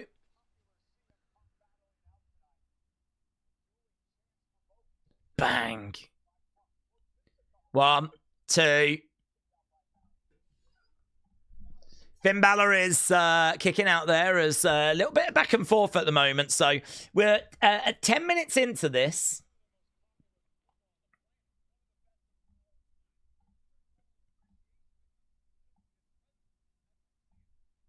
There's a certain level of appreciation just with his presence. Okay, right now we've got CM Punk throwing in some shots to the chest. Crowd don't like it. Few boos for CM Punk. You're going to get this, of course, as we go to kind of people's hometowns. It's not quite Finn's hometown. We are on the island of Ireland. Oh, let's go Balor, CM Punk. Let's go Balor, CM Punk. We do have to acknowledge there's still CM Punk fans in the chat. It'd be wrong to not say that. Who do we see coming out as number 30 in the men's rumble? Jericho or Oba? Could be either, honestly. Could be either. I think number 30 is a very important number. Normally it can underwhelm, to be honest. If you look back at the history of the Rumble, there's plenty of number 30s that kind of they come out and people go kind of hoping for one last surprise, and doesn't always go that way. So yeah, it could be by that point you've already had Jericho and Oba. But yeah, I mean, I think I would want to put one of those in that position. I think there's a lot of excitement about Oba coming up to the main roster. And they've been doing those vignettes for a good few weeks now. Obviously, people got their eyes open to him from Saturday night's main event, the John Cena retirement show. I don't know. Do you leave Jericho that late? Maybe you do. I mean, I don't think Jericho's winning it. I also don't think you're going to get loads out of Jericho. He certainly ain't been no Iron Man. So putting him in late is certainly not a bad shout. I don't know. Honestly, I mean, you can... those are really difficult, aren't they? Because, well, yeah, it could be either. It could be either. There's nothing that you can necessarily use as an indication as to why it would be one over the other. Shot coming in there by CM Punk. Jennifer saying, I think 30 is going to be Trick. He is mega over. Phoenix said, I feel like injuries have hurt Finn's creative. Both him and different feuds were planned. Finn could do more. Sean said, I think Hobbs is going to be in it. Hello Ross said, if Oba's not going to win the Rumble, I think he should be 1 or 2 so that he can be the Iron Man. I like that answer. That's good. I like this person should be at this number because. Yep. I like it. Okay, I think we're back from commercial break. This place is going to erupt if Finn Balor gets the job done. Over in the corner goes Punk. Chop coming in there by Balor. So we've kind of had a bit of disruption by the ad break, but these two can cook now. Now we can do some cooking. Balor unloading on CM Punk. Punk over in the corner. Balor going over, grabbing Punk. World Heavyweight Championship on the line. Balor going up over the top. Punk in the corner. Take down there by Balor. Kick coming in. These two going tit for tat right now. And that's right. I said the word tit. Boom. Balor drives CM Punk down. 1, 2. Ain't going to be enough. But Balor looking good at the moment. Nice little pace to this. Balor goes over to the corner. CM Punk down. Balor waiting for him to get back up to his feet. Balor going over. Grabbing Punk. Punk, though, picking up Balor. Balor holding onto the ropes. Gets dumped to the outsides. Lands on his feet. Drives his shoulder to the midsection of CM Punk. Kind of like the ring gear here as well, because Punk's wearing, like, electric pink. Channeling his inner Bret Hart. And Balor's obviously in, like, dark kind of Judgment Day-ish colors. And it's kind of nice, actually, to see people just not in black. Balor's in black, but there's a little bit of blue in there.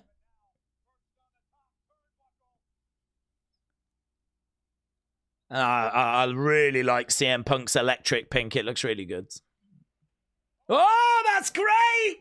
Oh, my God, that's great! Love that!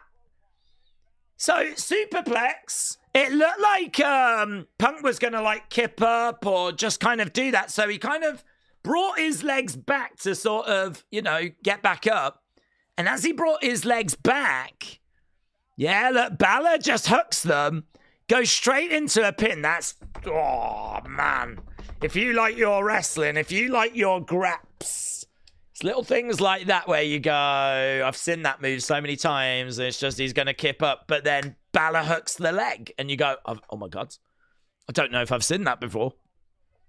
CM Punk going for a kip up, but it's actually turned into a pin. That is a sick reversal. That is sick.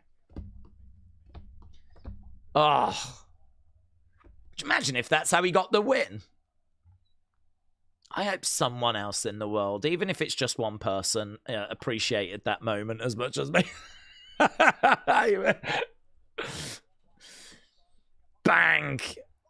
Bit of a sling blade there by Balor. Clothesline Punk over the top to the outsides.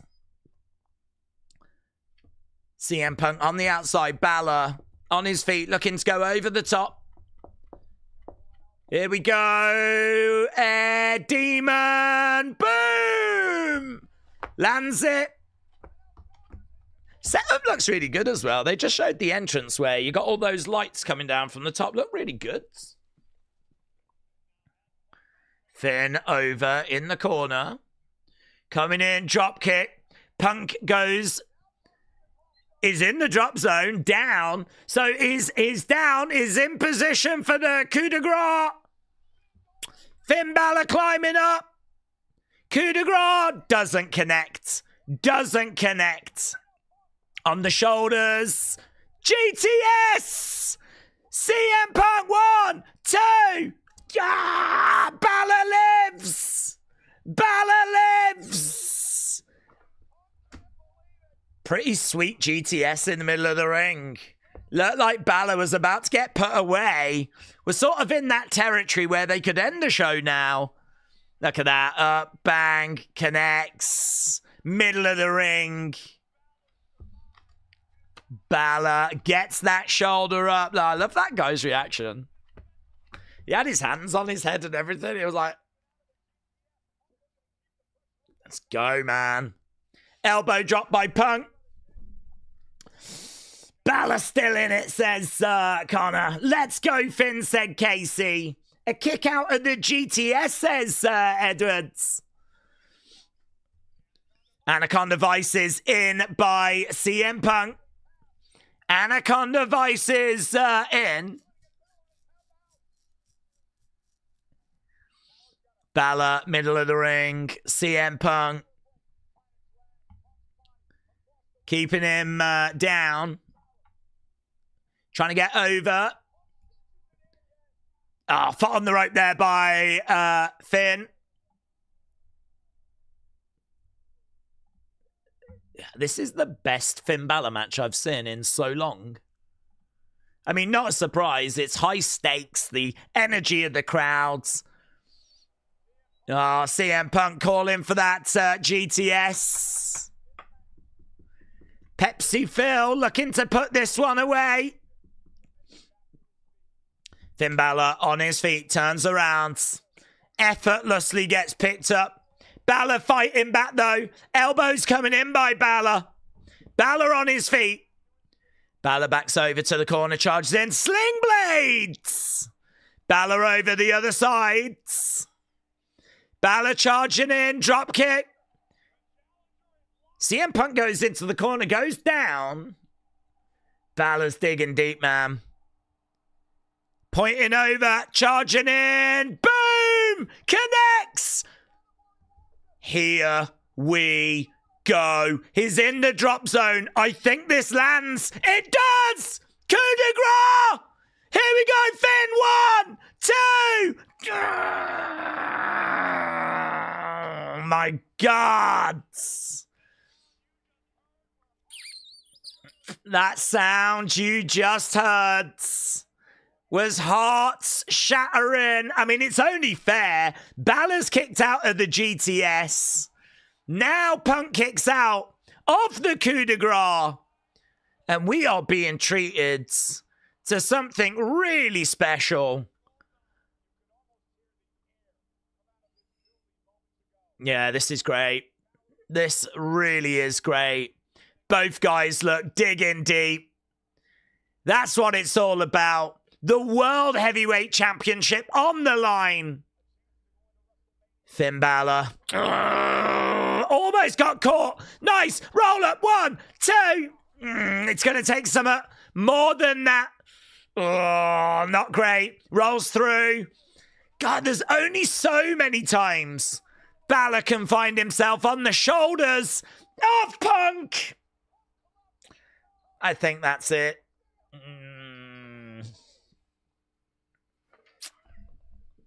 CM Punk retains. I gotta tell you, I think that ending's a little disappointing. Balor kind of goes over, didn't really go for anything, ends up getting his leg grabbed. They roll through on the shoulders, GTS.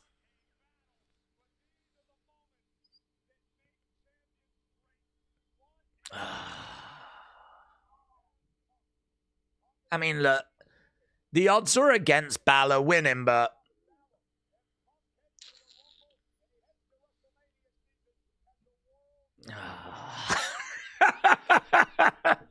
I was so invested in that. It was a really great match. It was really great.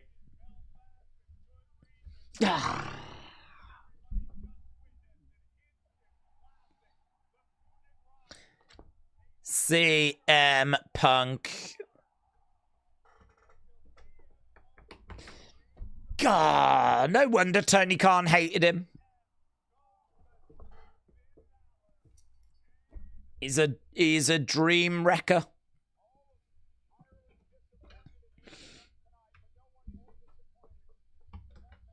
No wonder Jack Perry used real glass. It's because he knew this moment was coming in the future.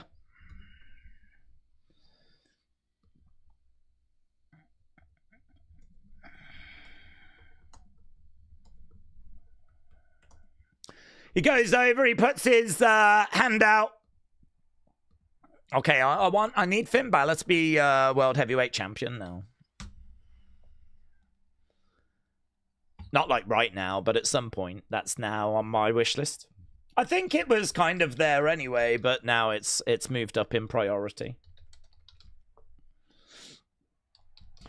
CM Punk holds up Finn's arm.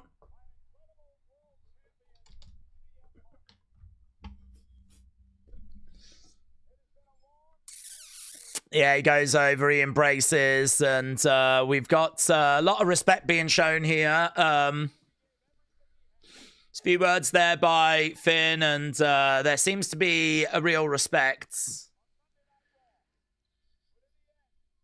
Look at Finn, man. Look how amazing. Look at the shape he's in.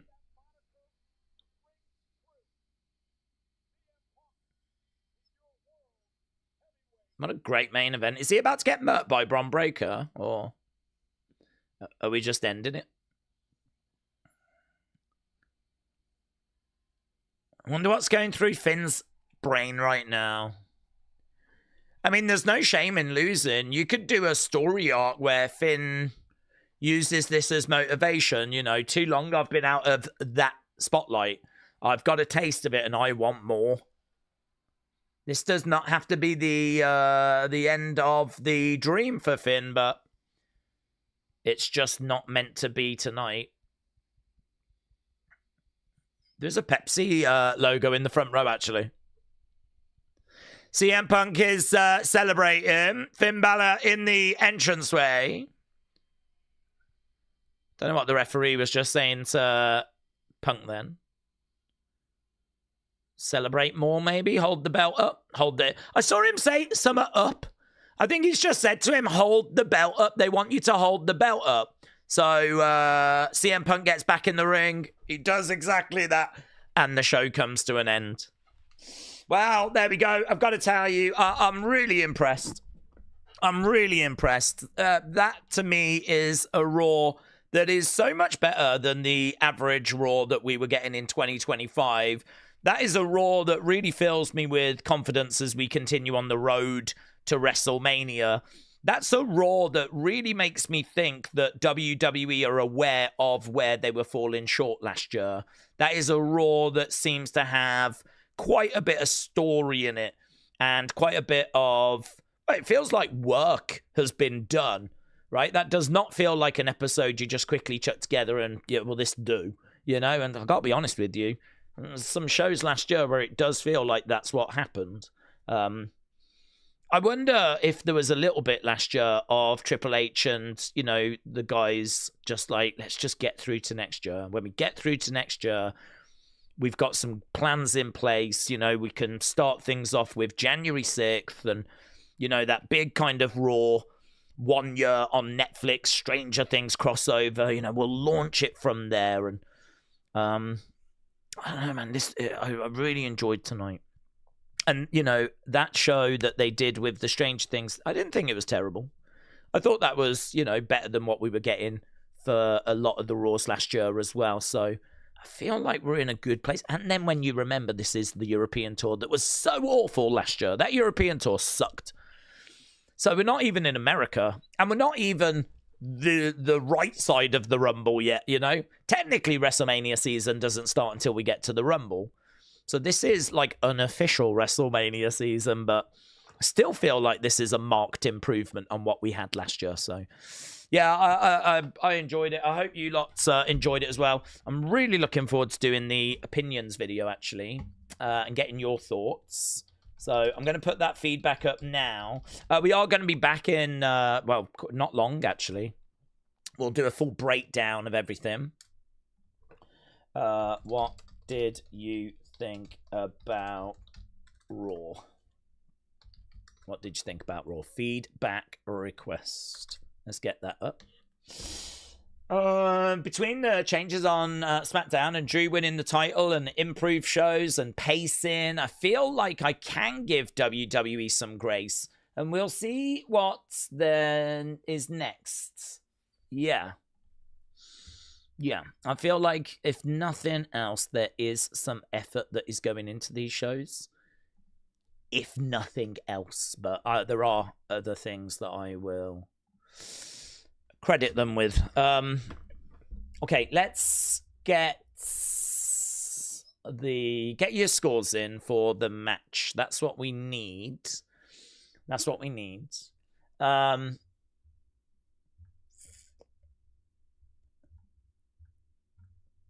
Yeah, so Balor loses that main event. There's nothing that goes down after. There is no Bron Breaker that appears. Seems like you lot enjoyed the main event. It's got a great rating at the moment. You could maybe criticize a little bit of a lack of wrestling. I think there was only like 4 matches tonight, and one of them saw Javon get injured. I'm sure there was plenty of wrestling that was cut short in that moment. But yeah, let's go down. Liv, Roxanne tried to win the women's tag titles. Yeah, we've got a big Saturday night's main event coming up. That's coming up. That is coming up this weekend. I don't know how often some of you join us for this, but we are back tomorrow for NXT, doing another watch-along if you fancy joining us. Even if you want to just talk in the couple of hours before NXT, we'll be here for that. Obviously, that is in America, so that's back to its usual time. And I think that's it for the tour, by the way. I think I'm right in saying SmackDown is not on the European tour. So I think I'm right in saying that's it for all the weirdness until we get to Saudi Arabia, which is not that far away, and then we've got a little bit more disruption, and then it's just full on road to WrestleMania. We know that Elimination Chamber, I believe Chicago, is it this year? Elimination Chamber? So it's over that side of the world. So yeah, it should just be like, yeah, we can really dig into some stuff. Honestly, I'm optimistic. I really am optimistic about where we are right now. And that is a nice feeling to have. I hope this is radiating out to you. It's good to have some hope. It's good to have some optimism. It's good to have a bit of positivity in your lives, yeah? Let me radiate it to you, yeah? Because I'm feeling pretty good. So, yeah, good. Don't forget, you can leave your comments on X. And we will get to that as soon as we've done the breakdown. So with that being said, let's end this match score. And we'll see where we are with that. So main event, you lot said was great. You lot said that it was great 69. So you enjoyed it. Maybe the finish just dialed it down a little bit. But yeah, I am pleased to see that I was not... Oh, hang on. Did I get that right? No, I did not get that right. It was great 80. Whoa. I added the bad, which was 4. I should have added the all-time. So, all-time 15, great 65. Add them 2 together, great 80. So you lot said great 80 on that one. Wow. That is good. Wow, it's great. As it should be. Very fun match. And to be honest with you, I could see that score being a bit lower than maybe it could have been if it had had a more sort of dramatic finish. I kind of feel like we got that coup de grace moment, and then the little thing they did after that was a bit... I think we could have done something a bit more impactful, but whatever. Really enjoyable, and I am in agreement with that. Anyway, thank you for joining us. We are back tomorrow with NXT. We are back on Friday with SmackDown as well. We're around on Wednesday for Evolve. Most importantly, we're back at the weekend for Saturday night's main event. I do need to get these streams set up, and I am going to try and do that over the next couple of days. I'm going to do the breakdown now. That'll be live if you want to join us for that as we kind of go through everything. And yeah, appreciate you joining us. Have a great evening, and I'll see you next time.